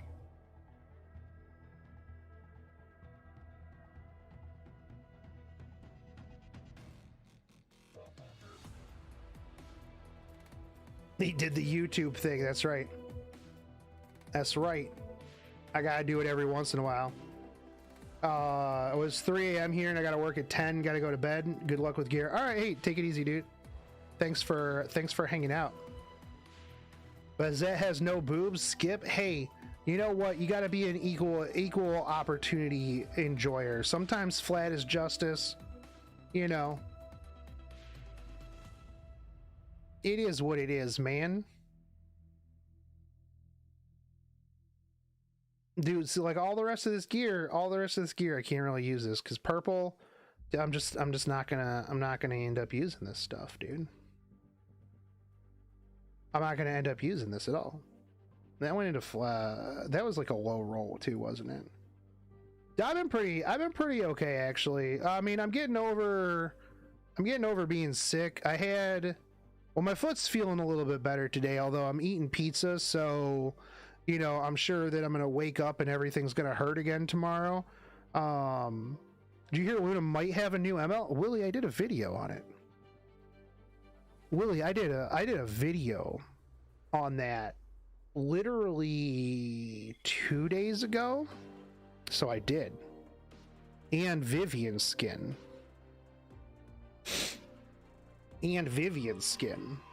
Control user, thank you for the follow over on Twitch. But Vera, I had COVID for a bit, and then my foot hurt again. So I'm getting better, but you know, dude, I don't think that it's gonna be ML Luna. If it's ML Luna, I'll quit the game because that'll be super scummy. If they put out a limited Moonlight character, or like even just a Moonlight character that requires a limited for an imprint, that will be one of the most scummy things the Smilegate could do. I would be the most scummy thing ever. I would rip them apart in a video. So they'll probably do it. Well, they got to fund Lost Ark somehow, dude. They've got to fund Lost Ark somehow.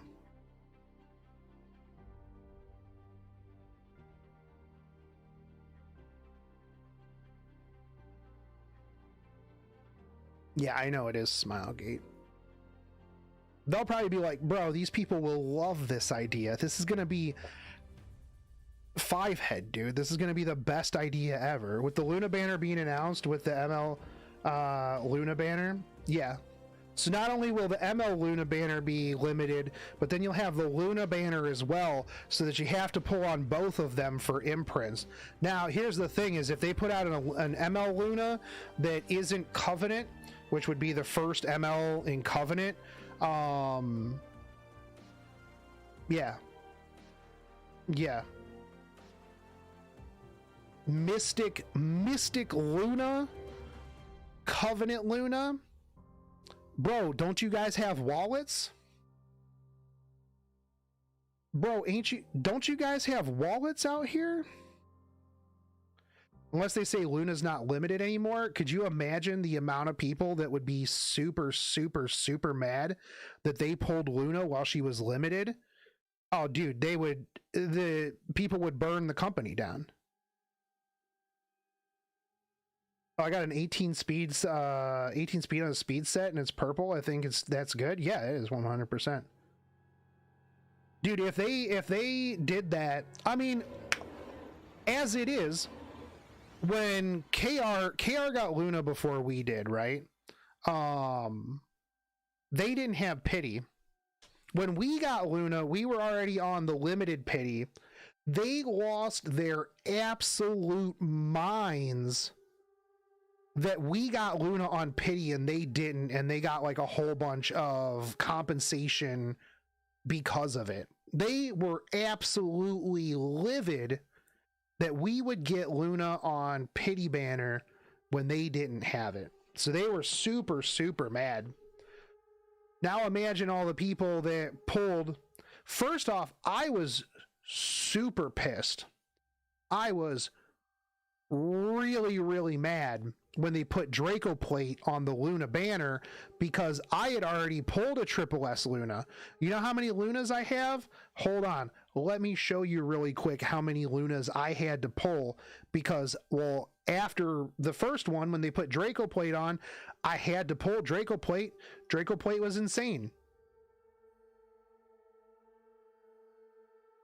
Where is Luna? I have pulled 14 Lunas.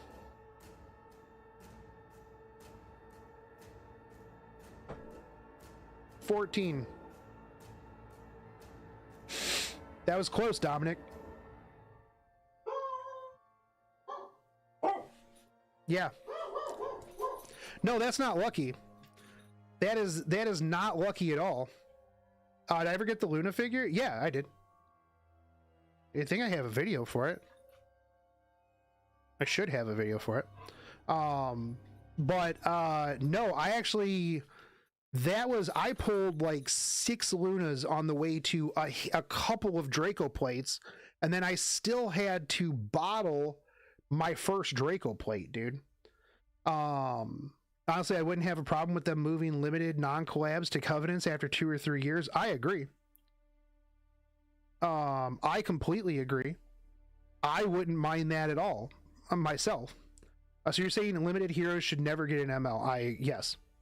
Maniac on the Loose. I don't think that limited characters should ever get an ML, because that's very, very bad. Imprints plus multiple builds? Nah, I used her for dogs. What class am I playing on Lost Ark? I'm playing Berserker. I'm gonna be playing Berserker on Lost Ark. I'm trying to think of who I've pulled the most of, though. Let's see. How many Cerises have I pulled? Oh, I only pulled 8. That's not that many.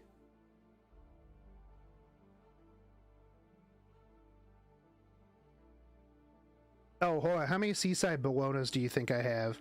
11. That's actually not that many either. Regular Bologna. 12. Oh, hold on. Crow. I just want to point out that I have never pulled on a Crow banner.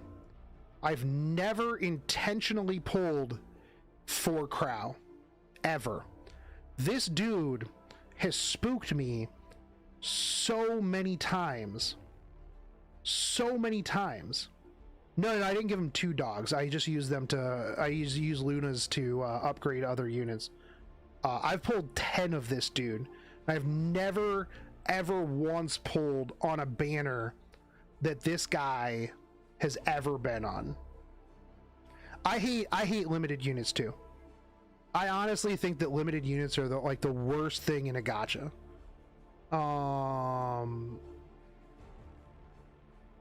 Yeah, this crowd just spooks me all the time, dude.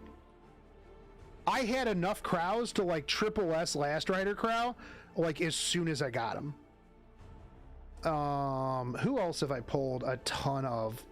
I got a lot of 6 DJ Basars. I used regular Basars for him. I'm trying to think. There's somebody else that I just pulled a metric pile of. 11 Charlottes. But I've actually intentionally pulled for Charlotte. I pulled on a Charlotte banner for Little Queen Charlotte and Triple S'd her as soon as she came out. I only had 4 Charles? Really? I've only ever pulled 4 Charles. Huh, that's crazy. 7 Senyas. Huh.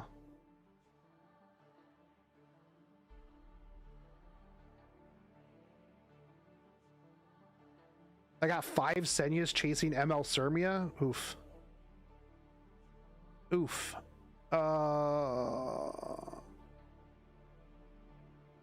Who else would I have pulled a lot of? Smilegate should give more mystics for new characters. I mean, it would make it a lot nicer, but you know, Is what it is. How many hastes have I pulled? 7.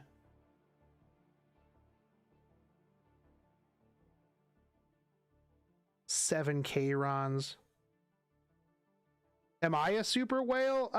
Yeah, a little bit. I've been free to play for a while now, but like I was, 13 Kiseis.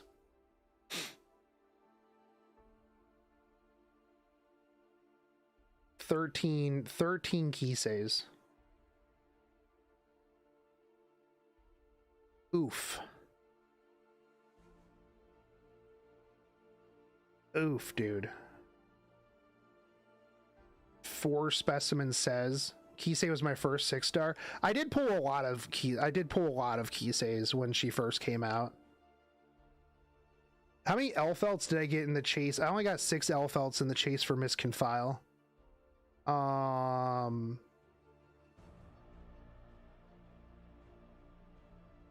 Asaria's only 7.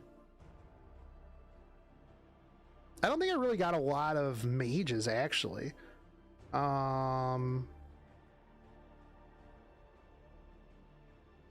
Yeah. I mean, I'm a pretty big gotcha whale. 8 Lulicas. I think Lulica's the most of any of the mages that I've gotten. Only 4 Vivians.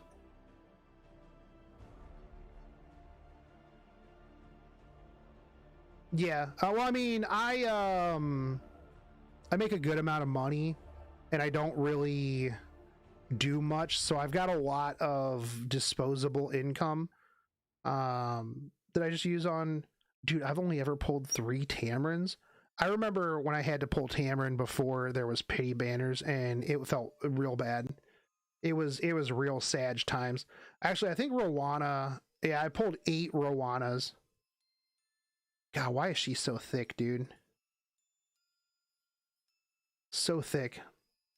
God, I wish it showed how many 4 stars you pulled. Holy crap, dude. I did go like 2K bookmarks on Tamarin. Yeah, it was terrible. And like at one point people were just like, bro, could you just stop? Just stop pulling. Yeah, I've only pulled 3 cigarettes actually. They're like, just chill, dude. Just stop pulling. And I'm like, but I can't. I'm already this far in. It was like my green heart. I've pulled 4 Dark Corvuses. Does it count? Does it count your selective summon? Probably not. 4 Aravis. 3 martial artist Kens. Dude, hold on. Check this out. I've actually pulled 3 Strazes. I immediately, when I first got Straz, I immediately triple S'd him. And then like a couple of days later, I pulled him from Covenants.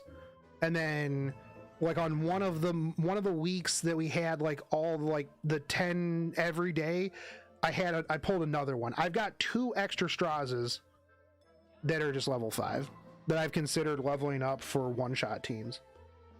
I'm just like, bro, but it's okay, because I mean, if I would have just pulled for it anyways, or if I wouldn't have, if I would have kept the gold transmit stones, it wouldn't have mattered. They would have just been Elsons anyways.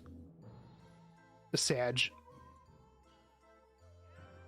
I need Charles. I need Spirit Eye Celine. What don't I have? These are all the ones that I don't have. I still don't have Hassel, and I haven't done the story. Am I skipping ML Sermia? If I get her, I get her, but I'm not buying Mystics. I'm not buying Mystics for ML Sermia.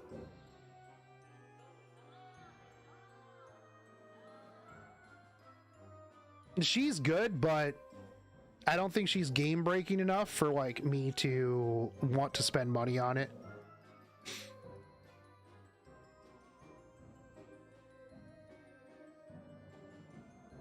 Plus, I don't think that I really need her.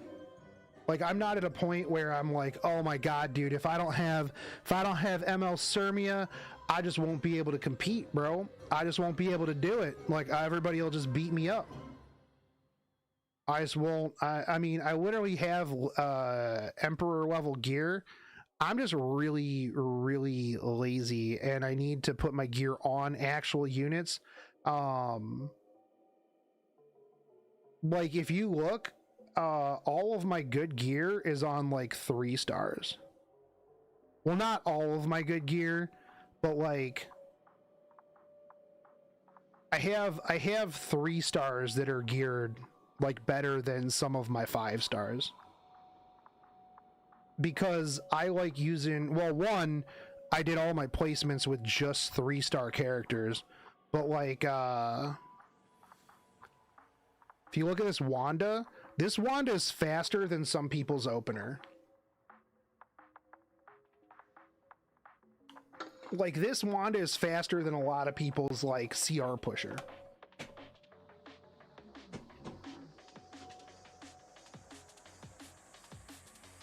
Who's my favorite 3-star character? Falconer Corey.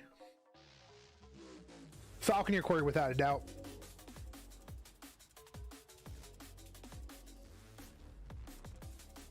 I mean, this is my Falconer Corey. This Falconer Corey like solos teams. Falconer Corey has probably been one of my favorite units in this game since the beginning.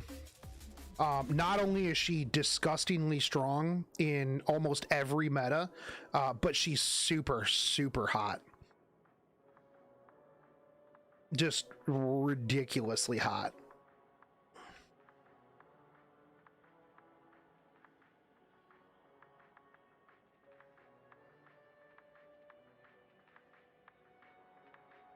Yeah, waifu and meta.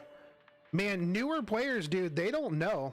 They don't know how strong Falconer Corey used to be. Did I have counter set? I had counter and unity on her at one point. Yeah, I did. It was just one of the one of my most favorite times in this game ever. Falconer Corey counter unity set with Elbrus Ritual Sword. It was just dumb. And like, really, the thing is like, there's few people, like, even when you get her like 1 versus 2, I mean 1-on-1, there's not many characters in this game that can actually deal with her on a 1-on-1 basis. And even like 1 versus 2, like, she just laps so fast. I've also had her on Rannon's Memorandum in the past to increase her speed, because she cycles so fast that Rannon's Memorandum stacks so fast. Mill them, but you can just S3. I mean, yeah, mill them could potentially. Mill them would be about it. I mean, I've dropped like A Ravis and stuff like that previously. It all really depends. Like, if you get speed buff and like critical hit resistance, barrier, continuous healing, and you just like hitting those extra turn procs, dude, Falconer Corey gets real sick. I love it. There's just nothing they can do while they sit there and you just take 6 turns. You're just like bird, attack, and you're like, oh, you get a turn? All right, that's cool. Okay, cool. My turn now.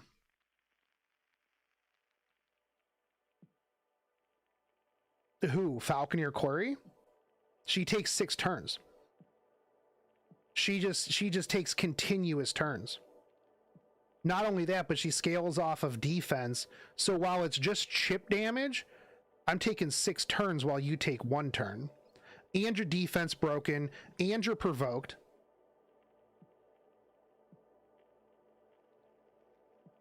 She heals herself. She CR pushes herself. Yeah, defense break. It's huge. And the thing is, they nerfed her, and she's still super strong. At one point, she had built-in RNL. At one point, she had literally built-in RNL.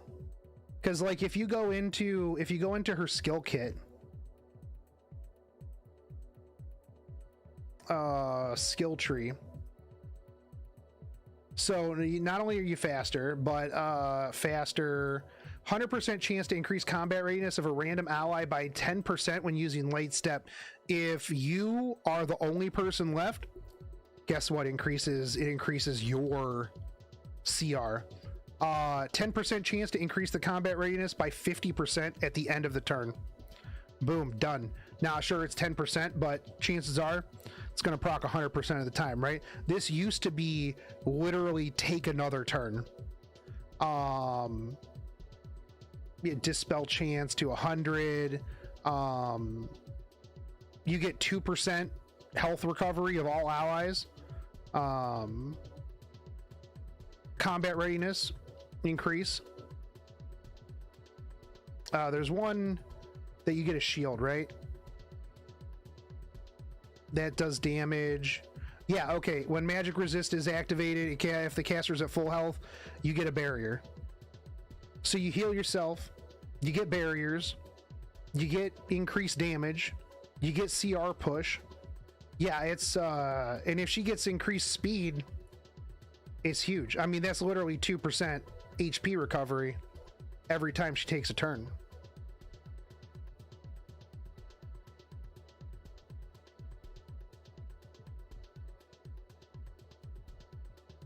And she gets 10% health at the beginning of every turn.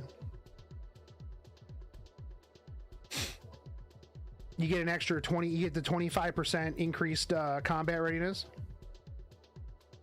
Yeah, her kit is really overloaded, and the fact that literally she used to just get an RNL proc, it was disgusting. She was, at the beginning of the game, if you go back and look at all of the legend level arena defenses, she was on every one of them. Every single one of them. Because she was just so good. Like I said, they nerfed her, and she's still super strong. I mean, think back to like season 2, season 3, where literally like your first two picks were Falconeer Quarry and Adventurer Ross. Because the two of them are so strong. Adventurer Ross, still good. If you had Falconeer Quarry and Adventurer Ross at the end, if it was just those two, you'd pretty much beat anybody. Just constant soul burn into the double attack into Falconeer Quarry to push forward. Dude, it was stupid. It was stupid good. I loved it. I loved dumpstering people with 3 stars. Literally my favorite thing, one of my favorite things in the game.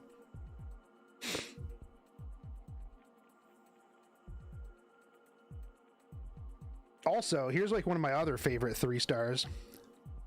My boy Gunther, the god, Gunther god, literally use Unity set on this dude.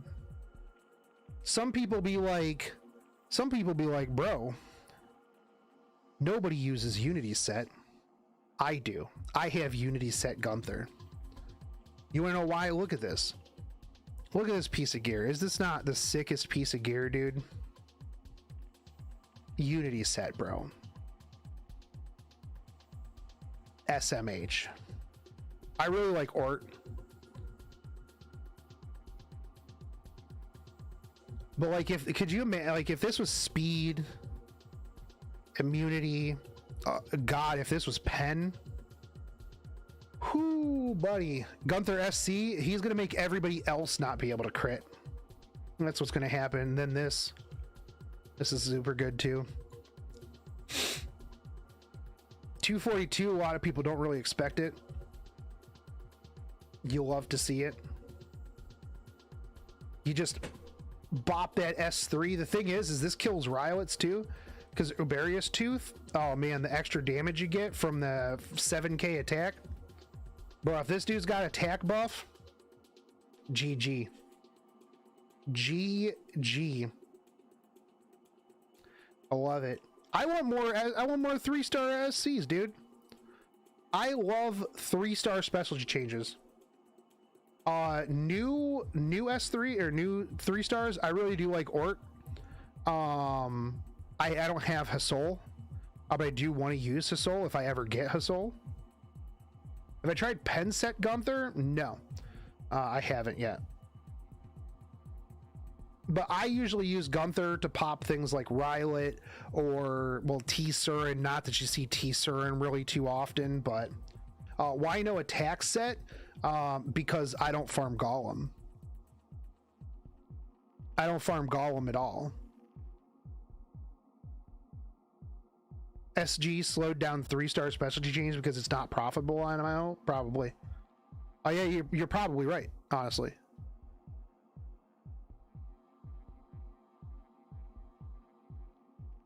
Did I build my Ram? No, she's green mage, right? Is she even... She's level 51. Increase attack by 30%, reduce effect of decreased combat readiness. 30%. No, Gunther is higher, right? Gunther is like 50% or something, right? 75%. There you go. 75%. Yeah, no, if I farmed Golem for attack set, that would just literally be wasted time. It would just be for Gunther. And it would just be so that I can like flex on Reddit or something like that. You know, put him in like 10k, 11, 12k attack, and then just Oxlots push him forward to, you know, blow something up. That's really all that I would do with that. And the amount of energy and leaves that I would have to spend to get like a really good attack set just really wouldn't be worth the meme. Just would not be worth the meme.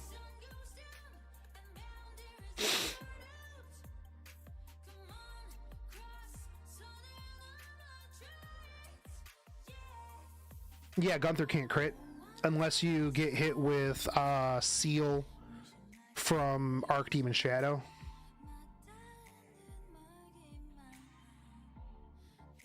How much gold would you recommend before you can spam craft on Wyvern gear? I mean, you can craft whenever you really want, honestly. Like, I think as long as you're not like wasting gold on refreshes for shop. Like I see a lot of people that have problems with gold, right? And but then you lost the 75%. Yeah, but if you bamboozle them and you have 300 crit damage and 100% crit chance, and they're like, oh dude, this Gunther's not going to hit for anything, and you're just like, get bopped, and then they just die, then they're going to get bamboozled and it'll be 100% worth it, dude. I mean, I think that like until you have like a good chunk of gold, like me, I'll never run out of gold. Like I could literally shop refresh for however long. I can craft all these mats and I won't ever run out of gold. Once you get to like a certain point, gold becomes like a non-factor. But again, that also is a late game thing when you're not constantly chasing gear, right? Like for me, like all these purple pieces of gear are not good for my account, like at all. So I can just sell all of these. Crafting is a lot cheaper now. God, I remember when they reduced the cost of it, I had spent like 100 million, 200 million gold the day before. Literally the day before they reduced the price of crafting, I had spent like something like 200 million gold and like 100k mats or something like that. And I read the patch notes the next day and I'm just like, oh, sweet dude, sweet bro. I'm like, awesome. Just glad that Smilegate opted to do that. So that sucked, but at the same time, moving forward, I was like, yeah, okay, whatever, dude. Like the problem is if you're having a gold issue, that kind of denotes where your account is, right? Like if you're having a constant gold issue, you're probably an early late game player. once you get to like a late game player, you're never going to run out of gold. Unless you literally try to upgrade everything that has 1 speed. Then maybe you have issues with gold. I don't know. I don't understand how some people who are late game run out of charms and gold. I never have a problem with that, but I'm also a lot more picky with my gear, right? I don't chase 1 speed on stuff. I don't. That's not a big thing for me. Like when you look at like my runes and my charms and stuff like that, I mean, like, bro, I got 750 boot charms, dude. I will never use 750 boot charms ever. Like, ever. I guess I could see having a hard time with gold if you're crafting right side, right? Because like if I'm crafting right side, it is a little bit more expensive. Not by that much. Honestly, I do need to craft right side at some point in speed, just so that I can show you my asthmatic team. Bro, I don't have an asthmatic team. ML Haste, Tamarin, SSB, and Landy. Once you simply become a whale, I mean, that's true too. I think that was the team that I was using for a while. It's super safe. If you have ML Haste, Asthmatic 13 becomes a literal joke. An absolute joke. Yeah, unless you're trying to like one-shot it, and then you gotta like do like weird. Well, before straws, you had to do like weird Vivian, Bologna, Watcher Shuri. What else? Euphine. That was the weird. I had a really weird setup for it, but it worked most of the time. But honestly, I don't think unless it's like any free-to-play sub for ML Haste, you can use Singelica. You can use Singelica to stop the eggs from respawning. Just use her on, I think, Candlestick. But like, even if you don't want to do all that, you can use Adventurer Ross. As long as you got like Landy, SSB, Tamarin, Adventurer Ross is a good team. Falconeer Quarry can work for strip. You just need somebody that can strip the buff off of the boss, honestly. And Tamarin can do it on the S1. You just need to make sure you have enough effectiveness. I haven't done asthmatic in ages, honestly. I think that immunity set is a little. Everybody strips, dude. Everybody staff strips these days. Like, what's the point of immunity set if every unit reduces your buff cooldown by 1? Like, it's almost completely worthless unless you just want to, you know, take the chance on the 15% not stripping your immunity. Like, that's really the immunity set has lost a lot of its value, which sucks. So like, if you do asthmatic, it's to get rage sets so that you can one-shot Wyvern 13 faster. And honestly, unless it's a buff event or you want to spend hundreds of dollars a day, immunities for a false sense of security, well, that too, yeah.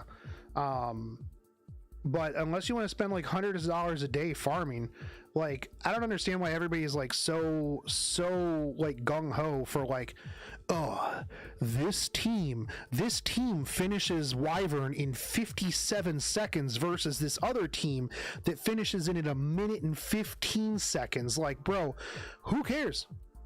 Who cares, dude? Immunity for 2 chances of 15%. I mean, yeah, that's true. That's what I'm saying. If you want to like risk the 15%.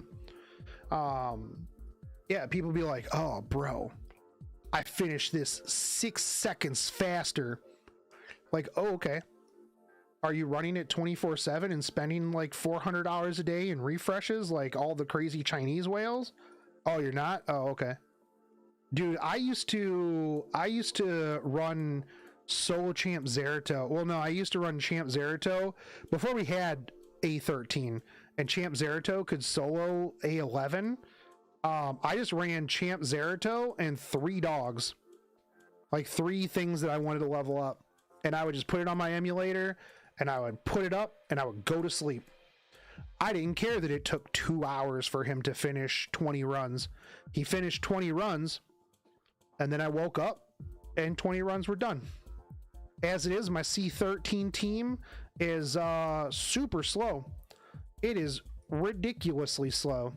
It takes like 5 minutes per run, but I don't care because it's pretty consistent.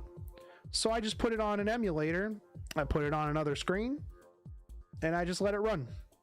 And then I check on it every couple of hours. I hope they release a PC client, and he thought, oh dude, I wish they would. I wish they would. Dear Lord, do I wish they would.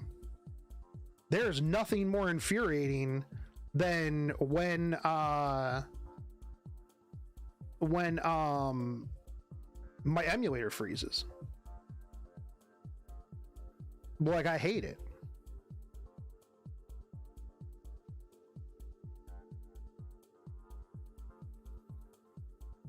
Like, bro, just give me a PC client, dude. I wish this game was 3D. I don't really care if it was 3D. I don't think it would really add too much. I just want a PC client, dude. Supposedly, if I remember correctly, they said that the unit engine was built for phones or something along those lines. I mean, I can't imagine that they can't just make some sort of emulator, but at the same time, I don't know the inner workings of it. I just wish that they would have some sort of, you know, dedicated PC client. I mean, even Raid Shadow Legends, the most ambitious game of our time, has a PC client. But then again, it is also the most ambitious project that we have ever seen or been graced upon. Because I need you to forget everything you've ever known about everything you've ever known, because Raid Shadow Legends is all that you need to know.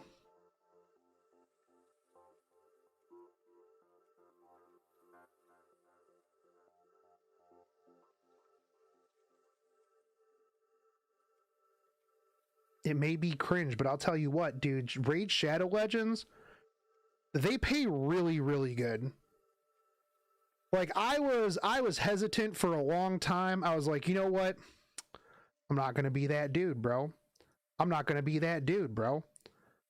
If I ever see you sponsored by Raid, I'm unsubbing. You better unsub from me then, because I was sponsored by Raid a while back.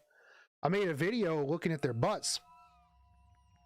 Here's the thing that I like about Raid Shadow Legends sponsorships, is that you can meme the shit out of them and they don't care. They'll still pay you.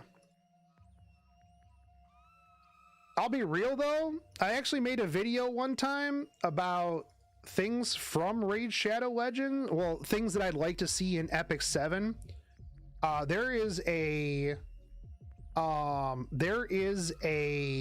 feature in Raid Shadow Legends that when I was playing through it, because they paid me a bunch of money to,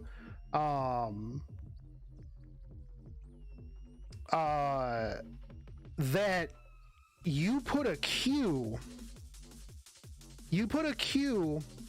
of units that you want to level up, right? And as soon as one hits max level, they put in the next one. And I'm like, why can't I do that with dogs? Why is this not a feature? Why can't I do that? If I'm just autoing all day long, why do I have to stop my gameplay to put in another dog? Let me just put a queue in of 20 dogs. Just automatically put in another dog. I would absolutely love that feature. 100%. I'm gonna be real, I used to hate the raid ads, but people have been getting creative with it that I started to like them. That's what I'm saying. Raid like, okay, so I've had sponsorships from other content, other games, right? And they're like, I have to make it, I have to send it to them, they give me edits, I have to redo it, I have to send it back. Raid's just like, bro, we don't give a shit what you do. Be as memey as you want. We don't care. We know that we're a literal meme. We'll still pay you. Who can you recommend for me to pick in selective summons? A kind of like tanky bruiser. I'm thinking on Ravi, and what early game I should do with it. In selective summons, I mean, Ravi's good.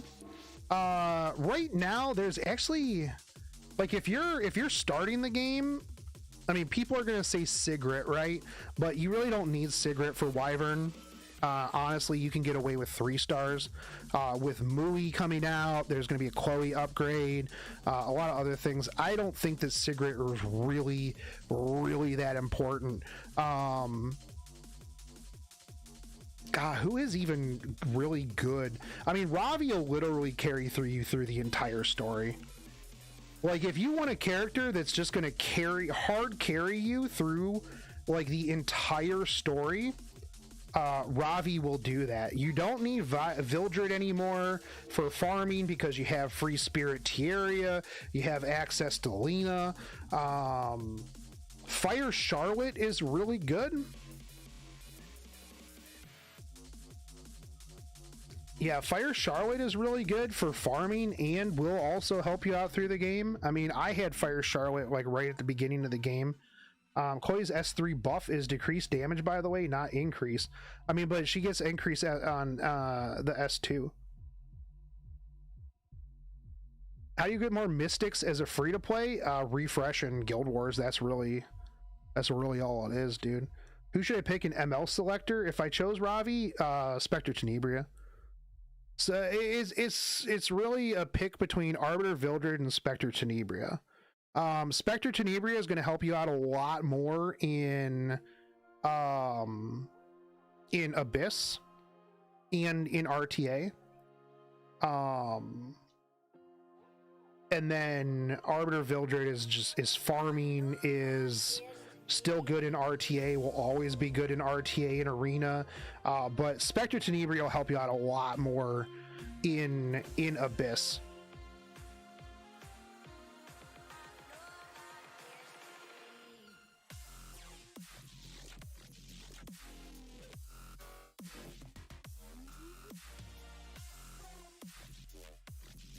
Sigrid's good because she looks like a hot librarian. Okay, well, there's that too.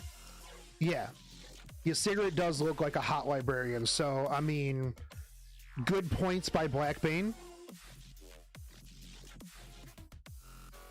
How do I beat SA 100? You mean Abyss 100? I memed it with Elfelt, so I'm not a very good indicator of how to actually beat that without memeing around.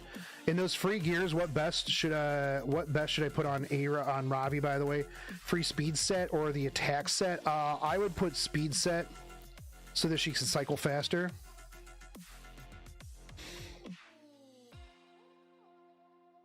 Personal pref. Eventually maybe work towards a well, no, you're not gonna get a counter set. Well, I mean, you can get a counter set through like arena points, but yeah, until you have like a really, really good counter set, I always suggest speed crit. You'd be like, well, what about this character? Speed. Well, what about this character? Speed. What if I have this speed? And this one, speed. You probably should go speed on that one as well. But I didn't even tell you. Yeah, speed. Speed.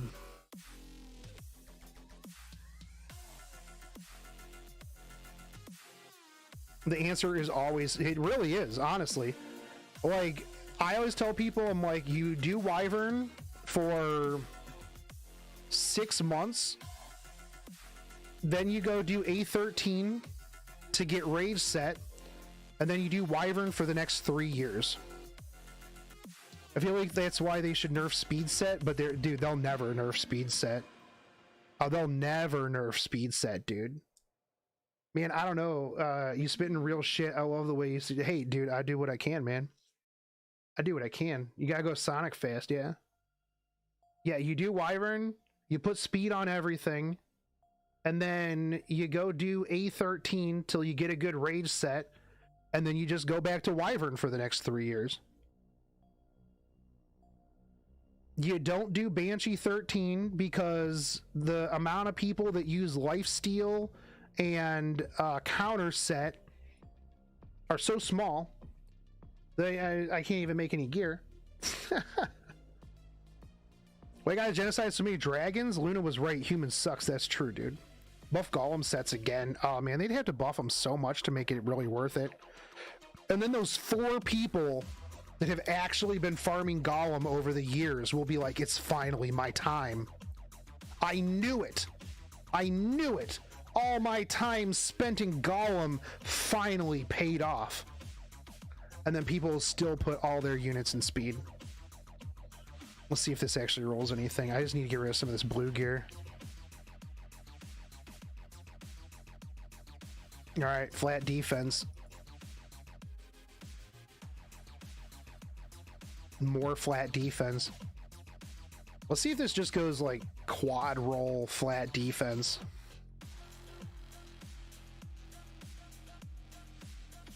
See, here's the problem that I have with these, right? It didn't, okay. Mathematically, speed set is currently better than others in terms of raw stats. You need the other sets to have a huge buff to make it worth it. Yeah, I completely agree with you. That's what I'm saying. Like, when you go to lifesteal or you go to counter set, the gear score that you need to have for those 2 sets has to be so much higher because you are literally getting rid of the extra speed that you get. So you have to be tanky. You have to have, you know, max stats on those to make up for that extra speed that you're losing when you take away the speed set. That's why it's so hard when it comes to counter. And you see these people put, you know, they're like, oh, how's my counter A-Ravi look? And I'm like, your counter A-Ravi is 130 speed. I don't care if you have Timeless Anchor on there. I'm gonna lap and clap you before you ever get to do anything. Like, that's just really what it is at the end of the day. Like, honestly, until you have like a really high gear score counter set, like, don't even bother. Like, you're just gonna get, it's just gonna feel bad. Unless your A-Ravi is Timeless Anchor and it's like 32k HP, then who cares? Because I'm never gonna kill it anyways.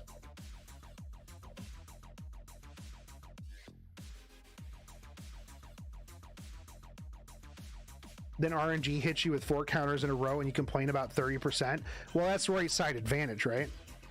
Just like when Belian hits my Violet 4 times in a row. What a stupid unit. Literally the worst unit they could have put in the game. I hate Belian. Literally has, there's no way that Belian does not have some sort of hidden hidden modifier to hit Violet. It is what it is, dude. Every single time I take my Violet into a Belian, hits with the S1, hits with the S2, hits with the S3, and I'm just like, bro, come on, dude. Belian is the episode 3 boss, yeah.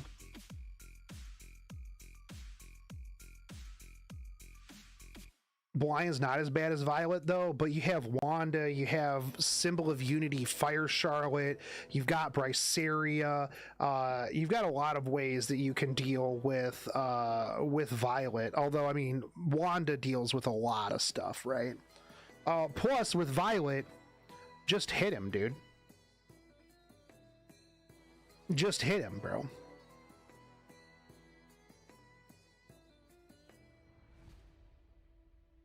Oh, damn, I got 666 million, bro.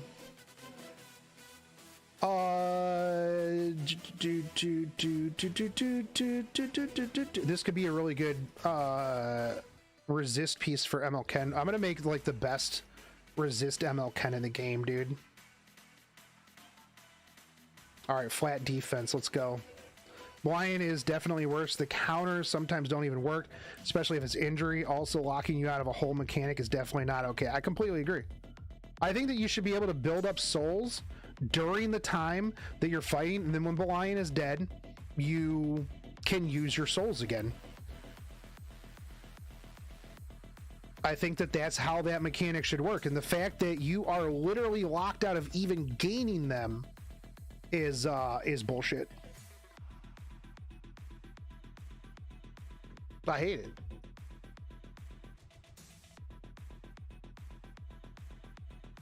Oh. Oh, yeah, I saw that. I saw that thread, Hydro. Oh, wait. Oh, are you saying hi to Sue? I thought you meant Patrick on Epic 7 International, who indicated that he has the best ML Ken in all of Asia.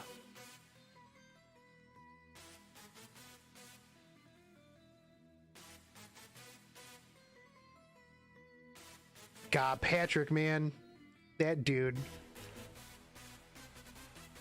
Oh, that was such a good video.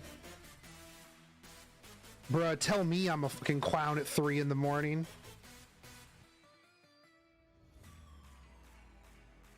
I'm like, dude, I will get up right now to make a video just to prove to you that I know what I am talking about when it comes to LQC, dude.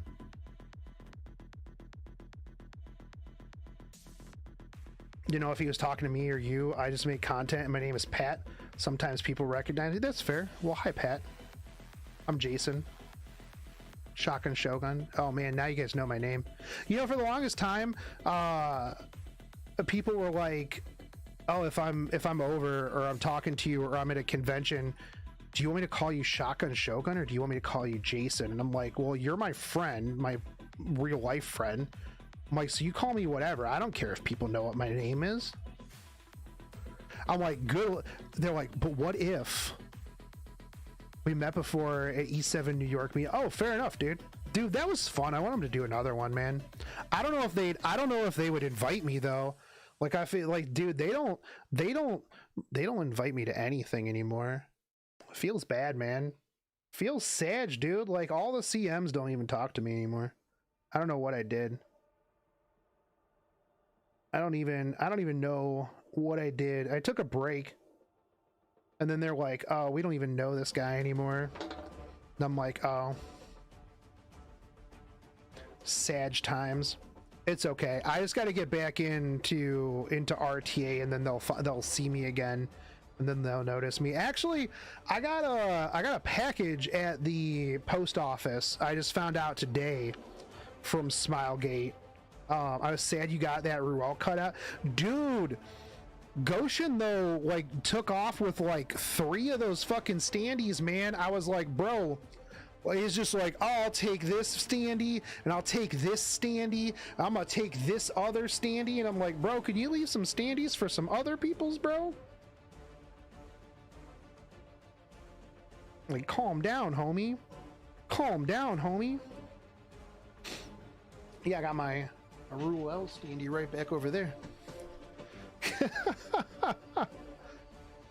He was just like, oh man, you giving these bad boys away? I'll take all of them, dude. I actually wanted to see like him taking the train, the subway back to Jersey. I think Goshen lives in Jersey, with like a whole pile of Epic 7 standees just on the train at like 10 o'clock at night. Like, bro, in an airport, friend walks by, yo, what's up, Shaka? Immediately gets everyone screaming and running. Yeah, it's true. That's true. No, usually like it would be like at conventions and stuff like that when I would be like streaming and stuff, and like my camera guy would be like, oh, should I just call you Shogun or you know what? And I'm like, I don't care, man. Like, people be like, oh, but what if somebody like tries to find you? And I'm like, good luck finding Jason in Ohio. Like, yeah.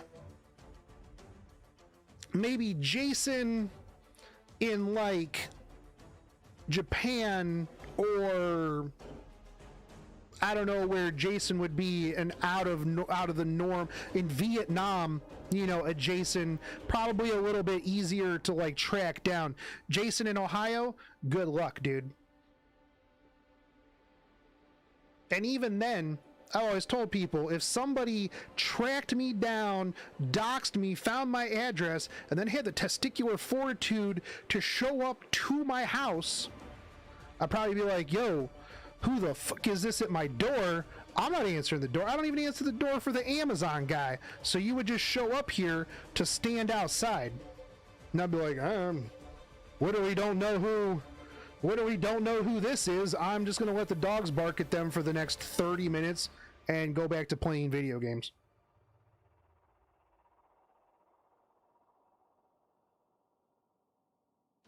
And then it'd be Lance, and he'd be like, hey, bro, dude, let me in. It's cold, dude. I'm out here in the snow. Oh yeah, I was saying something about a Smilegate package. Yeah, I got a thing in my in my mailbox that said I got a package from Smilegate, and so I got to go to the post office and get it. I'll probably go tomorrow to see what it is. I don't know what they sent me. I was real surprised. You know, it's probably some art, because I'm pretty sure Level Up Together got some art. Ohio as well. How you enjoying the recent snow? Dude, I got a giant Jeep, man. I don't care. I don't even plow my driveway. Sucks for the dogs, dude. Yeah, whatever it is, I'll make a video of me unboxing whatever it is. It'll be cool. I already have a Luna figure, though. If they gave me a second Luna figure, I'd be a little confused, but yeah. I won the first Luna figure by dumpstering YDCB in that like global versus Korean tournament. And then I wanted to go to sleep, so I, you know, just inted against Panshui.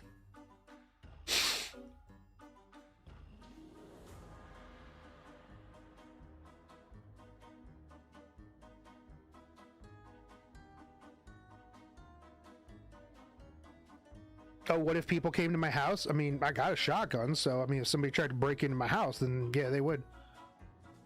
You do have a look-alike in the show I watch. They're funny. I think they're a group of 3 or 4. Which show? They're kind of popular. I forget the name of the show. Well, if you tell me what the show is, I'll check it out. Seth Rogen. I get that one. I get I'm bootleg Seth Rogen, I think. Some people have told me. When we get that new Guild Wars content, man, that's a good question, dude. That is a good question. Hey, Blackbean, can you do me a solid and just ban those, ban the links? I don't know if you are or not, but that would be sweet if you could. Yeah, definitely. Yeah, I get bootleg Seth Rogen a lot, which I mean, that's fine. Yeah, for some reason, like my YouTube is really slow up here. I was trying to ban them myself.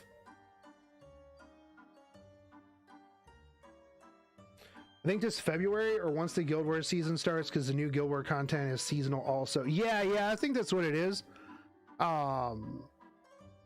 It'll probably come with the new Guild Wars season, which sucks because that means that we only get like 2 weeks of content like every 4 months or whatever, which is going to be really shitty because it's just like, bro, just every month, like once a month, dude. Like 2 weeks every month. Just, yeah, that would be fine. That would be adequate content.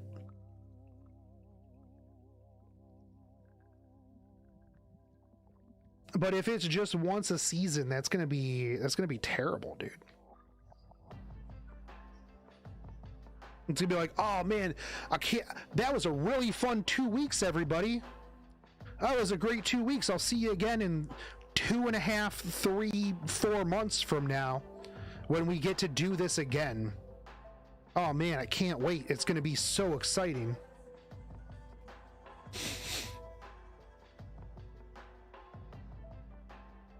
Impractical Jokers. Oh, okay. I've heard of them. Yeah. My friend Ricky, she really likes Impractical Jokers. Wait, hold on. Are you saying that just because I'm a white dude with a beard? I mean, a lot of people give me that. They're like, hey, you know what? You look like that other white dude with that beard. And I'm like, that's true. That is true. I do look like that white dude with that beard. So it is understandable.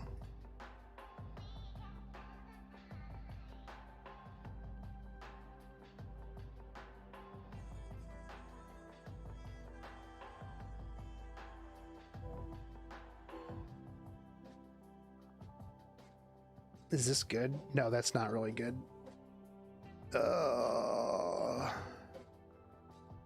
These helmets sucks. If guild PvE content is really robust, we may all forget about how bad the RTA meta is at the moment. I mean, I completely agree. I completely agree, dude. I mean, I think it's gonna be fun. It's like roguelike. There is the whole like aspect of like people testing out stuff. Like, I think it'll be really, really fun. But if it's only 2 weeks every 6 months, 4 months, dude, yeah. Why doesn't Smilegate sell skins though? So many heroes, so little skins and options. I don't know. I have always agreed that if they just did skins as their form of monetization, that would be great. That would be great.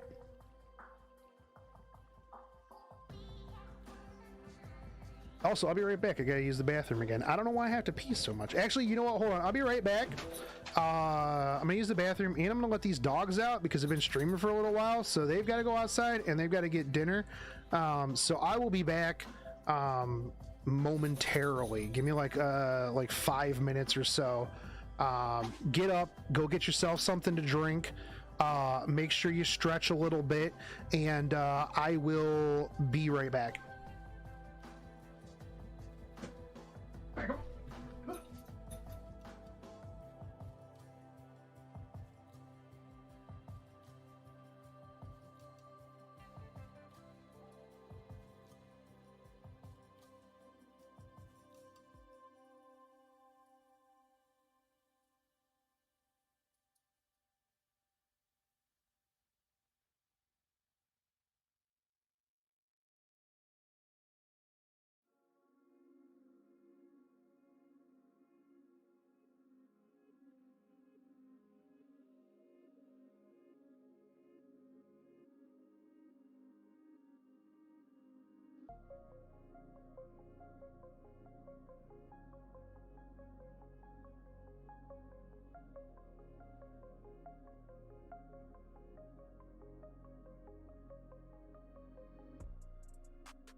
All right, we're back. Let's see. Talking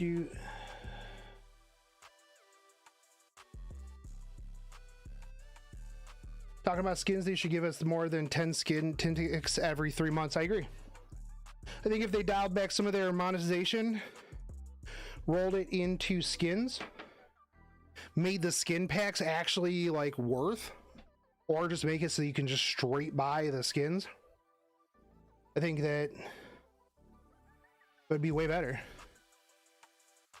That'd be just better overall monetization. I don't think anybody would really be that mad about it. Like, I don't think that they could. I mean, they could, but people could be mad about anything. Let's be real.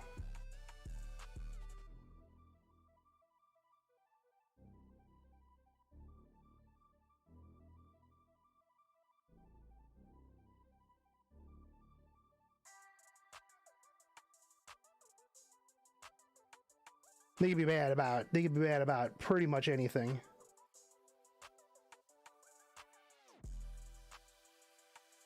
Which, you know, wouldn't surprise me at all.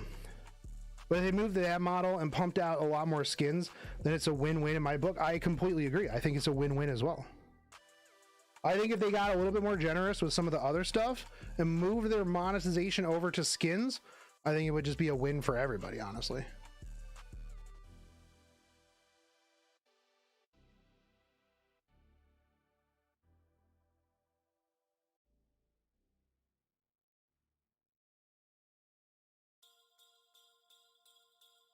By the way, anybody who is invested in XRP, what the actual heck is going on? It's just going insane right now, and I love it.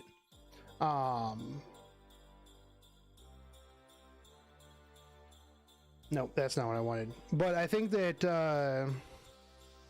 I don't know, with Epic 7, it's tough because like I don't know what their roadmap is, dude.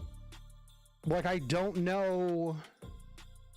It's hard to tell what they want to do because, well, one, they don't really communicate with the players that well.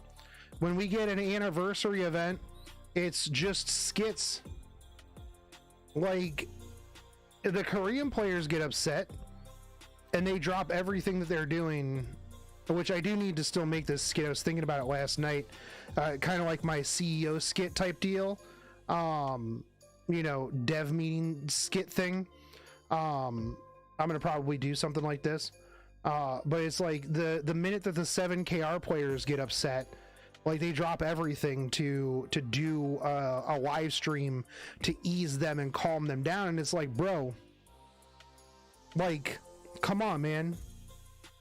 Video about Yoshi P is 110% on spot on, bro. Yoshi P is an absolute fucking legend. Like, and here's the thing with the Lost Ark, and this is why it confuses me so much, because the Lost Ark team is also Smilegate, right? They do the same thing. Their anniversary, their dev notes, stuff like that, they do the same thing that 14 does. And it's just like, why can't we get that? Like, why do we not enjoy that as well? Like, people just want to know, right? People just want to be in the know. The problem, I guess, is that, like, if they make promises or they say one thing or another, then all of a sudden it's like, well, you said this, and this, where is it? I mean, look at us talking about, you know, Guild Wars stuff, bruh. It's February 6th. Where's my Guild Wars PvE at, bro? Where is it at? Where is it? But here's the thing: is if they did do this more often, they actually communicated with the global team, because the global is the bigger of all of the, you know, the servers and stuff like that. Like, if they gave more autonomy to the global communication, but it would be so much better. Like, one of the things I hated the most about the live streams was the simple fact that they had to wait for everybody else. And it just made it awkward. It slowed it down, and they weren't very good at stalling. They just weren't, you know? Nothing against Mashu and New. They had to like have one eye on when they could talk about stuff and one eye on trying to come up with stuff to stall. And it just didn't work. Like it didn't. And so it really just fell short overall. Whereas like the JP team, they're just like, bro, we don't care. We don't care at all. We're going to go at our own pace. Hell, we're going to leak this shit early on Twitter. I don't care. You didn't even talk about the web event. We did. You want the real news? You go to JP Twitter the day before the patch. You like Wednesday morning, you just go to JP Twitter and all the information is there. The web event, whether it's a skin, whether it's a new unit, all of that information, JP Epic 7 Twitter. That's where it's at. That's where all of the information resides. All of these hats are bad. Let me chase some speed on a lifesteal.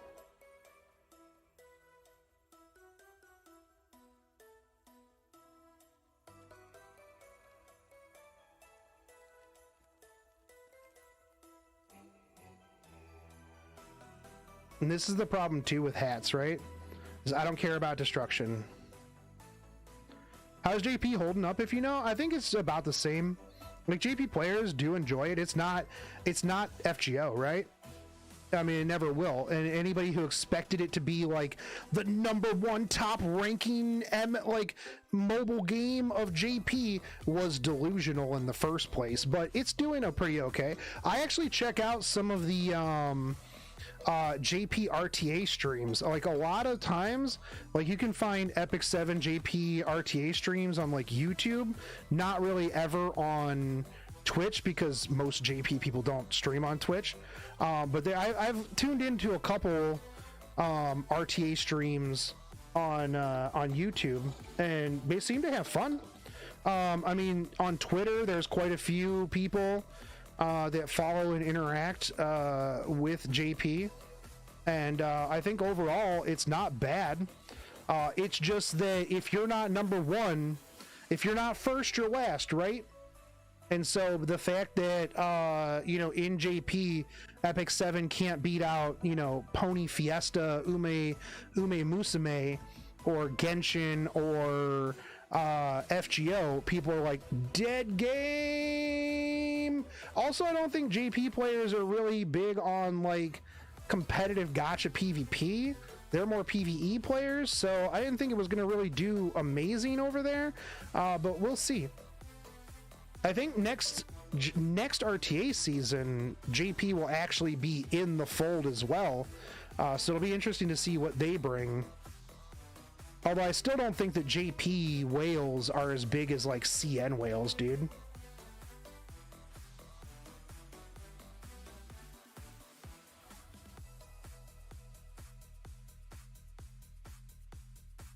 I don't think that JP whales are as big as some of the CN whales, but we'll see, dude.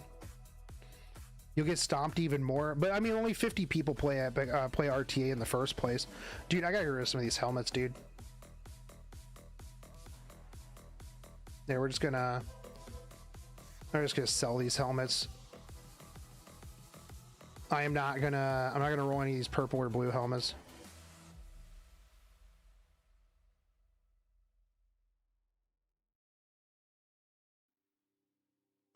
More helmets.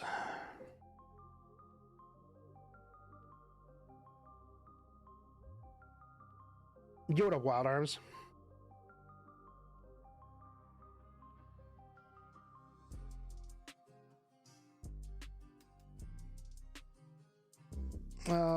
This is okay. These helmets are disappointing. These helmets are depressing, dude.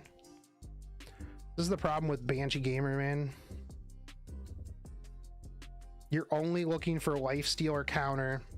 Yo, okay, this piece is actually good. Max HP, max defense, high actually, what is that max? Where's my flat defense? Flat defense per amount. No, that's actually min. 28 min flat defense rip. But mid attack roll. This could be a good counter piece. Overall, this piece up here is pretty okay as well. And flat, instead of flat defense, we got effect resist. So that could be good if it rolls into effect resist. Put it on like a effect resist Ravi or something like that. Garbage. This is okay.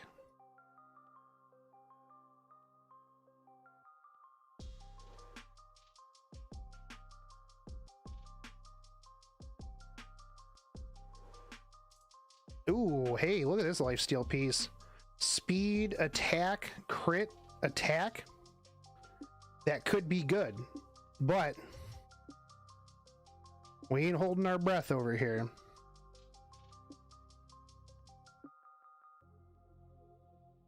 Not holding our breath.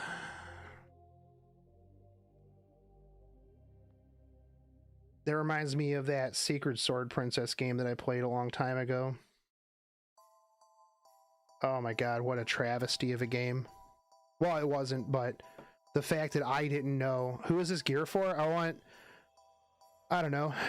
I just want more better counter and lifesteal gear. Lifesteal gear, I actually want to roll lifesteal effect resist for ML Ken. I had 130,000 Banshee mats. I just need to make gear. That's really what it is.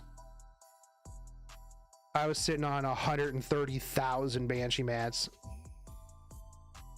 At that point, you gotta roll something.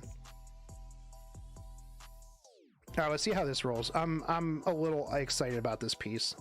Let's see what we get. All right, that's pretty okay attack.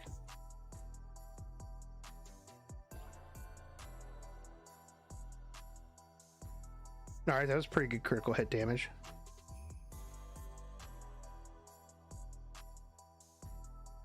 If we can get some speed in this, this would be good.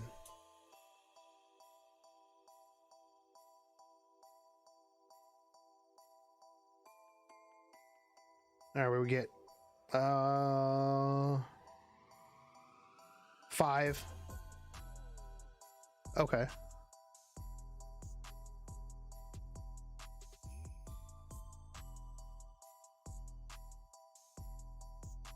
Okay.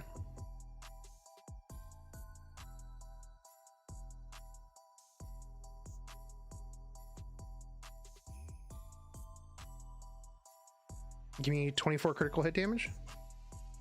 7 critical hit damage here. Let's go. 7 critical hit damage, 7 attack. 5. I mean, this is good DPS. I'm kind of hurting for lifesteal hats. This could be good on maybe like my Violet. I don't maybe. I will just keep going. I gotta get rid of a bunch of these hats anyways. We got plenty of fodder, plenty of gold. Let's get it.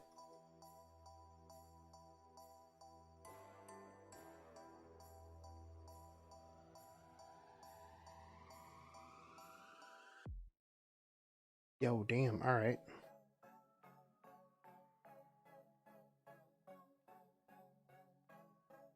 Chat, what do you think the last one? What do you think the last one's going to be? I think it's going to be flat attack, honestly. I think it's going to go into flat attack, and I think it's going to be a low of flat attack, and I think I'm going to be a little on the sad side. Of course. Yo, does Shuffle still play Epic 7? 4 speed? It's a bold assumption. Of course. 4 crit damage? That would be a little sad. That's not good. Yeah, it's destruction. I don't care. All right, here we go. Here we go. And it is, yo, all right. I'll take that. This piece is pretty okay. Yo, all right. All right, I can dig it. What is this after reforge? Yeah, let's reforge this real quick.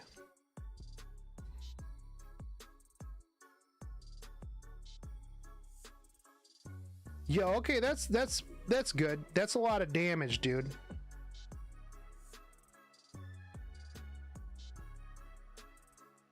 That's some good damage right there. I'll put this on like a T-Cern or something like that. Yeah, boy.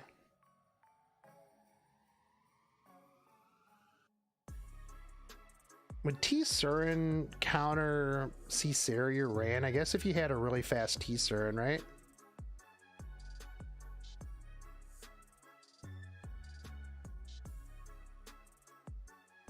It'd have to be a really fast T-Cern, and that would have to be a speed T-Cern.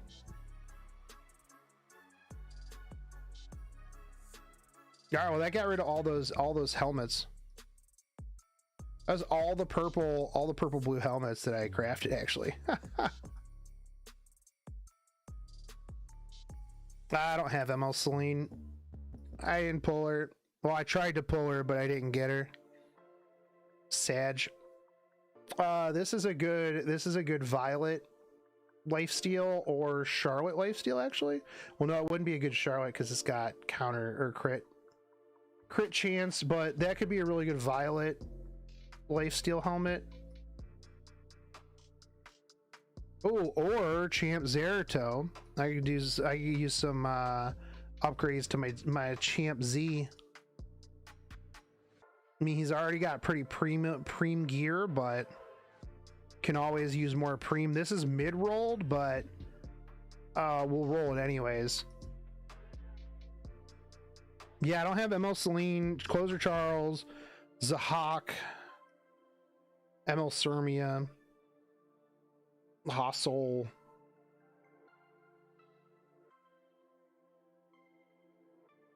Mostly Mystics. I don't really have much. I'm not buying Mystics, so short of the ML Lilius pulls. I mean, those pulls were stupid though. That was literally me just waking up and being like, all right, one tapped. Where was that piece? Oh, you know what? Hold on. And this could be okay for like Efrez, ML Ken or somebody. Then low on HP, mid on attack. Little sag, but you know, is what it is, dude. What else do we have? We had another couple pieces that were pretty good here.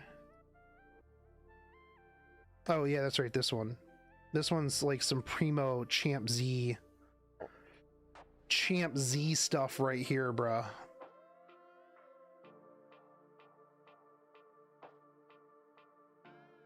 Primo Champ Z 7 5. Okay, it's gonna disappoint me. Now's a mid attack as well. You're gonna get ML and the end of the story episodes. Wait, what?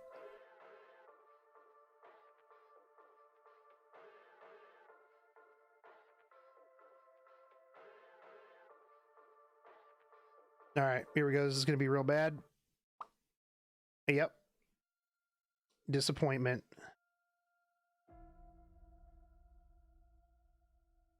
Emotional damage.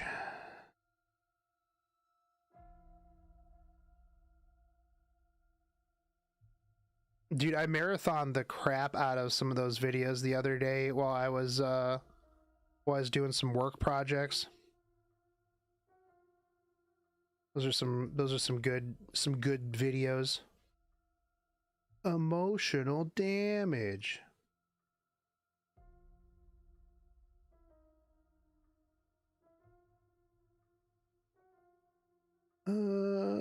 Let's roll this. I think that if this rolls high into crit damage, this could be this could be good for my world's best ML Ken. The best ML Ken that has ever existed. 7 critical hit damage. This is gonna all go into critical hit damage. Let's fucking go. Yo, alright, speed that I don't really need for ML Ken. Let's get it. Alright, more critical hit damage. Let's go. More speed. 5, 6, 7, 8. That's pretty bad, actually.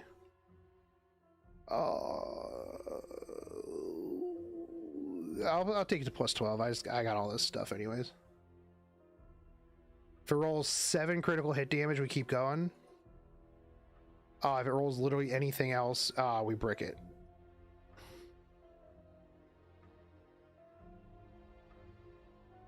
And then we turn the speed into effect resist, and we make it into a video, and then people get real mad. No, that was... No, wait, there's 7...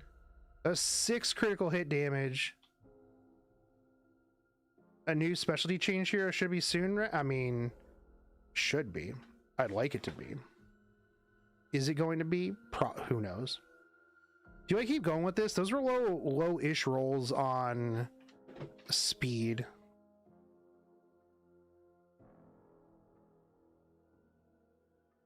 Let me clean up. You know what? Yeah, we'll just clean up some of these other... It's not like I don't have gold to spare. We'll get rid of some of these +6 helmets. We get 27 critical hit damage on this.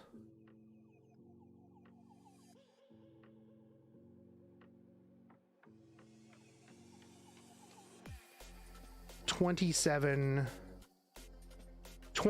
critical hit damage. It's the dream.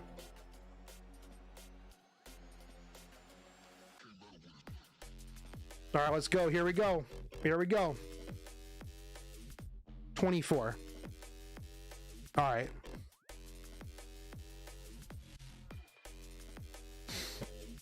Okay.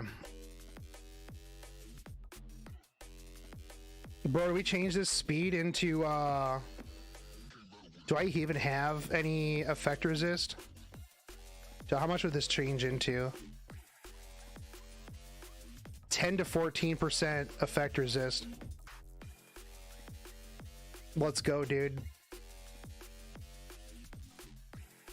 Yeah, literally this is the only, that would be the only person I would use this on. All right, here we go. All right, there we go. ML Ken, baby. I don't need that speed on him. Oh, where was that piece? I gotta lock that.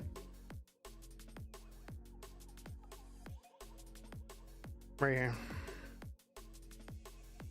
Let's go upgrade that.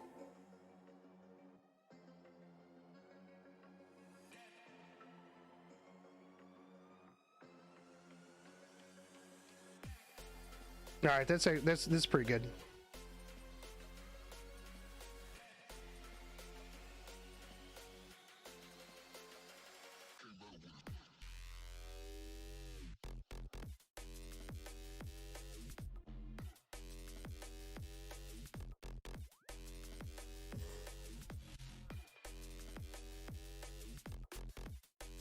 All right, let's see what other helmets I got.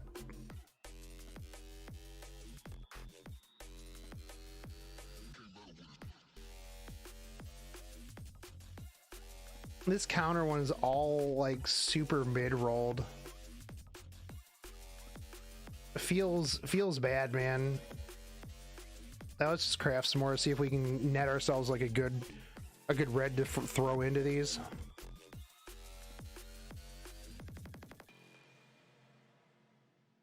Yo, okay, hold on.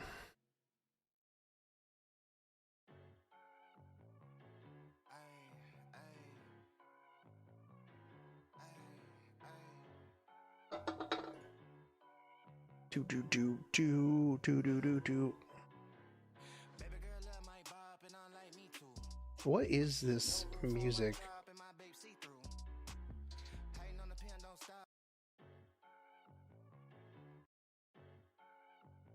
Nope.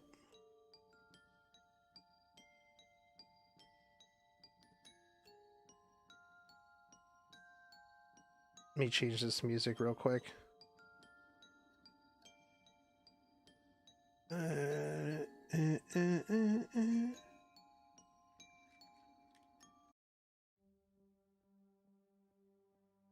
have no idea what so I started paying for this this music service that is like all non-copyright. It's stream free. I'm not going to get in any trouble whatsoever. Like, it's real weird. Like, I have to go through and like set up my own playlists and stuff like that, and you can't just like randomize stuff, which is real weird. So yeah, I've been trying to play around with that a little bit.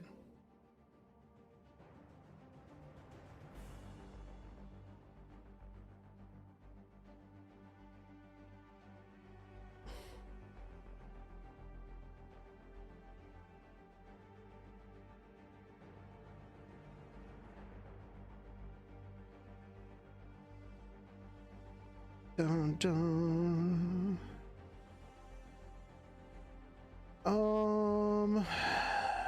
This was almost good. I mean, it's not bad-ish.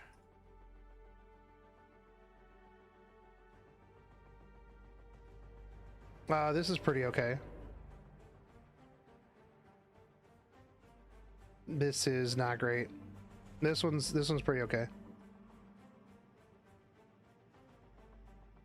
The speed on counter is actually not bad, because you can use it on like Archdemon Mercedes, somebody that you actually do need to cycle a little bit.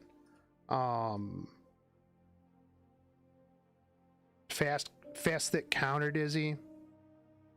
And if you get a lot of speed on like one counter piece, it can still be really big. We're gonna get 2 speed.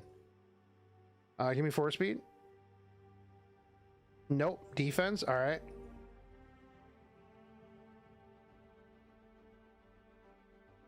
Bro, I want to bring Dizzy back, man. I loved using Dizzy, dude. Okay, this is not going to be the piece, though, that's going to do it.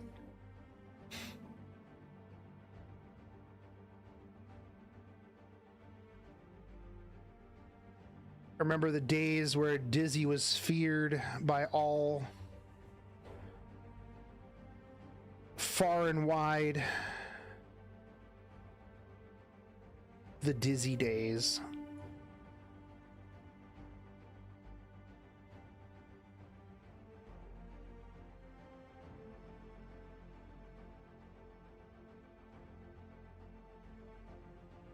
Let's see if we can bait speed on this, I guess.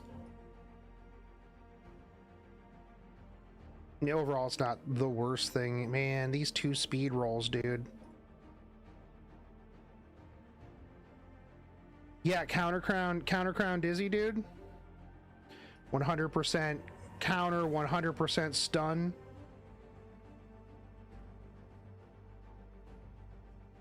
I still enjoyed when we did the global versus KR tournament, and those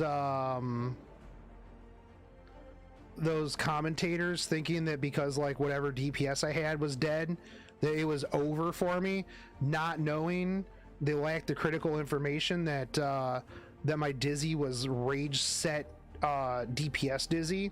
And I just dumpstered the dude, just destroyed him. And they're just like, oh, I didn't expect that. And I'm like, yeah, I bet you didn't. DPS Dizzy, baby, let's go.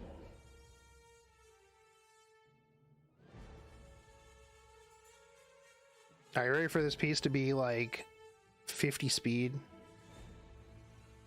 I remember when ML Ken and Arby were garbage. I remember, including Damone Kim tried to convince everyone that Arby is OP that time. Dude, yeah. But I mean, Damone Kim makes videos for 2 years in the future, dude.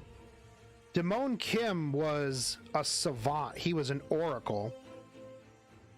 Remember when he called the ReZero collab, dude? I mean, ML Ken has always been pretty OP, honestly. Depending on how you build him, he's disgusting. Like, I've always enjoyed like a good ER ML Ken.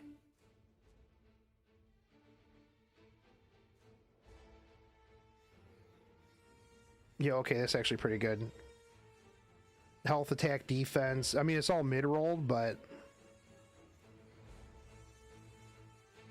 I wish Resist would move to Golem. I mean, I'd rather Destruction move, personally. I use Resist. I don't ever use Destruction. People out here, though, be like, I use Destruction on this, and this. And I'm like, that's cool, man. He became an Oracle when he left. That's true, dude. He was like, my work here is done. I tried to tell them. I tried to bring them to the light. But they were just not ready for Damone Kim.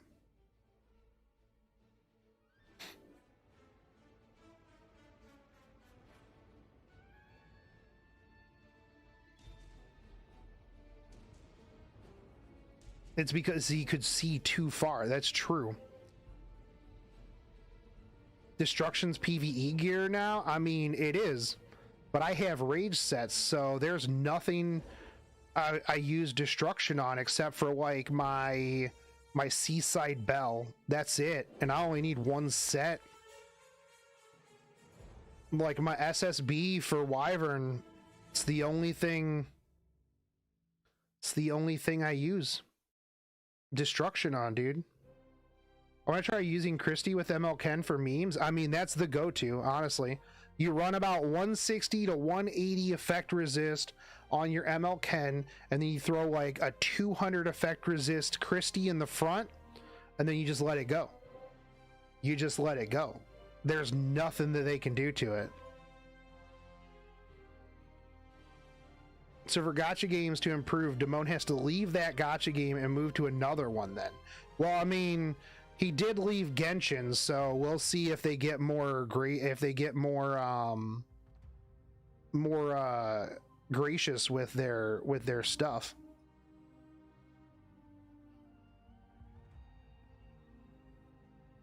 I mean, this is an okay piece overall. It has some not great rolls on the attack.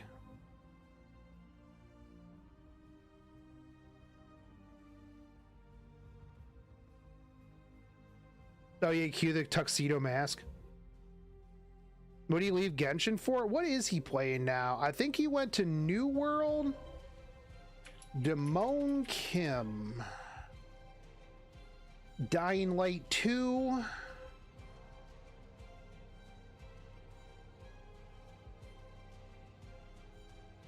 Hey, what up? It's your boy Damone.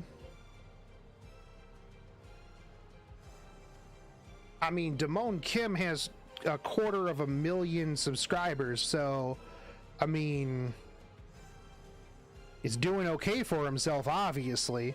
But it looks like he's playing New World and he's playing Dying Light, so it looks like he got himself out of gacha and he's just playing New World now.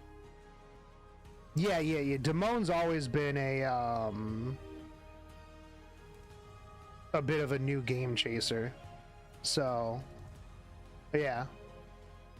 I mean, dude was all right. I think he had a lot of bad takes, but I mean, as a dude, he was okay.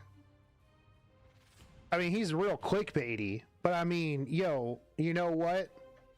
It is what it is, man. I can't be out here like, how many subs did he have when he was in E7? Like, similar to me, like 30K. What's the view count though? I mean, like, depends. I mean, dude puts out like 3 videos a day, but it's looking like some of them are getting like 25. Like his New World content gets like anywhere from 15 to 40K.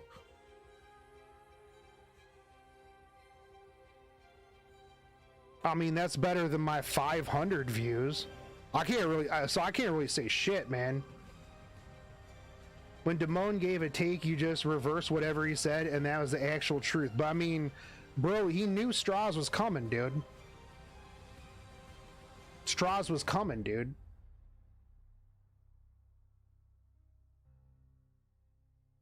New World is thirsty for new content creators. Yeah, he doesn't do gacha anymore. Bro, I honestly, I mean, I wouldn't mind getting away from gacha. Where do I think E7 is heading towards? I don't know. I don't think it's going to be good, man. Like, a lot of the content creators are moving on to other things.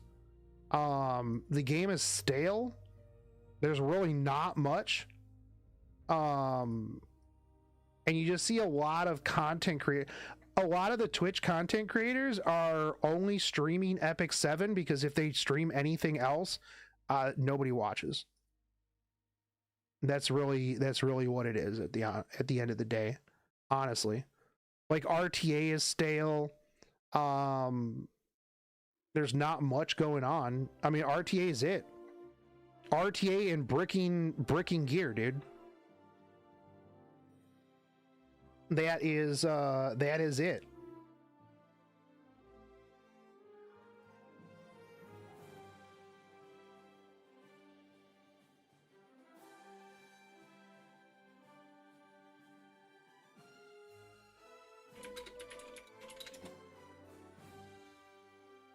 Yeah, gear bricks for days. I mean, it's like the WoW curse. You risk losing all if you move out of WoW, even though it's really bad. Yeah, that's what we were talking about like a couple of days ago.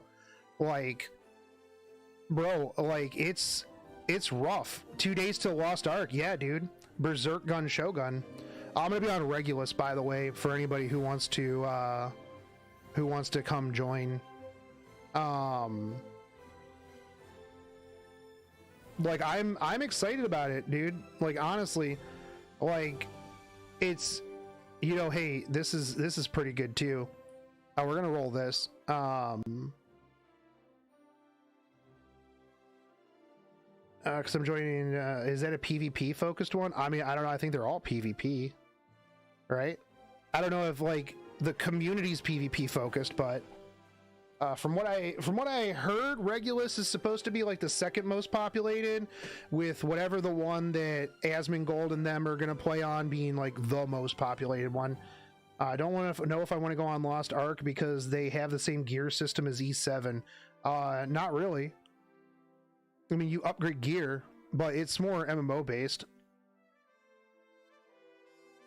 Yeah, Lost Ark PvE looks super good. I'm excited.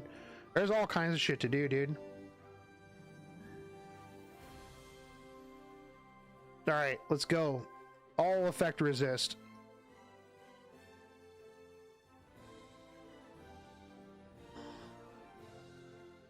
I'm waiting for the honeymoon period is over with Lost Ark. I want to see if they retract the censorship and if the game launches smooth or not. So like, here's my thing on the censorship, right? Now I actually talked about this earlier. I don't think you were on Anomaly.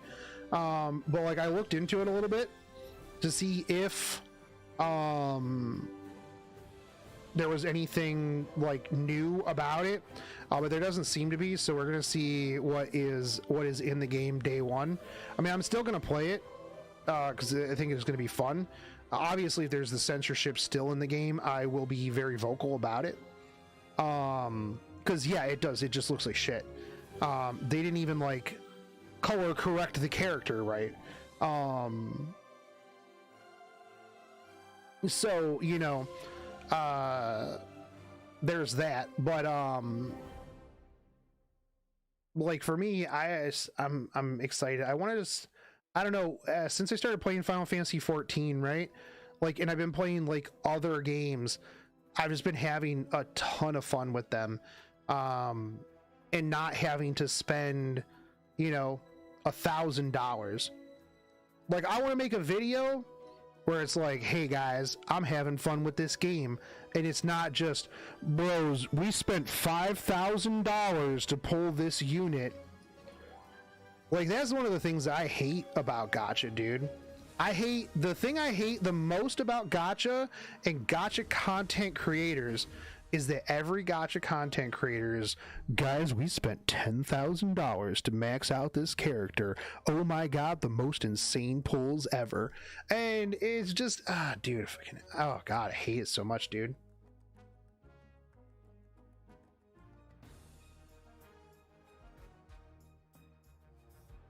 I personally think that gacha pulls are some of the most lazy content in all content. Is literally the laziest content. I mean, I do it, but at the same time, my shit's not also usually not clickbait. I mean, other than the one this 4 a.m. thing. Because here's the thing, though, as a gacha content creator, if I don't upload my pulls, people be like, bro, how are your pulls? Can I see your pulls? Why didn't you upload your pulls? Bro, why don't you just record that shit while you're taking a poop? I'm like, dude, I roll sometimes when I wake up at 3 in the morning and I'm pooping, and I'm like, I'm just gonna roll this. They're like, why don't you have a camera in there so that you can record yourself while you're rolling on the toilet, dude?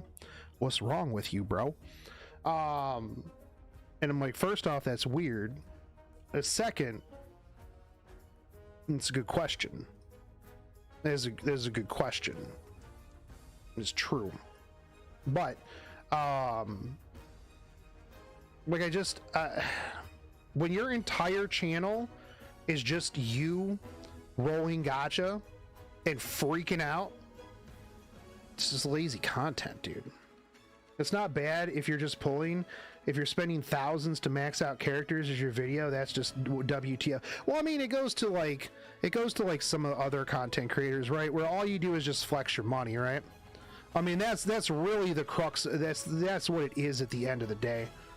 Pulling may be lazy, but people like it more than RTA videos. I would actually, I mean, from my analytics side, I would actually disagree with you. My clapping videos usually do better than my pulling videos. Like, if I put up a clapping video, yeah. Is that why Astronauts has 6 accounts? It's not bad if you're pulling, if you're spending thousands to max out characters as your video. That's just, I mean, yeah, well, Astronauts has 6 accounts so that he doesn't have to spend thousands of dollars. But, like, here's the thing, unless you're pulling, like, Tectone numbers, man, you ain't making back the money that you spent on gacha. You aren't. Like, I'll tell you right now, like, you have to make, okay, let me see. Where's my analytics? All right. So, if I go to my most viewed video that I have ever done, which is Azure Lane, English language, gameplay, and review, I got 209,000 views on this video. Anybody want to guess how much money I have made lifetime on this video? Like, since upload. This is 209,000 views. Chat, let me know how much money you think I made off of this video. Blackbane says $36. $230.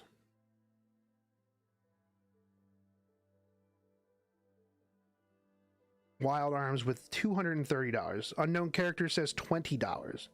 We've got $102. $100. You guys are really lowballing here a little bit. We got another $20. That would be rough. $69. That would actually be nice.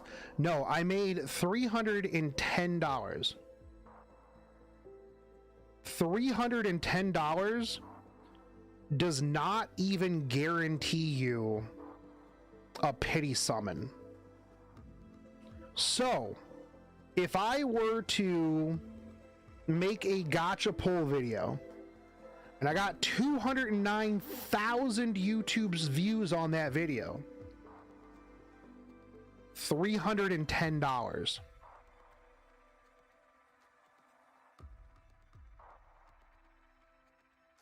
Damn. But the way you make your money, right, is you pad that, because you don't do gotcha videos every day. You don't do pull videos every day. You get 210,000, you get 200K views on a gotcha video. You get 150K views on a, oh my God, this news is coming out. Now you got $600. Your next one is, oh, hey, I'm talking about the drama or I'm leaving. That one gets way more because, well, it's clickbait. That one nets you like $500 or $600. That's where you go. Hey, we just did a giveaway where I gave somebody $100 worth of primo gems, boys. 100 primo gem dollars. You get 200K views. Guess what? You tripled your money right there. That's how once you get to a bigger point, that's how you get it, right? That's how you get it.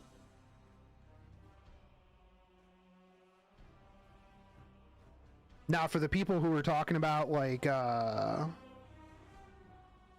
Tectone's a character that the view, and that's a good thing. I don't know what that was supposed to be there. Wild Arms. Also, CEO of Capitalism, thank you for the follow. I'm a big fan of capitalism, which is what we're talking about here. Yeah, clickbaits are more views, which I hate so much about YouTube. Yeah, that's why, like, if I try to clickbait a title, I actually do have, like, substance to said video, usually.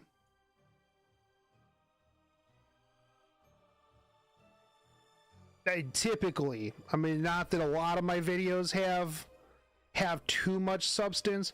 I mean, really, though, like, if I'm clickbaiting a drama video, it's probably some real stupid drama. I don't do drama videos very often, so when I do a drama video, it's because somebody on Facebook told me at 3 in the morning that I'm a fucking clown. And I'm like, I'll show you who's a clown. I'm gonna get up and make a video about this. Bet. Tell me I won't.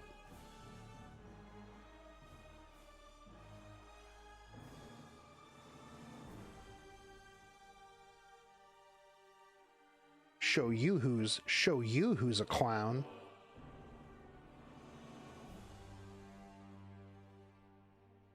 I'm done with hut buff crafting. Got nothing. What's new? Well, I mean, yeah, that is Epic 7 in a nutshell.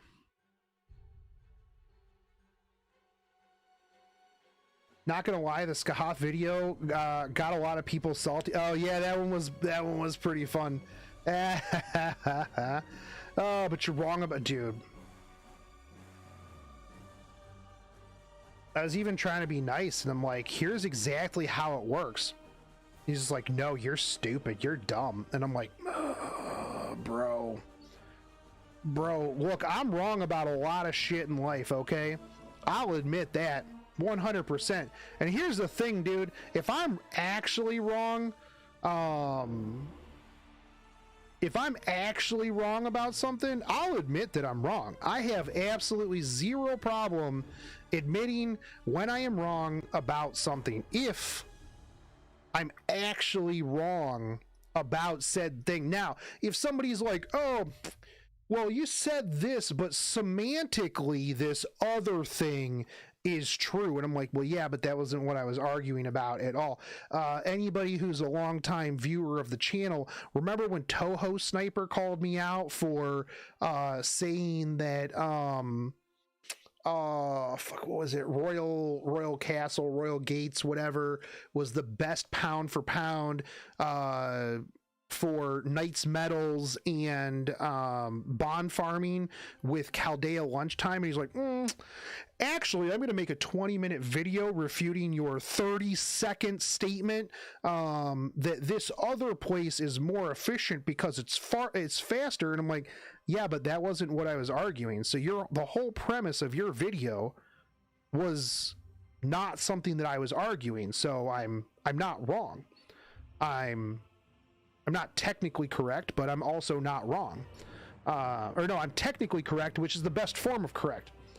Now, if I was completely wrong, I'd be like, yeah. And I've done that in the past where I'm like, oh, yeah, shit, I didn't know that. Yeah, okay. Yeah, I'm wrong. That's perfectly fine. Understandable. Perfectly acceptable.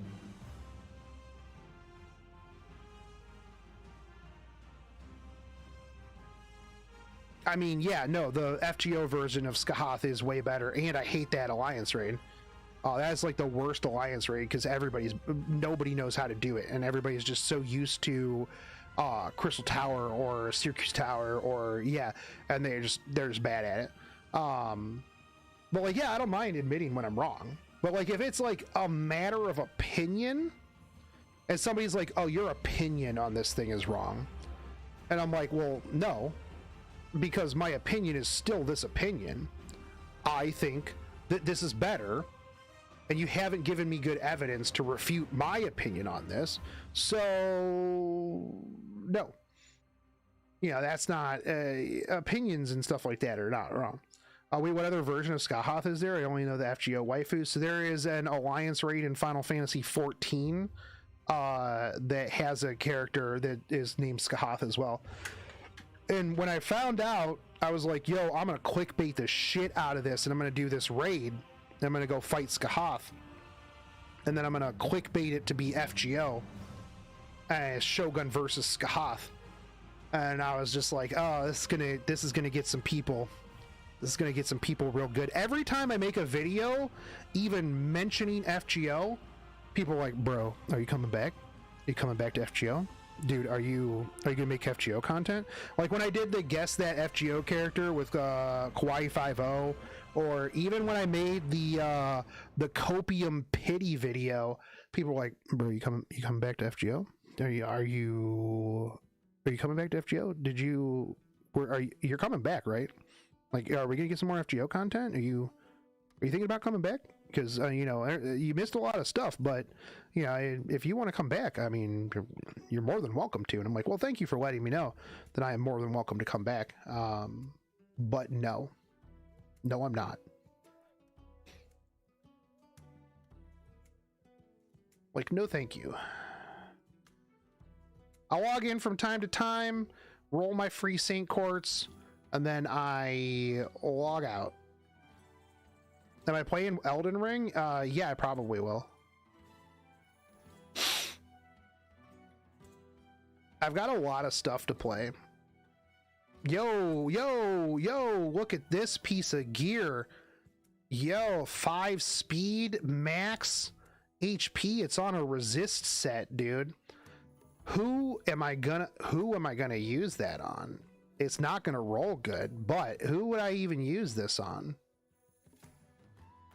God, why you gotta get substats on resist set, dude?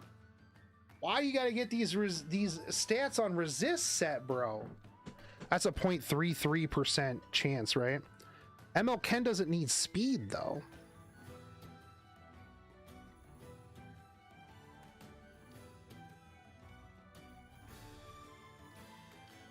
Three speed. This is gonna just be all speed, dude. Let's go. Holy shit, come on.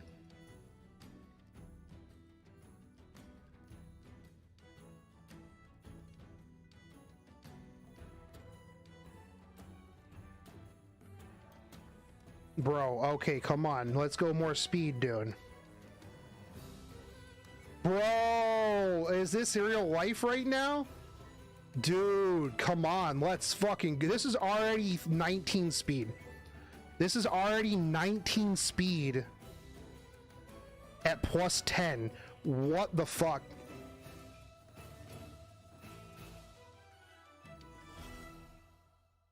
This is 19 speed at plus 10, dude. Come on, let's go. Let's go speed. Bro, what the fuck? Dude, this is 23 speed. This is 23 speed already. Holy shit, dude. Bruh. One more. Let's fucking go, dude. This is the 27 speed. This is the 27 speed piece. This is the dream penta roll right here. Let's go, dude.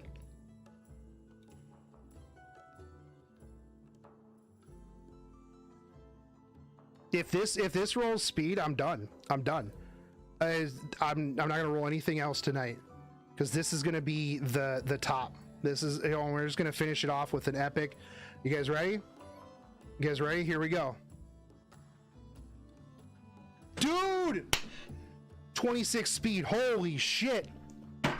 Yes! All right, let's fucking go, boys. Are we done? We're done. We're not rolling any more gear. Penta rolled.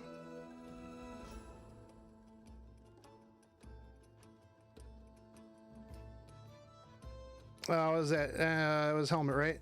26 speed. Yeah, penta rolled, dude. Holy crap, dude. Yo, hold on. You guys ready for this?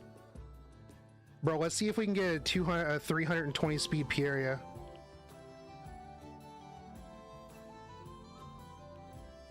I think I can. Can I get my Pieria to 320?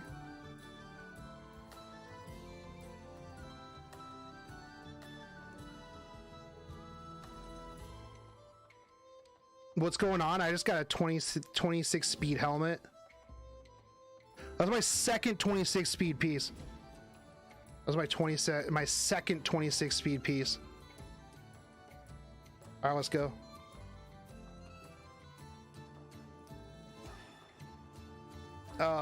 Speed.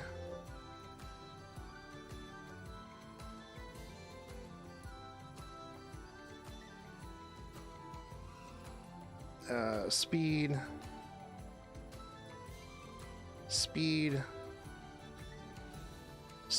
You guys ready for this? I bet it's 320.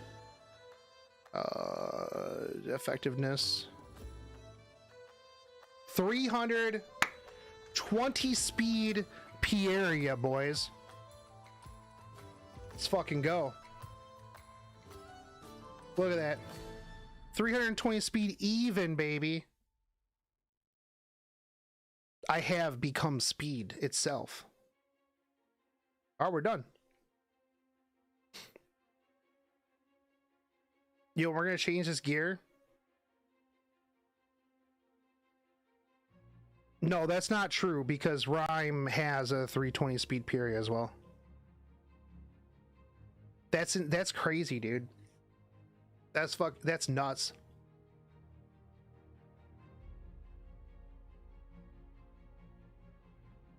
.26 speed neck, 26 speed hat.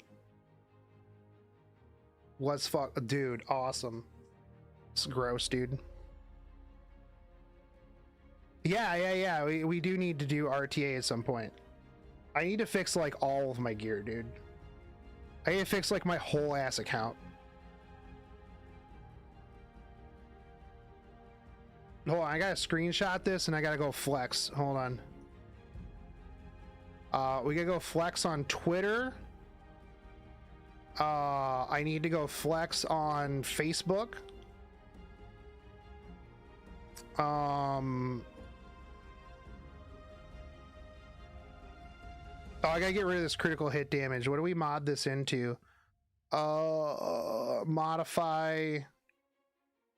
What do we turn this? We turn this into effectiveness, right? Channel 2 already saw it, I'm pretty sure. Yeah. Oh, let's see what they said. Oh, it was too long ago.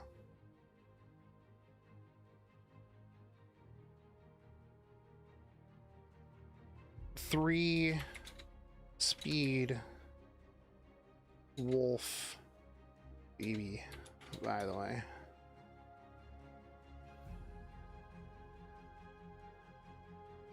All right, we need 9%. Let's go 9%, dude. Oh, 5%. Fucking rip. That's fine.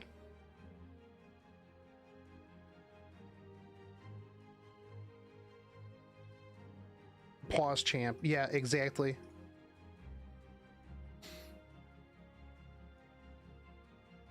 It's okay. I'll keep re-rolling that till we get to max. This is like disgusting levels of gear. All right.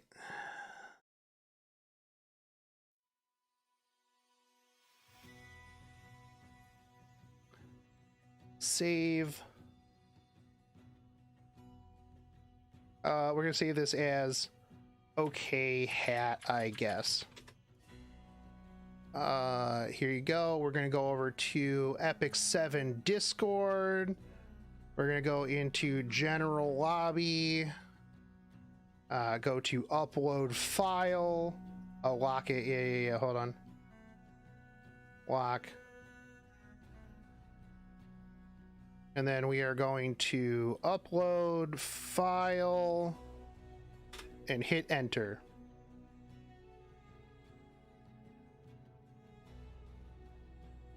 And then we're going to do Saber eat Saint Quartz. Fantastic. Let's go flex on Twitter real quick.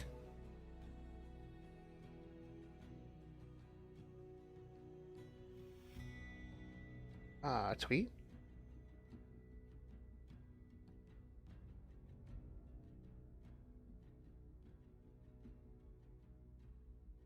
Where did I post on Discord? The Epic 7 official general table.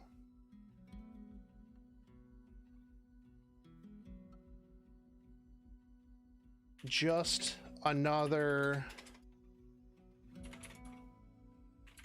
26 speed piece NBD Epic 7 E7.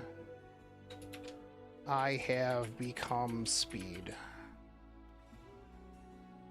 Yeah, I saw that. It's because it's for an opener. It is literally offset piece, bro.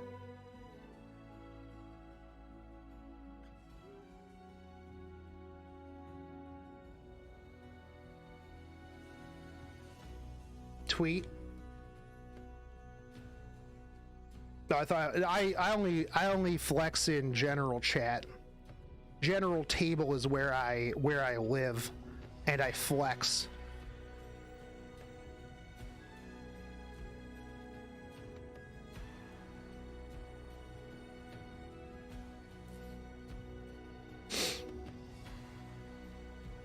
All right, hold on. We're gonna go to Facebook real quick.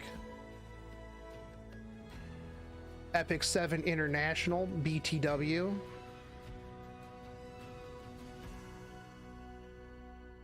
Are you ready for this one? This one's gonna be real good.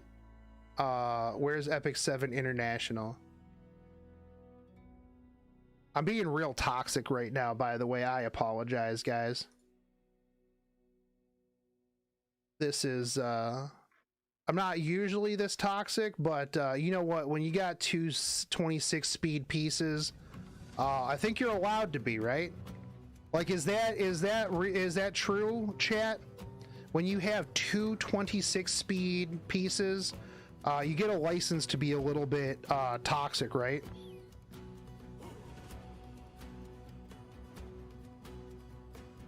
They're going ham in Discord about ER. Yeah, I don't really like, bro. It's an offset piece. Why am I using a pen set DPS neck on an opener, right? I mean, because you need to go fast, right? Like, this should literally be on anybody else, but sometimes you need to go fast.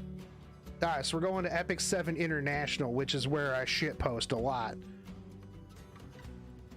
You guys ready for this post? This one's gonna be good. So I gotta add this piece, and then I've gotta add, where's my neck? Here's my neck.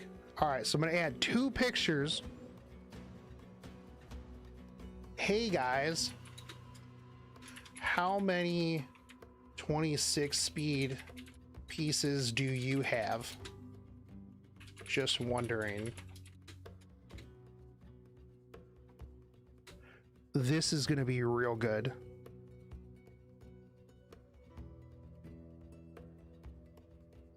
Done. Posted. Patrick's going to come in, call me a fucking clown.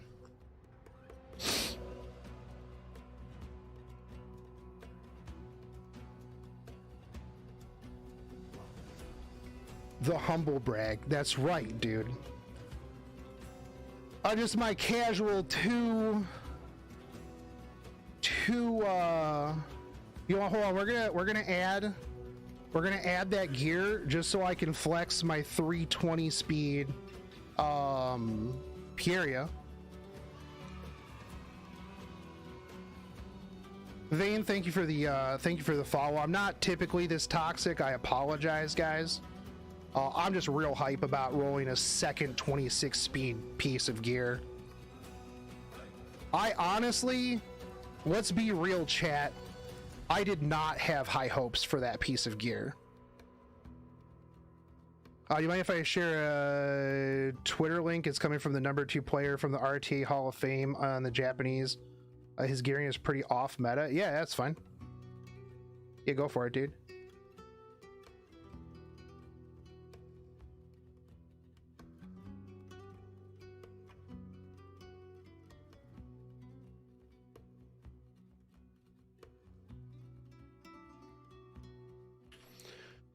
Let's take a look at this.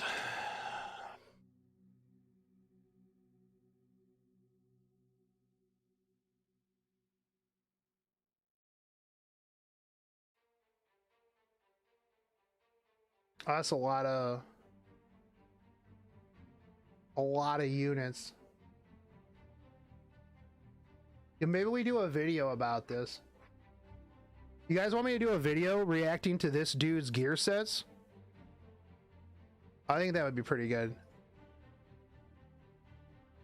Your content. Yeah, we'll do that here in a second. Hold on, I gotta flex this real quick. Let me put this on.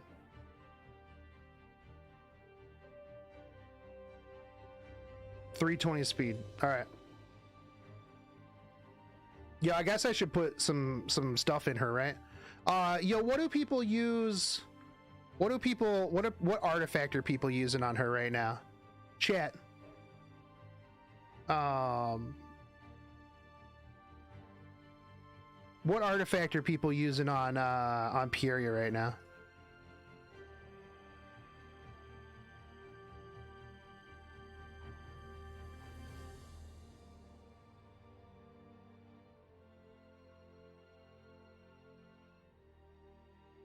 Her artifact is best. I don't have her artifact. I mean, if I do, I have one.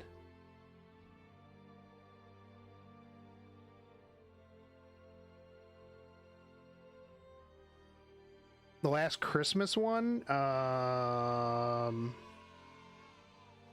Chidori, thank you for the follow.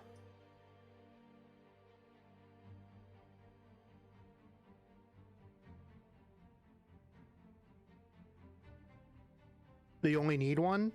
It's for the static passive. Okay. Going music box?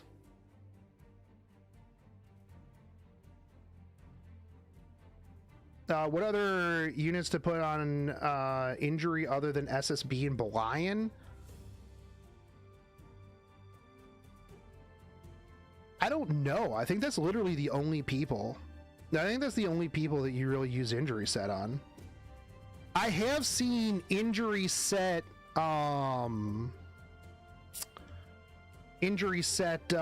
Charlotte previously, but I mean, it's not meta. I wouldn't be out there like, bruh, I gotta be using this. Hold on, I did get one of her artifact, right? I guess I didn't. Did you have Alabastron?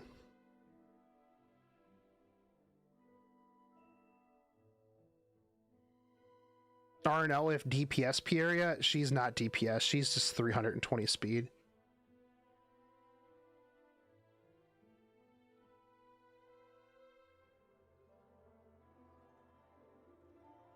You know, I can get one.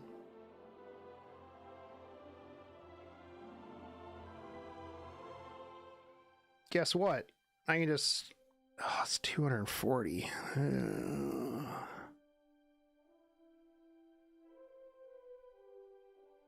Man. Chat, does anybody use injury set besides SSB and Belian at all?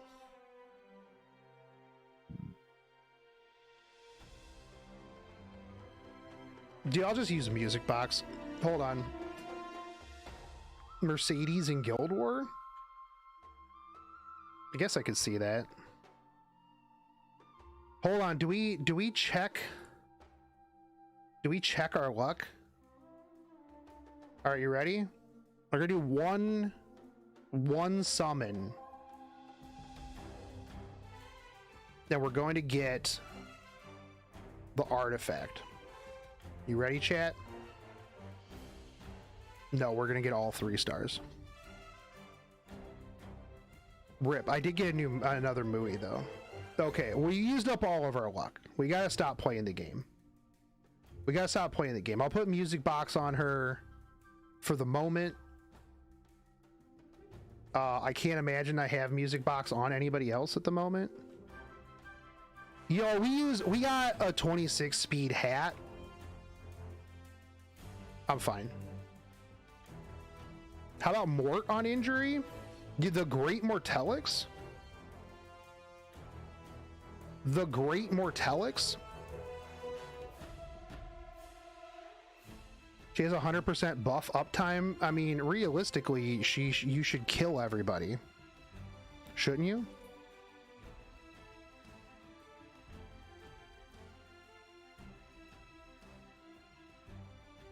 Tower, super duper water shooter, rainbow scale. I guess I did put it on somebody and never took it off. Maybe I buy it. Music Box, who's it on? Adelaide. Increase the defense at the end of the turn, grants a random buff to one ally.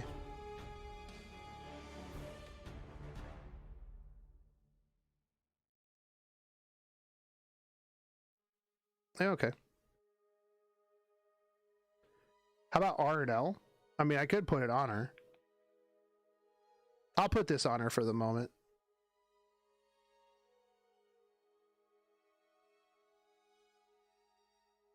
That's good on C. Lilius as well. Both of them are super squishy, dude. Both of my characters are, both of my openers are ridiculously squishy. What skills do I need to have on her? Chat. Do I even need, if I'm just using her as an opener, do I even need to have any of these? I mean, barrier probably, right?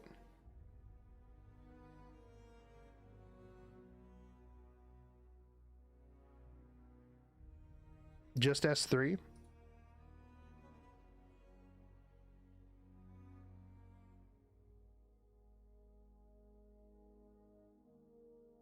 All right.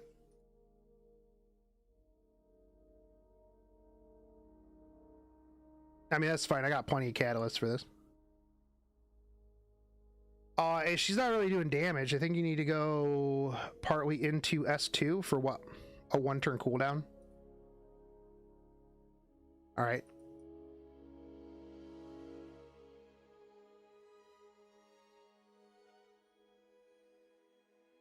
Do I want to take S1 to... No, go back.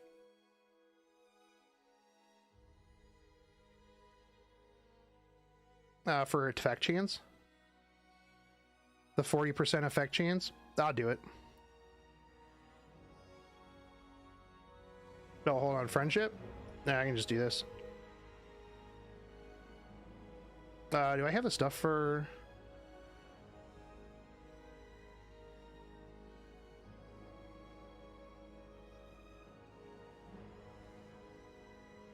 Yeah, I'll finish this off.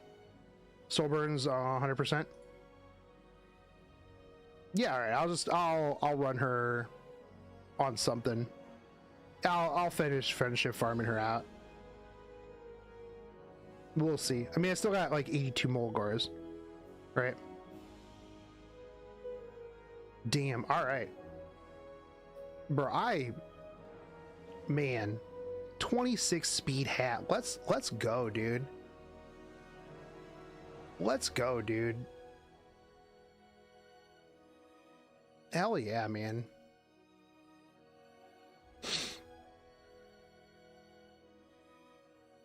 You know, I need to work on a revenge set Lionheart, and I'm gonna make it work. Yo, hey, you know what? Fantastic. I mean, if you use Peria a lot, plus 15 for extra chip damage.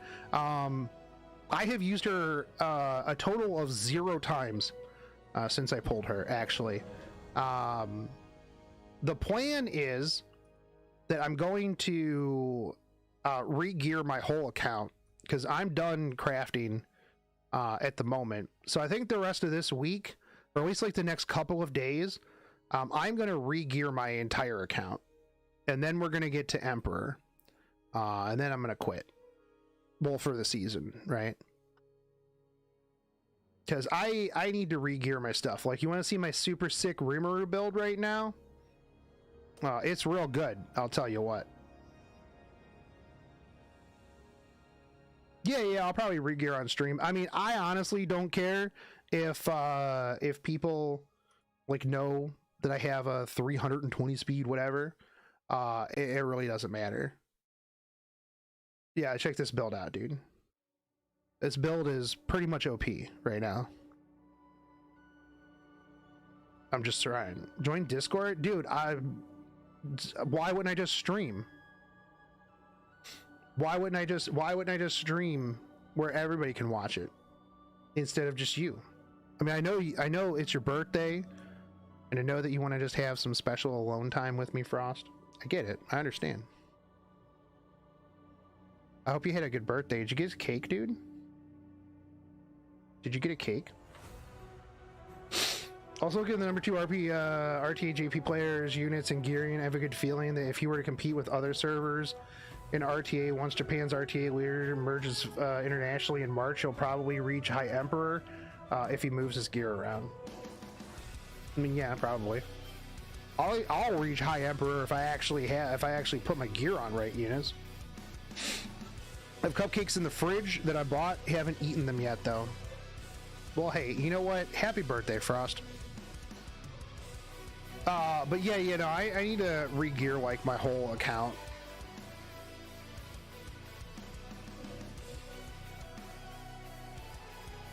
Because yeah, a lot of my units are just in a bad spot. So I need to just run fribbles, pull everything down. I need to make a priority list.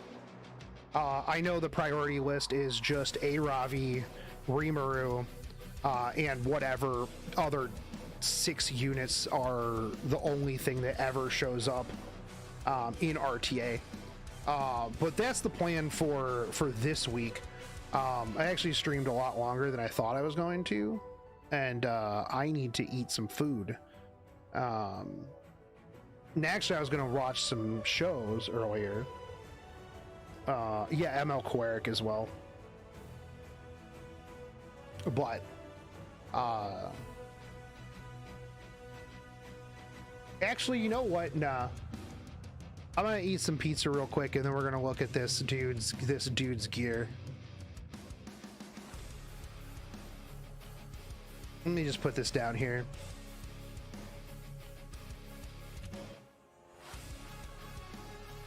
I was gonna go eat, but we'll just we'll make this this video.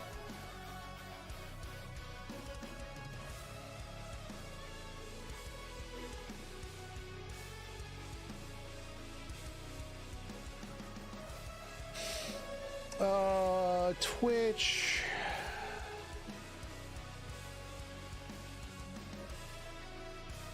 I rolled a 26 speed hat. Now reacting to number 2 JP players gear. All right, stream title is updated.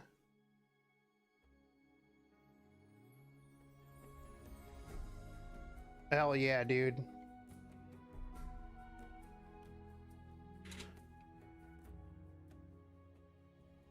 Yeah, ML Queric.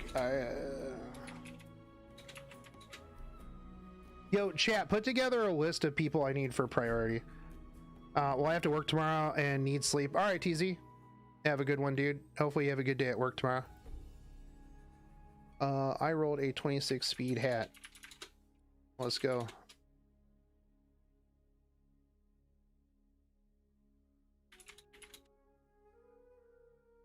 Save. Yeah, have a good night, dude.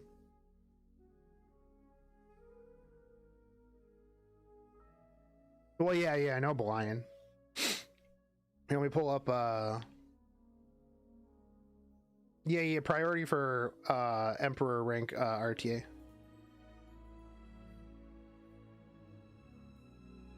All right. I'm gonna pull up my notepad.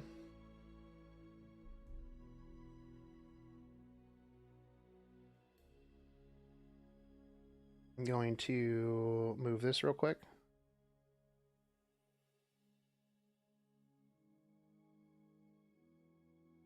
All right, display capture.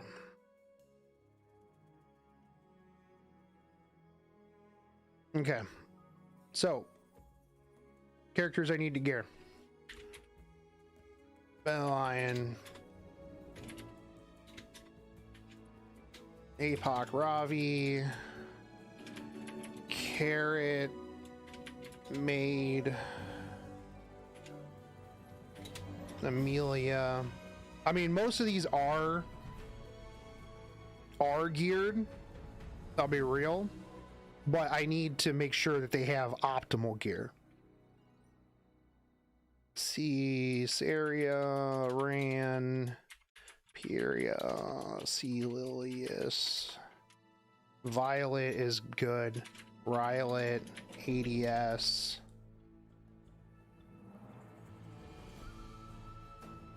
ML Keck. My Politis is actually really good, but she could probably be better. Who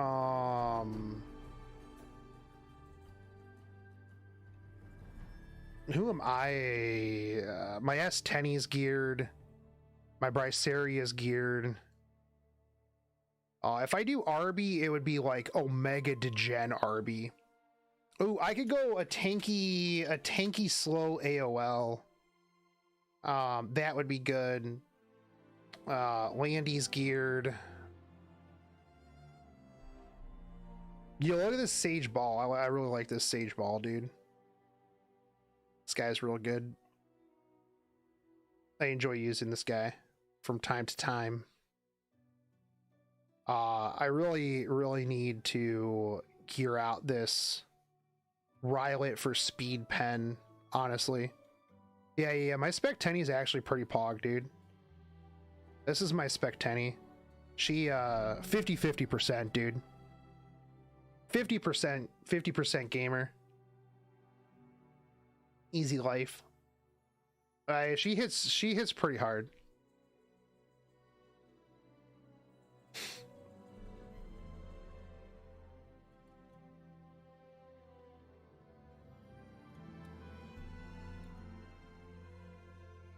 Do I have Tank Phyllis? Yeah. Here's my Phyllis. Although I probably switch her to Adamant or Arius, right? Instead of Elbrus. Which do you think is better, Adamant or Arius? Oh yeah, my Rowana is built. I mean, not great, but she's built. What is my Phyllis effect res? Not much. And by that I mean 0.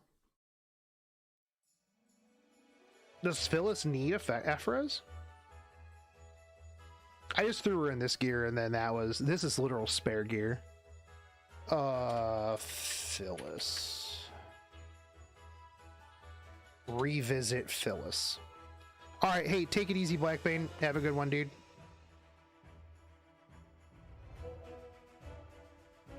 I mean, here's the thing: is a lot of my gear is spread around a ton of people.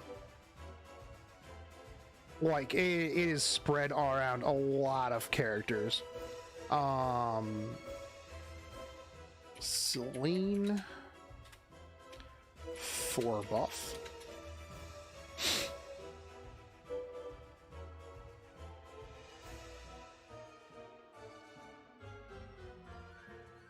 I don't have ML Celine.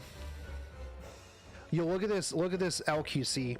She's perfect. I'm not touching a thing on her. LQC is done.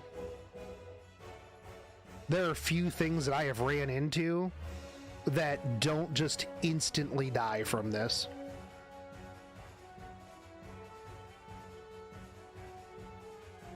I need to revisit my Czeruto, CZ.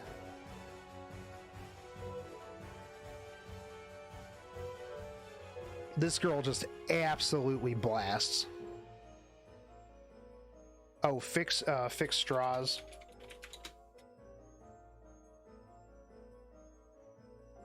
Actually, I wonder if I have a better... No. Look at this pen set, dude. This pen set's crazy. Green Celine after buff will want speed pen, yeah. Look at these boots too, dude. They're like, it's such a nice spread of stats. Delicious. Delicious. ML Keck eventually. Senya. Although, I mean, this is pretty solid, right? I need more effect res, right? I don't know how Senya's built, honestly. I just threw her in gear.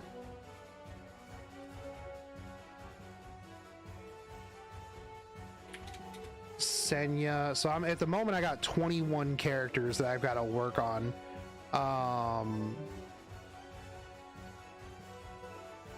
Yeah, my Belian is pretty pog though. I'm gonna be real.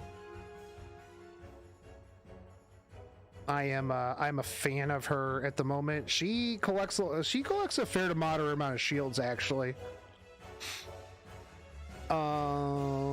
Amelia is pretty much good. Oh yeah, we got to make the best ER ML Ken in the world. Although, I mean, this dude claps pretty hard right now. Somebody, like, I showed it to somebody and they're like, bro, with 248 critical hit damage, he's going to be hitting like a wet noodle. And I'm like, bro, you're hitting a Caesarea or a Ran or some debuffer.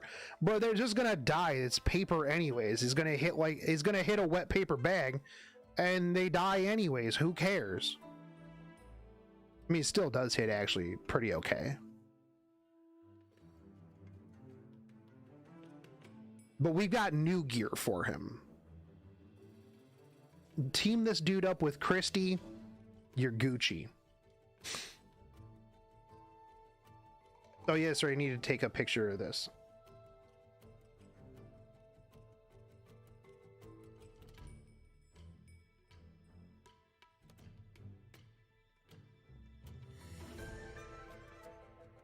Speed.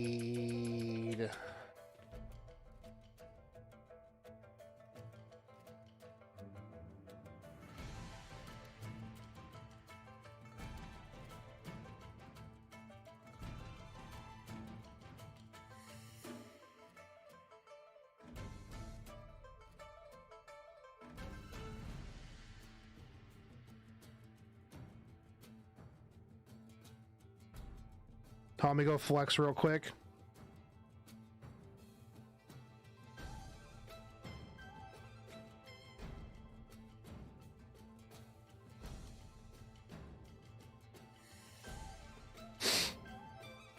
No dark mode windows. It's the only light that I get.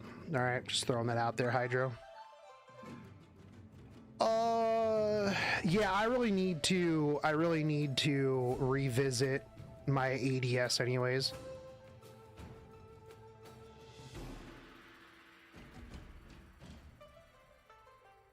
Yo, do people use Trozette? I want to build Trozette, dude.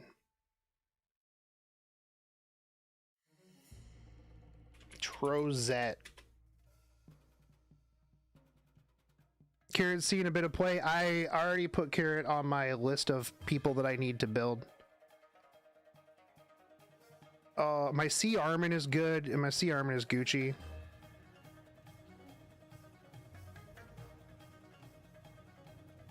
ML Haste is good. I mean, I might actually have upgrades for ML Haste at some point. I gotta build Millum, dude.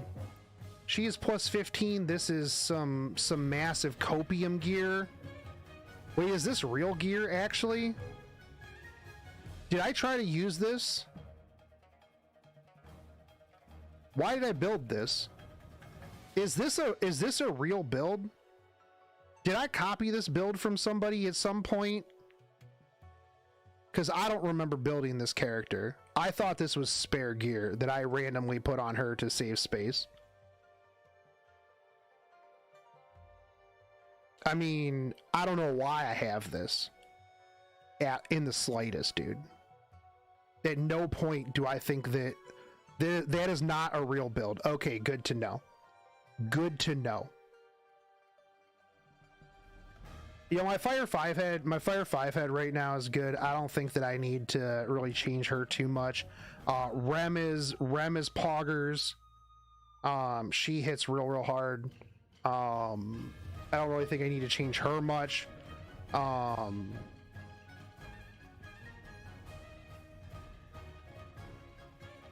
Ida.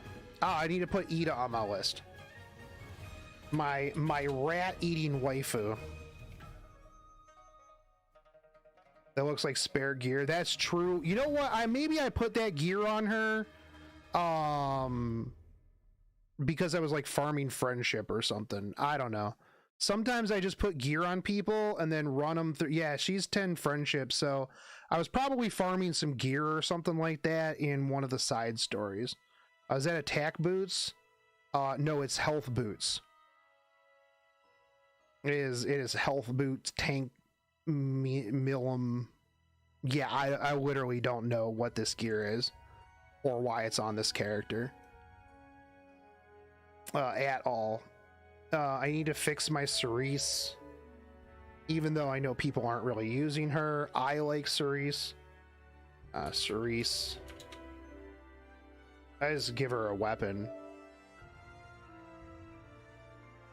Ida must have book. How many books do I need to have? I only got a couple books, dude. How many books am I supposed to be rocking here? I only got 330 books, dude. I'm working on a fourth one. Who are these even on? Carrot, Spec Tenny. I guess I can give her Gloomy Reigns. I give it to her now. I was gonna eat pizza and look at this dude's gear.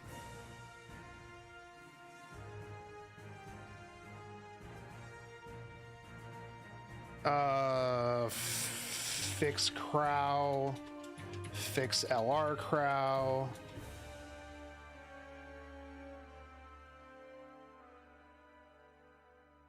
My Politis is on Crown.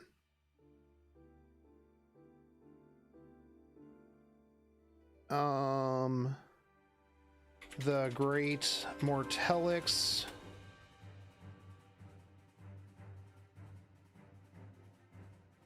Oh, I didn't put Millum.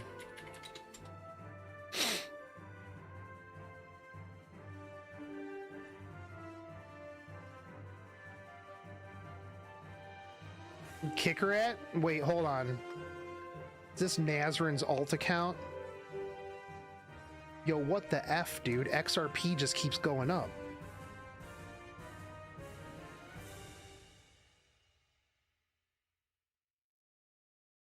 It just doesn't stop, dude.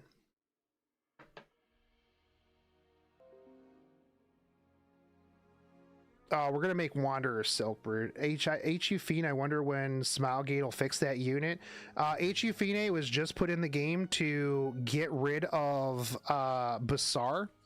And it worked. So Ichifine's job is complete. Do I need to build Dilibet? I don't need to build Dilibet. What else do I have down here? Doctor's Bag Alina. Yeah, Bitcoin is pumping pretty hard. XRP and like everything else is pumping real hard too. I fucking love to see it.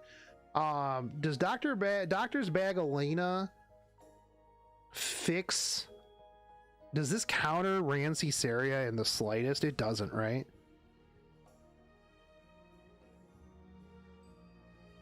I will build Spez. Spez is meta, right? Chocolate Slime? Let's fucking go, dude. We'll build ourselves the best level, max level Chocolate Slime, dude.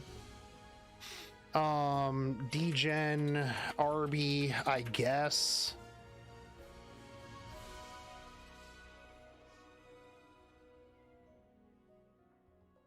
Put gear back on C. Lilius now that you stripped her. Actually, I can just put it on here. I just fix her right now.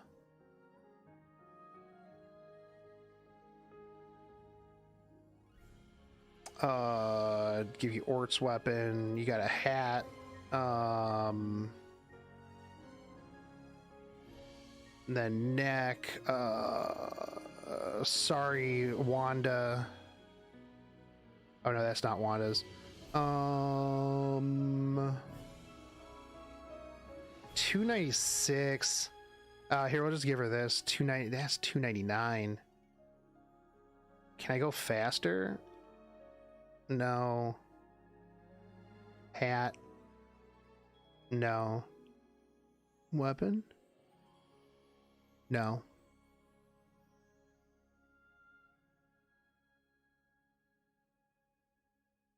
$19. Does this make... That's 20, that's 20. That's 22. Wait, hold on. How did I lose? Oh, because I was on this. Oh, yeah. My Wild Angara. But I want the effectiveness, though. Like, this isn't a big change at all. I need the effectiveness. Is $299 okay?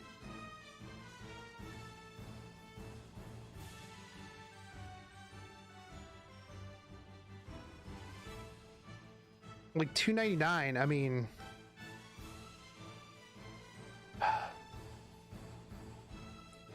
It's gonna be impossible for me to build Ran, Pieria, C. Lilius, all like 300 speed. Oh, I got so much speed gear, boys. Like... Oh, I got so much speed gear, dudes.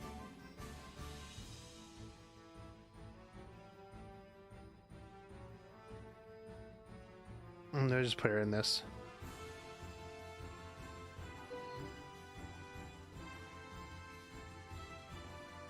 $290 plus is acceptable. I don't know about that. We'll see. But like, I think we're good, right? I mean, that's 30 units if I re-gear all of that. If I can't make it with 30 whole ass units, just roll 26 gear again. Oh my god, dude. All right, hold on. We're gonna build Xeno. Canonically, one of the strongest characters in the game. Feels weird, man.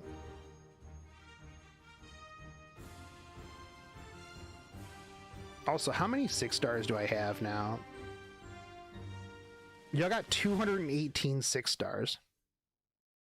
I will use 30 of those. Most people forget that Xeno exists. Alright. So I think we got a good list. Dude, it's gonna take me days to get through this, bro.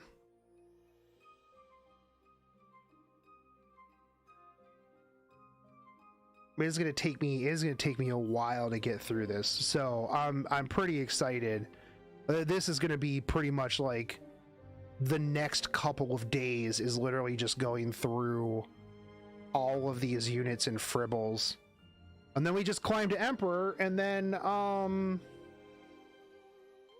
we just give up for the rest of the season and go play Lost Ark. It also consolidates gear. That's true. That's true and real. All right, so with that said, where is this? This is what I wanted to look for. Let me see how big does this. It's not going to show my. Can you see all the stats? If you look at it from, I mean, it shows you most of the stats, right? Like, it doesn't block all of it.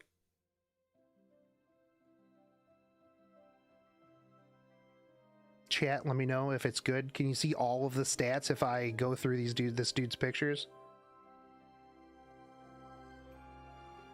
Also, this is good. I can steal some of the benchmarks from this guy's characters.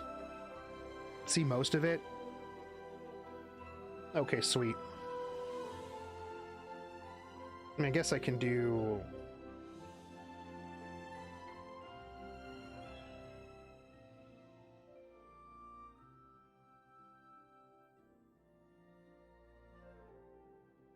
this. You really don't need to see all my bookmarks. Okay, good. It's right over my head. There you go. That's all of it. I mean, it doesn't show like imprints or anything on any of these. Right? Yeah, it doesn't show any imprints. I would just assume that most of them are triple S if this guy is like an Omega JP whale. So that's what we're gonna end up going with. All right. Yo, what up, YouTube? Shotgun Shogun here, and you know what we're gonna look at? This is the number 2 JP server legend RTA finisher.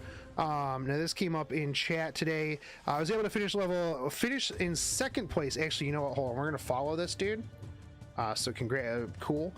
This dude has he's got a pretty good amount of followers, but I was able to finish 2nd place in RTA this last season. Thank you very much to everyone who supported me. All the witch blows and all the sisters melons. Google Translate doing an absolutely phenomenal job at translating JP. I don't know what witch blows or sisters melons. I do know what sisters melons means, actually. Never mind. So 2nd place. They posted up every one of their character stats. So we're going to look through all these character stats, and we're going to talk a little bit about these. I want to see how these compare to what I've seen a little bit on global, what I think in terms of stats. Now, one of the interesting things here is it seems like a lot of these units are a little bit slow, and that's because it does seem like they're not really speed checking a lot of their gear, right? So if we take a look here, first up, we're going to be looking at the Archdemon Mercedes, Archdemon Shadow. So we're looking at like 178 speed, but this bulk is insane. We're looking at 1900 defense, 19k HP. Yeah, it's a little bit slow at 178, but doesn't matter because it's ADS. This thing is built like an absolute truck. 111 effectiveness here. There's not really a lot of lost stats. Now the thing is a lot of the extra damage is going to be coming from that F10, that plus 30 F10 artifact. It is on counter set too, so 178 is not actually too bad. I want to compare that actually to my Archdemon Mercedes in terms of speed. Now mine's not nearly as thick. Mine is a little bit more fast, and I've got a lot more attack. So mine is, I'm also on violin. I also haven't updated mine in a while, but that did seem a little bit slow to me, but that bulk is insane.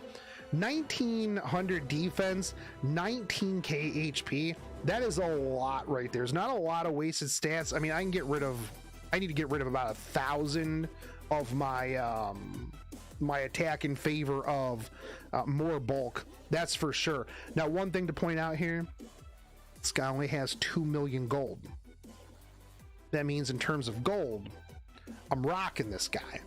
Absolutely rocking this guy. Let's go. So this is a really, really well built Archdemon Mercedes, and I'm actually going to try to emulate this in terms of defense and HP. This is extra thick, and I am very impressed with this ADS. This is a really, really thick, really solid ADS. Now moving on to the next one, we're going to see Ruel, and again, this is really, really slow. I am not used to things being 140 speed. Even slow things on global, like slow is like 180, right? Like, chat, tell me if I'm wrong, but like, I feel like if you're under 180 speed, it's ridiculously slow. Now this thing has 2,500 defense, almost 20.5k HP, and 170 effect resist, which I mean is about it's decent. I mean 170 is pretty good, but like 141 speed even with Water's Origin, I feel is like just really, really slow. Also, I'm really hoping that this is a world boss. These are world boss drops, and this guy is not farming Golem, because we've got 2 HP sets here. Overall, this Ruel, I don't know. I'm gonna compare this real quick with my Ruel. This is gonna cut off half of my screen here. LD player does that a lot, but let's take a look here. Now I'm not gonna say that my Ruel is the best in the world. Actually, my Ruel is about 48 speed faster, but I don't have the bulk. My bulk is a little bit less, and my effect resist is a lot lower. But I'm also on speed immunity, whereas he's rocking double resist and HP. Now I'm wondering, I think that like the big difference here, right, is that we've had a lot more time to farm gear, right? So I'm rocking speed immunity. He's resisting with the 170. Now he does have about 70 more. I do think that my ring is not a resist main stat, or if it is, we'll see.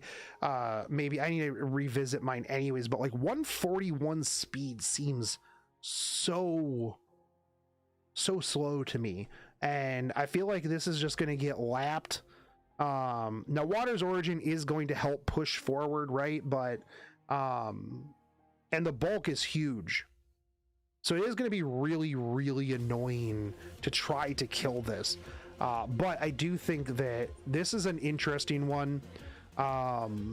Very slow, and that seems to be, we'll see as we keep going, but I think that that's going to be a bit of a theme right here, because we're going to go into ML Keck, Warhorn, counterattack, crit, 24.5k HP.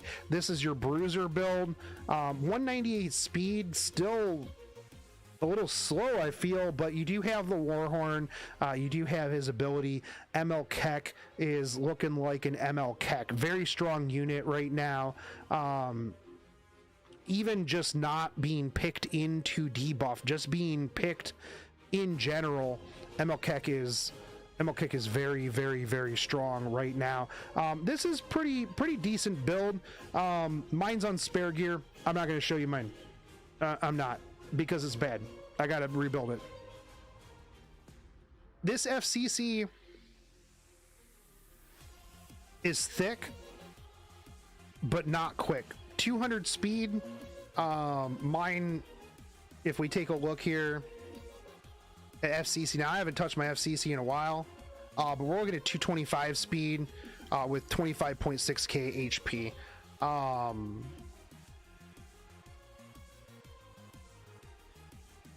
This does have a lot more effectiveness for the lockdown, right? more defense, but like 25 extra speed. I feel like it's just a different, like a global differentiation, right?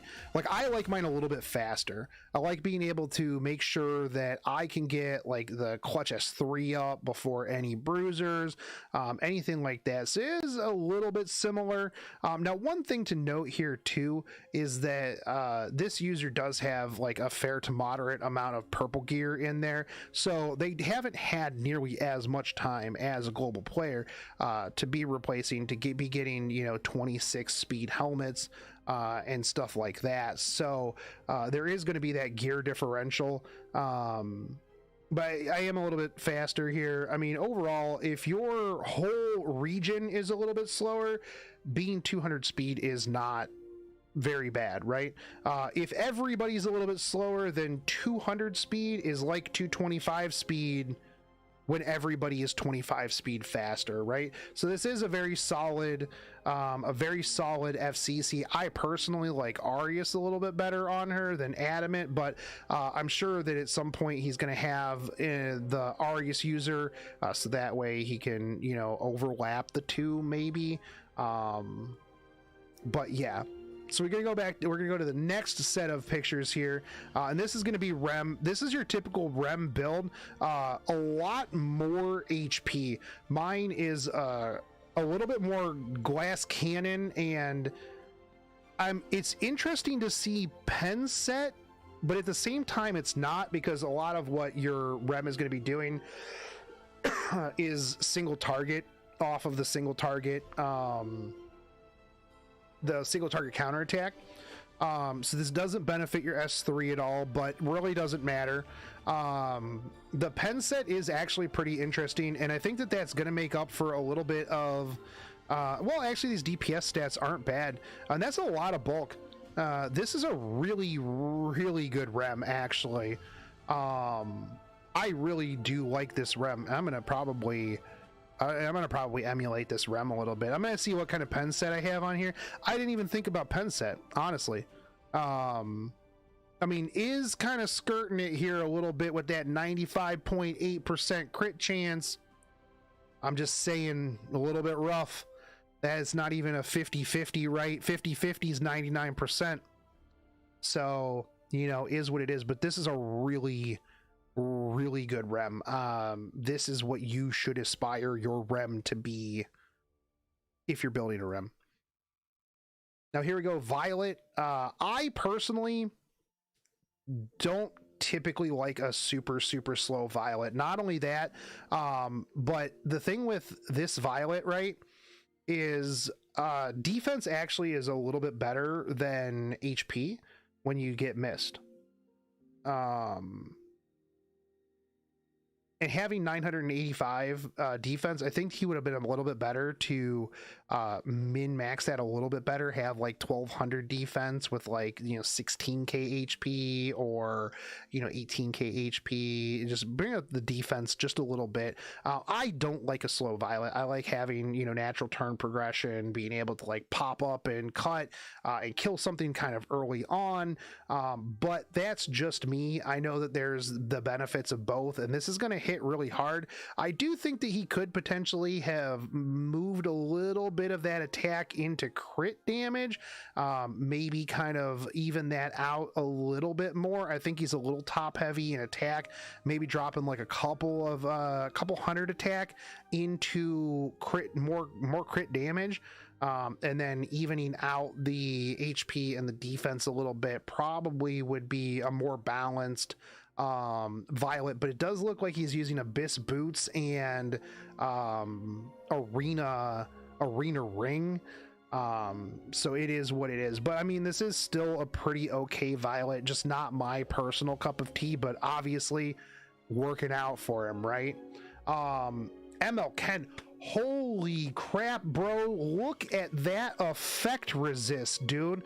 And that's not even on a resist set.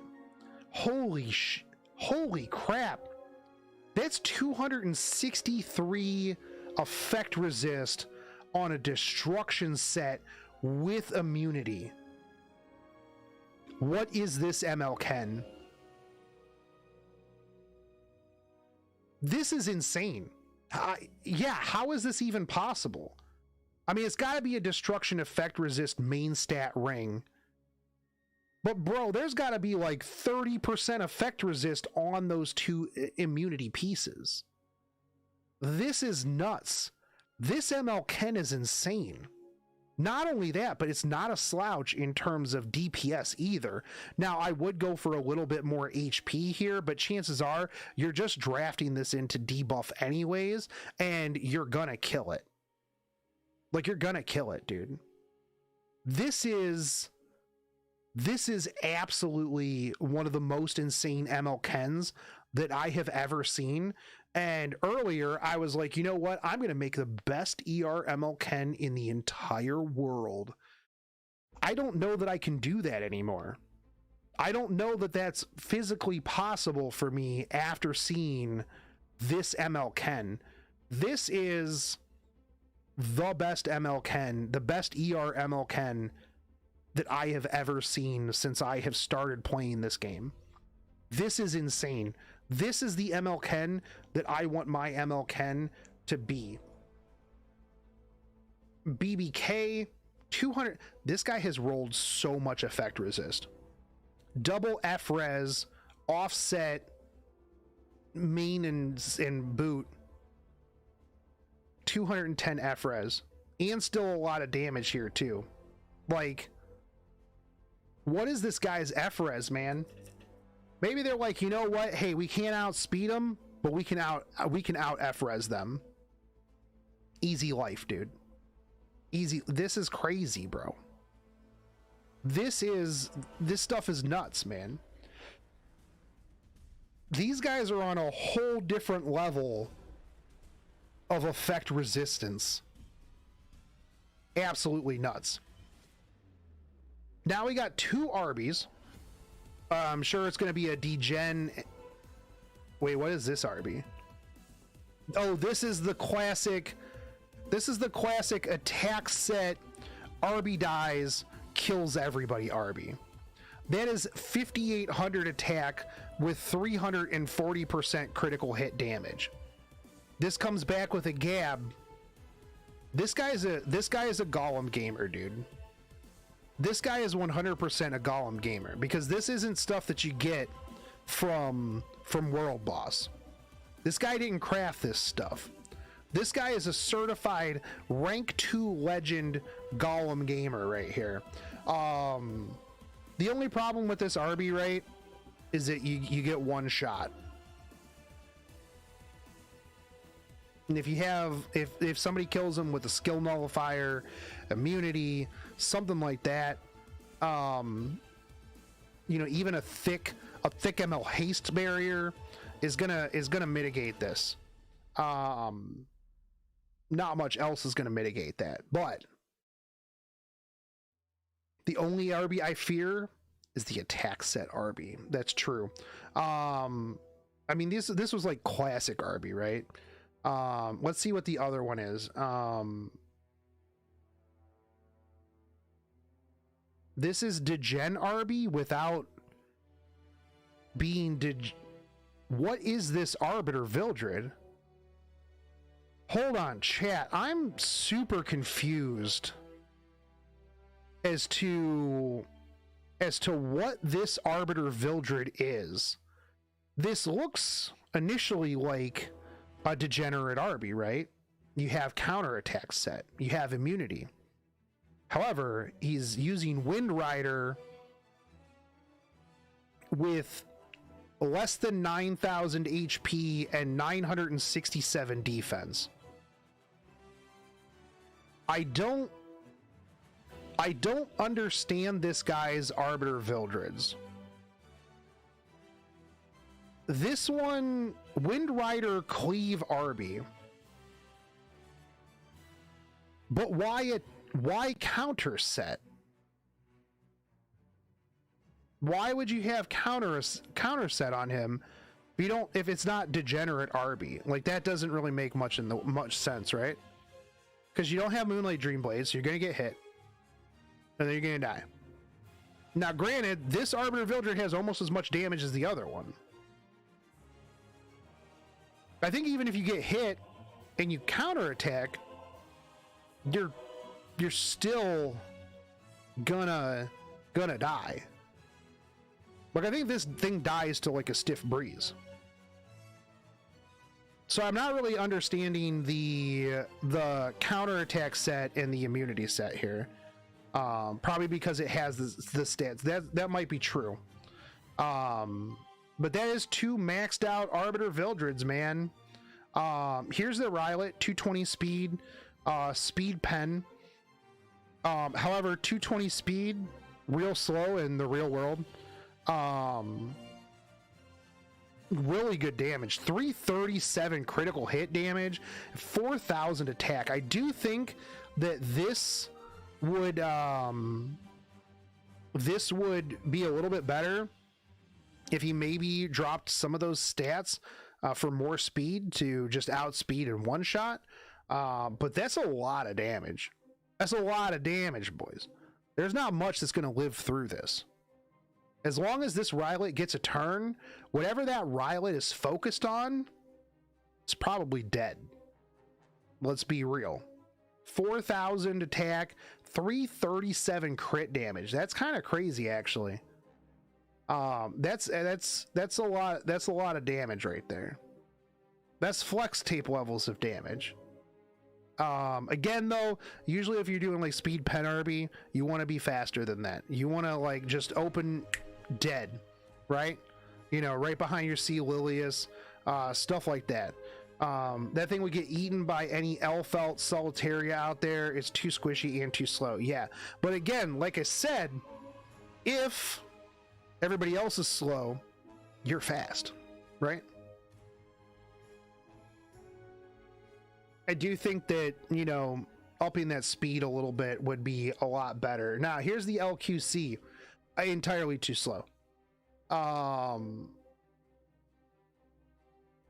The bulk is around mine, but that's just entirely too slow.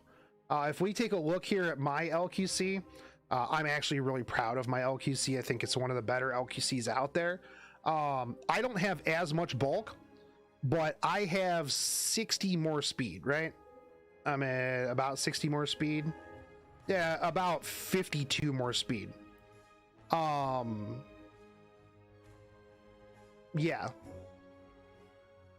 Yeah. Even though he has more bulk, that thing may die or get CC'd or something before that thing gets a turn. Now, granted, she does push herself up, right? But yeah, I think being able to drop in a little bit of that bulk, like some of that HP in favor of speed, is going to be a lot better off. Again, though, that could very well be just the gear check differential between the two, right? Yeah. Yeah, there's not much out there. Maybe that speed Rylet, though, would kill, or that Rylet would kill my LQC, right? But still, the Elfelt, or not Elfelt, but Amelia push your LQC forward that way. I mean, because even at 128 speed, right? If you're using Amelia to push forward, you still might not cut whatever it is that you need to bonk, right? So I think 128 speed, I do not like this LQC build, but if it works for him, then it works for him, right? Yeah, I don't know what he uses to push it up. I haven't seen this guy play, so but I mean, if we're looking at the C. Lilius, yeah, you got to assume that JP is anywhere from 25 to 30 speeds slower than global, right? Because although, look at the bulk on this thing. It's 281 speed, but it's got 20k HP with 1300 defense, dude. That's pretty nutty, honestly. I mean, but even with that, I mean, maybe 281 speed is opener speed on JP. That's a lot of bulk, though. Like, mine is real fast. Mine is 299, but it is not that bulky at all. Like, it is not even close. It is not even remotely close to that in terms of bulk. So I would outspeed, but that's about it. It would be interesting to see what the JP, like what JP people, what is their opener's average speed, right? Is it around 281? Because if so, then we could just assume the JP is about 20 speed slower than us. Yeah, and in global, you know, we got the CN players that are like 10 speed faster than anybody, right? But yeah, no, I mean, this is actually pretty solid. This is pretty solid. I mean, even if you don't get first turn, chances are you're not really killing this, right? And then you just come back around. This is going to have some staying power. You're going to get charges from your border coin, stuff like that. So mine is 295 speed with 17k HP and 1100 defense. Yeah, so I mean, you would definitely outspeed this guy with a kind of similar bulk, a little bit less bulk for more. So I mean, yeah, this is, I mean, I do like the bulk that this Sea Lilius has for sure. If we're looking at the Lionheart Sirmia, Lifesteal Pen, this is a good amount of defense. She's really new, so this does seem to be similar to some of the lifesteal builds that I've seen. I like it, although to be fair, not Chaos Sex Sirmia, so trash. Not Chaos Sex Sirmia, no thanks. Next, APOC Ravi. So this is a pretty good APOC Ravi. I think that Seed is slow. 175 for speed is a little slow, maybe. It is counterattack though, so 175 on counterattack with 1459 defense and about 25.5k HP is pretty good overall. Now this guy seems like a Banshee farmer. This guy's got a lot of Banshee gear, got a lot of resist gear, and a lot of pen gear. So B13 C13 Pro right here. Very similar to a lot of Aravis that I see. At least it's not like Timeless Anchor or Proof 30k HP counter Ravi that just eats everything all day in Guild Wars. Very solid APOC counter Ravi. Personally, I'm more a fan typically of speed APOC Ravi, but that's personal preference because I really don't want to rely on counter set too much. Yeah, the attack and the crit damage, this doesn't do a lot of damage. And one of the things too, and I don't know if they know this, but a lot of people don't know that APOC Ravi does actually need some attack in order to do damage because she scales off of both attack and crit damage, crit damage because of HP, unlike characters like Alencia where you can completely forgo your attack because the modifiers are such that crit damage is exponentially better. APOC Ravi is more of a balanced unit that needs some attack as well as crit damage, and you can't ignore either one of them because, well, otherwise then if you just go nothing but HP and crit damage, then you're not hitting as hard as if you have a good mixture of all. Go use mass damage calculator if you want to test all of that out. But overall, good APOC Ravi. Going with the slow tanky Angelica of Light. I honestly like this. A lot of people didn't understand when people started switching to this, and I told them, I'm like, remember when Basar was super fast, and then people realized that Basar was super fast, so they were just like, you know what, I'm gonna make my cleanser really fast so that way I can just cleanse the unbuffable and then I'll be really good. Easy life, boys. Well, then everybody went, hey, you know what, let's just slow our Basars down to 220 speed, give them a shit ton of tank stats, and then they don't know what to do. Oh, you put up your debuff immunity? Stripped. Oh, you didn't get to use your cleanse on, Kitty Clarissa? That sucks. Push back, unbuffable. I'm gonna kill all your people. You know what? Oh, you can't put up your DN buffs or your attack buffs or your maid buffs because, well, my Bazaar is just gonna cleanse, just gonna get rid of all of that. People are starting to do that with Angelica of Light now because, well, she's a tank. This thing's got 2 key defense, 16k HP, 229 speed, a good amount of effectiveness. This is going to go after potentially your, you know, your ML Choleric, your maid, your faster maids, things like that. So you're going to be able to strip any of those. I love it. I love it. It's good. And you don't need immunity because you can't stun her. Easy life. This is a really, really good Angelica of Light build. Not only that, but now people are moving their speed gear to like Pieria, Rand, Celilius, and AOL is not really being used as an opener now, so they have to put her on slower gear with tank gear because, well, not everybody can, you know, gear all of them at 300 plus speed except for, like, you know, some of the CN players. So this is a really, really good build for Angelica of Light. Now, boom, maid. Where we're looking at 200 speed, good bulk, 194 effect resist, your very stereotypical mate. However, she's using Shamadra Staff, which is weird.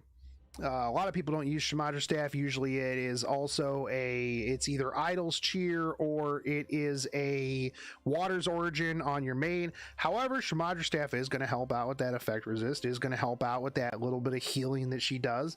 So not bad. I like Shamadra Staff. I think that it can be used on more people, but for some reason it just doesn't. People really overlook Shamadra Staff quite a bit. I think that it can add, especially if you have like another passive healer like a Falconeer Quarry or something like that. Good stuff. Good solid made. I like it. Sage Ball. This is counter Sage Ball at 207 speed with good bulk. What? Okay. All right. 177 effectiveness.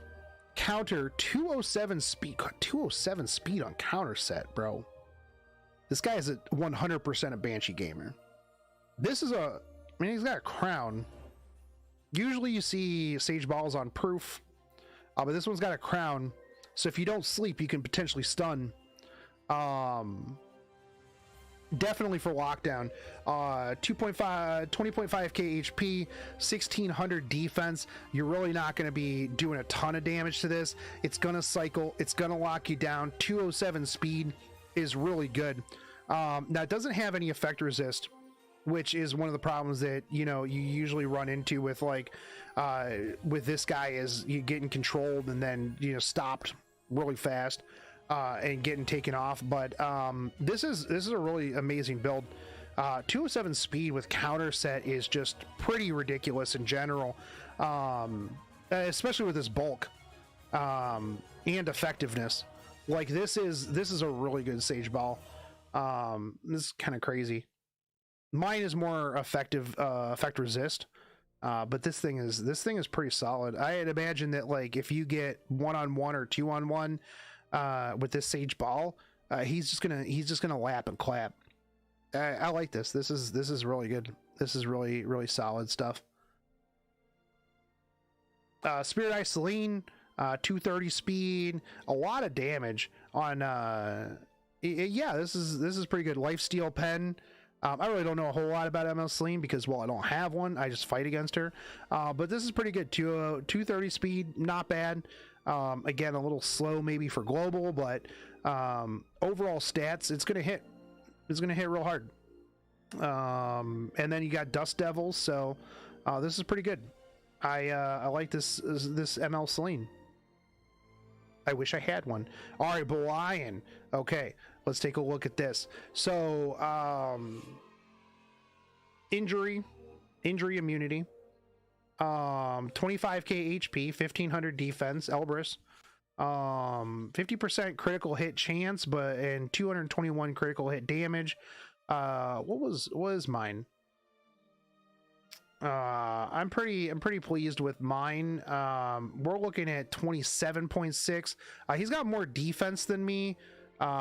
We both aren't gonna crit. I also have a bit more effectiveness. How much effectiveness did he have on his? He doesn't have any effectiveness. Now, I think with Belian, right, landing your debuffs on the S1 into the S2 is huge.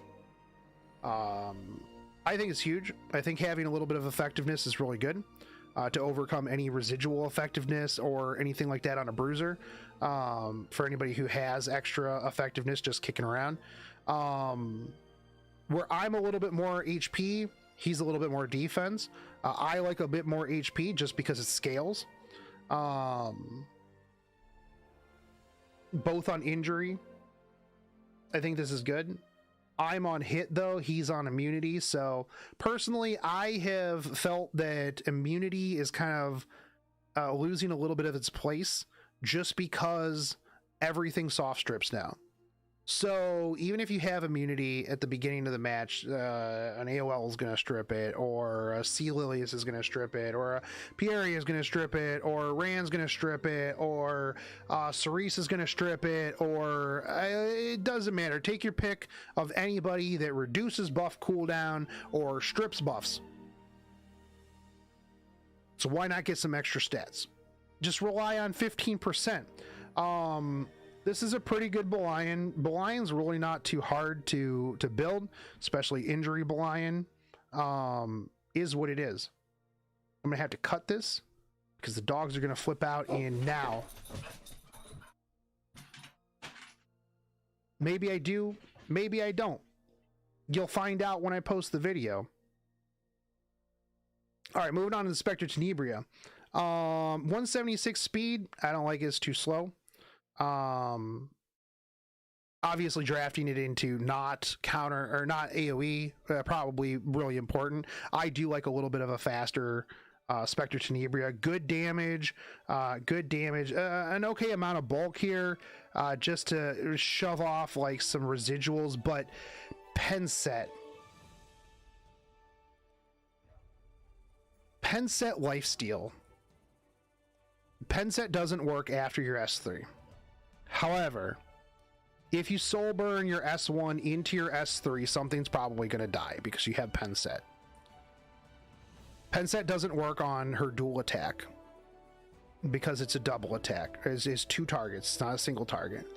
But I guess if you are booking and you're S1ing into S3, that's going to be a lot of extra damage because of pen set. However, after that, it's useless. 93% crit chance. You hate to see it. Yeah. I don't know how I feel about this. Like, I know that people have used the lifesteal Stenny, right? I didn't really like it that much personally. That's my own opinion on that. I like speed. I want to be able to just get in there, get my damage done, take out an important target. I would be interested to see how much the extra damage that you get from just that double up of the book into with the pen set of the S1, S3, and just what it could take out. Like, can this take out a Rem, even a tanky Rem? Can this take out a, you know, a whatever your primary target is? Like, what is, I'll have to run the math on that, but it's interesting. And I mean, I guess the lifesteal's there to heal back any residual damage that you might take from like an errant AoE that you do live through. I still think that speed is probably good as long as you bring some support and like shields or Arius Adamant. I don't necessarily think that lifesteal is really all that good, and I think that the stats that you lose from not running speed or something else speed doesn't make up for lifesteal personally. Personal opinion. Bryceria, symbol of unity. This is to take out violets. This is a good one. A little bit slow, 208 speed, but you can't kill her, so she'll just be immortal. A good amount of attack, also a good amount of crit damage to bring in the crit damage on symbol of unity, which means that his Charlotte isn't on symbol of unity if he's running one. But overall, this is a phenomenal Bryceria. I would go a little bit faster, just to also be able to use her to put up debuff immunity. Operator Sigrid, this is where some of his speed gear goes. That's a good DPS Operator Sigrid, and this is going to kill pretty much anything with a shield. I need to build this. Hold on. OP Sig. Thanks, chat, for earlier not reminding me that I need to build Operator Sigrid for that. Cool. Thanks, dude. So this is good. It's a force ban against anybody that picks FCC because this is going to kill something instantaneously. So this is really good. Very, very solid. Top model Lurica, they have Milim, right? JP has Milim. Why are you using bootleg Milim? This is pretty good. 217 speed though is not good. At 217 speed, even with 1329 defense, 9k HP, this thing's dead. This is not going to get a turn against anything but the slowest teams. It's got good damage, and it does have Dignus Orb and Pen Set, but at 217 speed, this is dead by even like the most normal bruisers in global. I don't really like this build at all. All right. A Tywin. I haven't seen an A Tywin in ages. This looks like the bruiser DPS A Tywin only has 85% effectiveness, which to me is, I guess, is okay. You're gonna stun bruisers, but there's no way you're stunning any support. You're not controlling any support.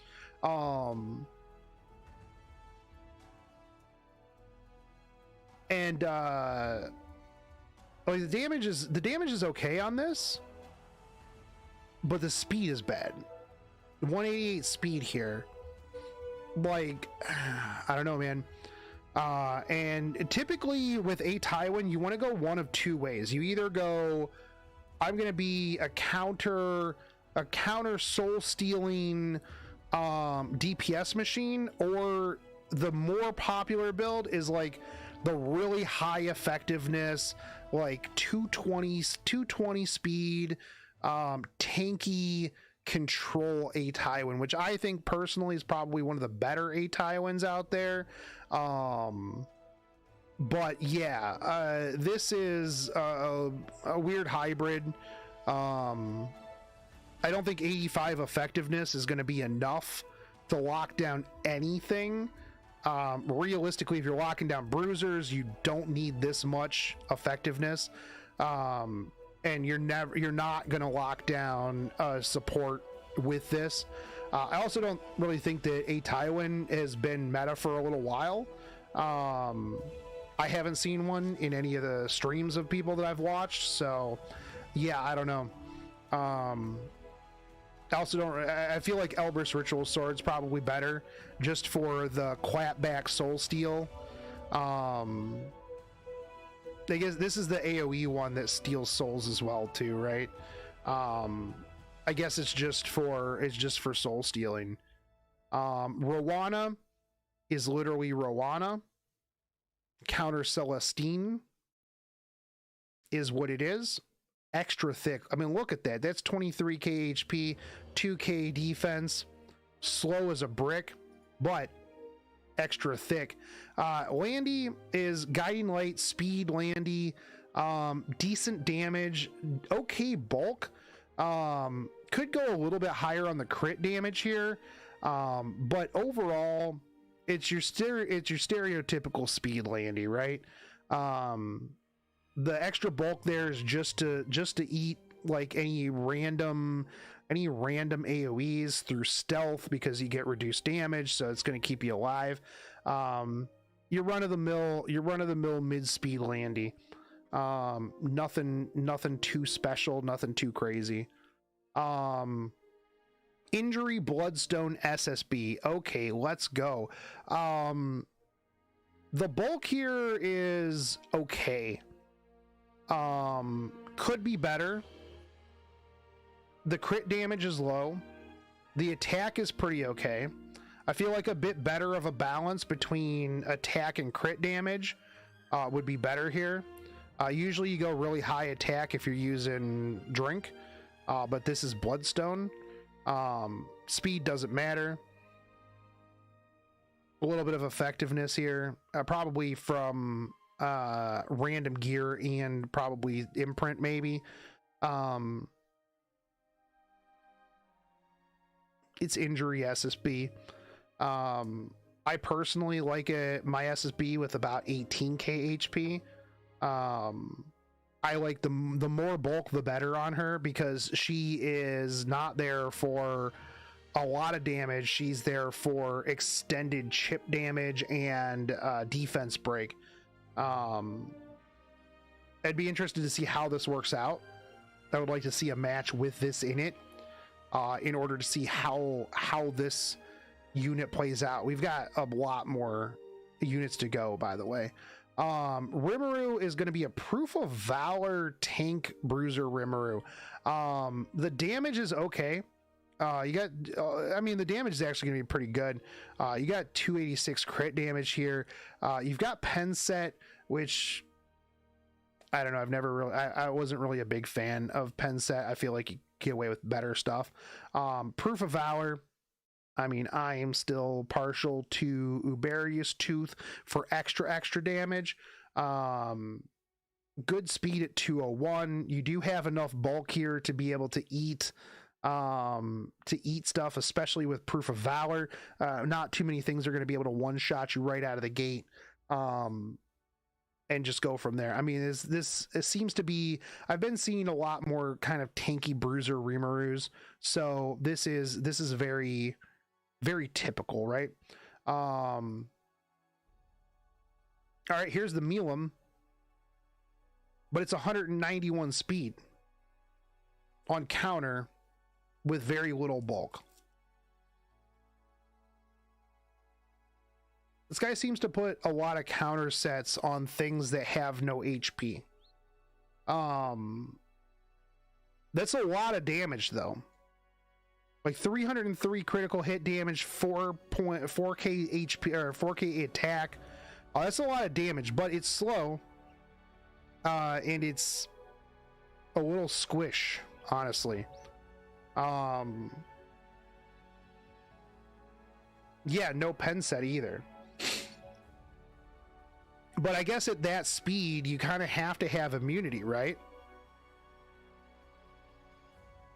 I'm not a big fan of this build either. Pass. 180 speed Amelia. Good bulk. Amazing. Amazing ER.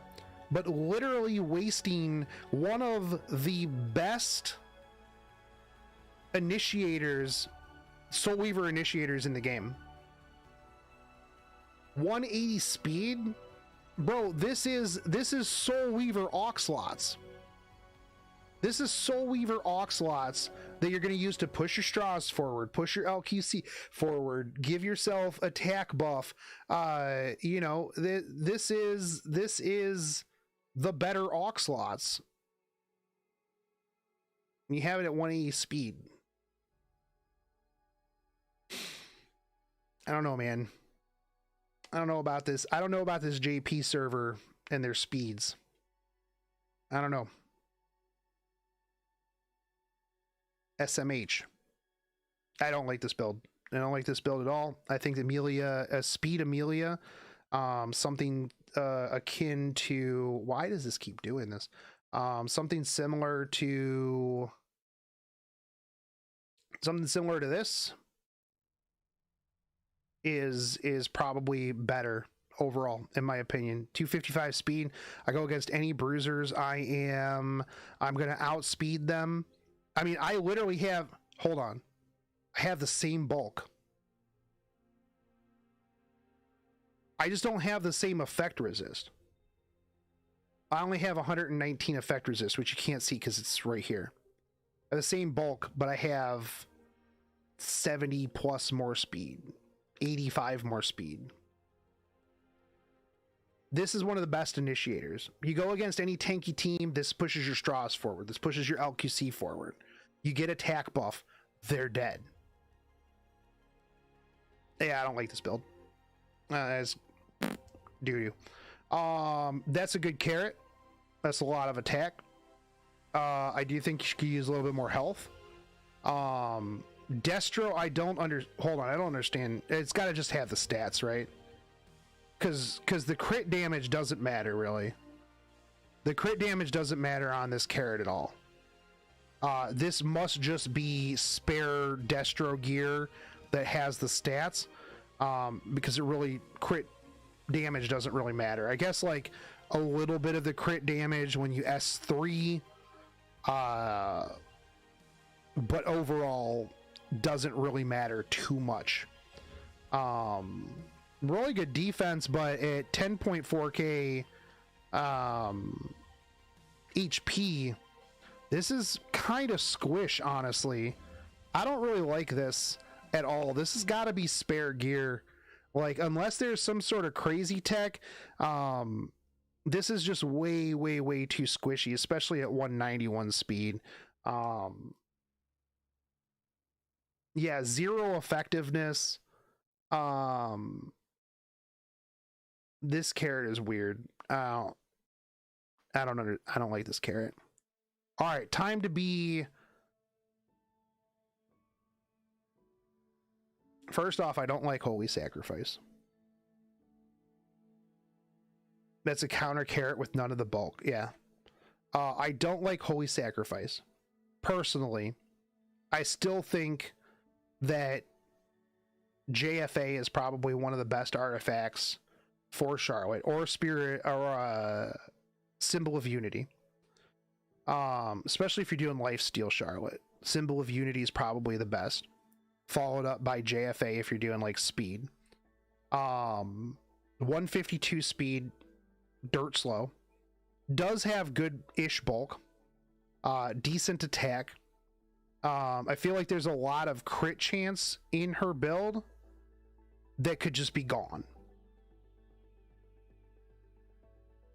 He does need a lot more damage based on this speed. Now, if we take a look here at my Charlotte, I mean, I don't have nearly the amount of bulk, but this thing hits like a truck. Yeah, I've got more speed, I've got more attack.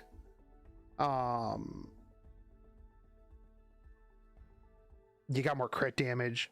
I think you can get rid of, easily mod off some of this crit chance into other things. The bulk is good, but yeah, I really don't like Holy Sacrifice on her, honestly. Symbol of Unity is going to help you with violets. What was his Symbol of Unity on? His Symbol of Unity was on Bryceria.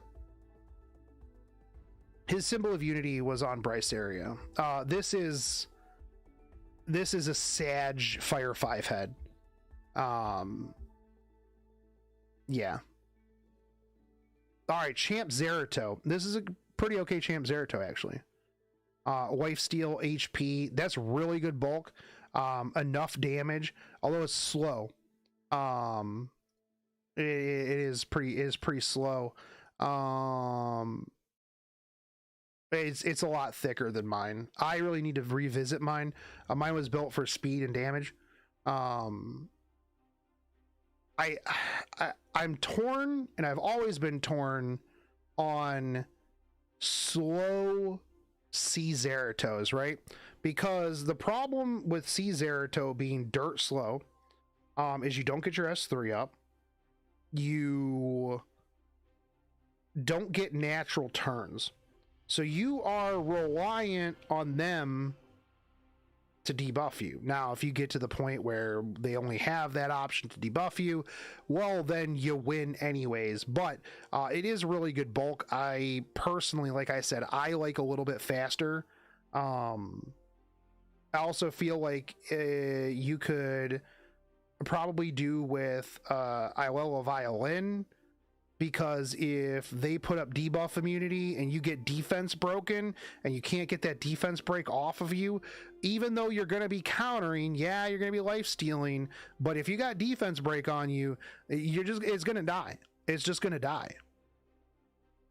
So if you can't transfer the defense break back onto your opponent and get it off of you, that puts you in a bad spot. It really does. Sure, are you going to get a counterattack every time you hit because, well, you can't transfer it back? Yeah, absolutely. And this does do a pretty good amount of damage, but all you need is one defense break into like an APOC Ravi or anything along those lines, and you're just dead. But I do like the bulk on this. It is good bulk. It's not bad. Again, I think that Violin instead of Proof of Valor probably would be better. Yeah. Dilibet. Injury Dilibet. Chat, has anybody ever ran Injury Dilibet before this guy? I have never seen an Injury Dilibet. I bet this guy is real happy that this is going to get it buffed. Probably really likes the armpits. Let's be real. I mean, 175 speed, that's a lot of defense, a good amount of bulk. The crit damage is a little bit low, but it is what it is. This guy's got multiple 30 plus 30 Sigurd sights. Must be nice, dude. Must be nice to be a whale. But I mean, overall, yeah, it is what it is. I'm interested to see how she's going to perform after her buff. So we will see. But injury, this guy's got a lot of injury stuff. This is like what his third injury unit: injury SSB, injury Dilibet, and injury Belian. Closer Charles, 262 speed. Was pretty good. Good amount of damage. 262 speed, which we've already established is probably pretty quick when it comes to the JP server. I wish I had Closer Charles. This guy is using 278 pieces, by the way. 278 pieces on this. OP. And finally, we come to the last slide of this guy's characters. ML Haste. That's a lot of defense on that ML Haste, but he is super slow. And he's got effectiveness, dude. Oh, this is counterattack. That's why it's so slow. Counterattack ML Haste. That's a lot of bulk, though. That is a pretty bulky boy. I guess the effectiveness is to strip buffs. I mean, it is what it is. ML Haste just needs to be extra thick. Personally, I would move some of that defense into HP, considering that he scales off of HP. So you would want to have more HP over defense, but yeah. You not only that, but I feel like you need to be a little bit faster, right? I personally am not a big fan of Portrait on him because I don't use him for DPS. I use him as a Idol's Cheer sponge, since he's going to be a target, and even then, after if they kill everybody else and it's just him, he's just constantly cycling himself, and he's a bit faster. So I personally like Idol's Cheer on him, but that is my opinion. I don't really like this build. Yeah. This ML Haste probably gets used in A13. That's true. That's true and real. That's probably where he uses this. Just dump some of that defense, because you know that one of these is like a defense main stat. Just switch it to an HP main stat, dude. ML Crow, this is actually a really good bulk. Again, a lot of defense on HP scaling units. A bunch of extra effect resist that doesn't need to be here. 219 speed's okay. Bastion, put Arius or Adamant on him. I mean, I don't know. Bastion's okay, but not really the best for this for ML Crow. You can easily dump like 200-300 defense and add like another 3k HP to do more damage. And just be more ML Crow. This is really weird. Like this ML Haste and this ML Crow, I do not really understand why he's rocking so much defense on these when they scale off of HP. I don't like them. Celine, you're very typical slow. I'm just going to kill one thing, but it's also on lifesteal with Pen at 170 speed. Probably goes invisible. Probably has the invisible one to screw stuff up. So she gets the extra turn. A little slow, but that's a lot of damage. It's going to kill anything except for Caesarea, unless she actually hits Caesarea. You're very typical. And then last but not least, Zahak. Looks like a bruiser Zahak right here. Pen, crit, immunity, 184 speed, good amount of damage, but also a good amount of bulk. Not too sure what this is used for. What violets?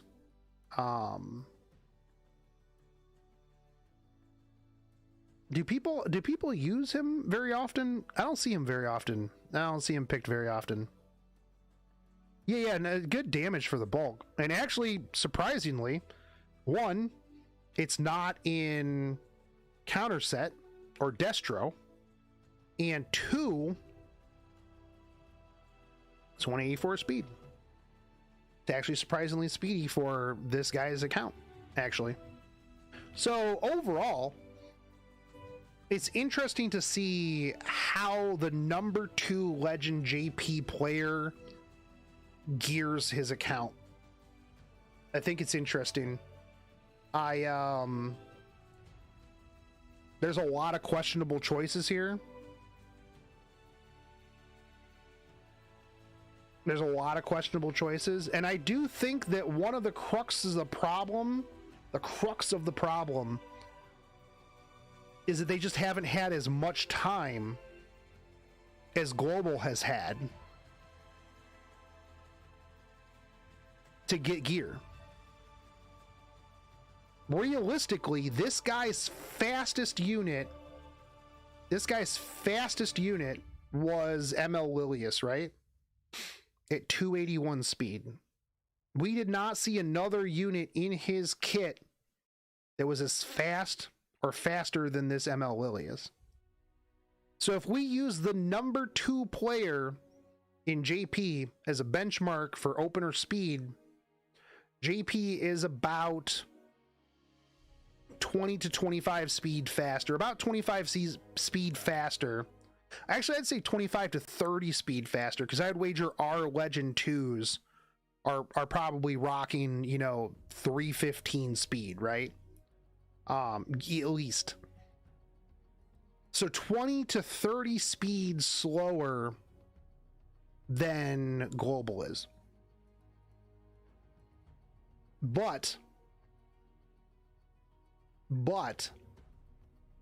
where is it at?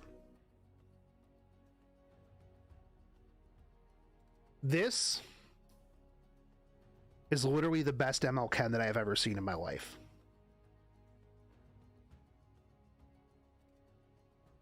The best. Oh yeah, slower. They're 25 to 30 speed slower than Global. Sorry. This is the best ML Ken I've ever seen. And now I aspire to somehow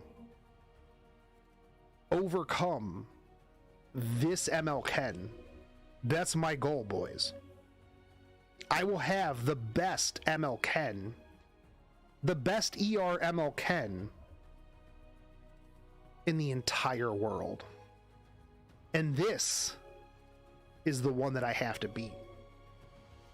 Anyways, thank you for watching this, me reacting to this guy's account. This was the legend number 2 in JP.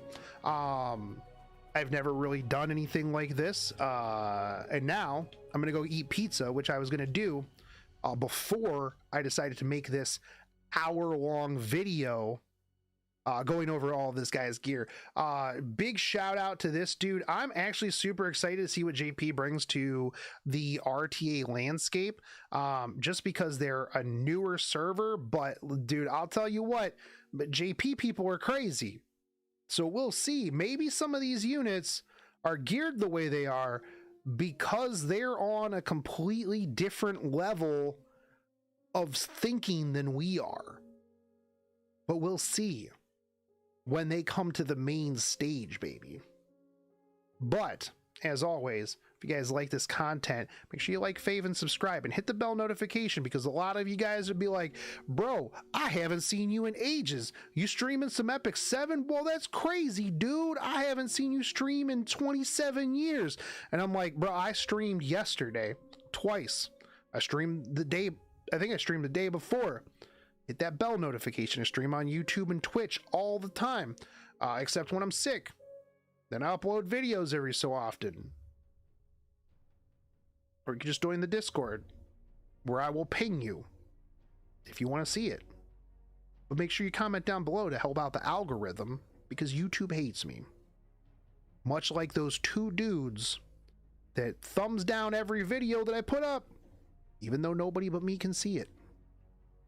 Catch you guys on the next video. Peace. All right, homies.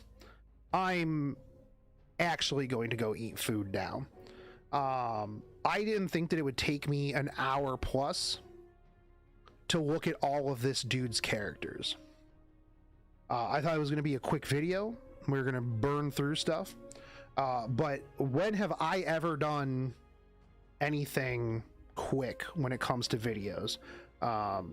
I made sure to put that in at the end of that, because somebody'd be like, oh, that's not what your ex-girlfriend said, ha ha ha ha ha, about me just being quick. I call it efficient. I call it efficient. All right, I got stuff to do. But I will catch you guys tomorrow.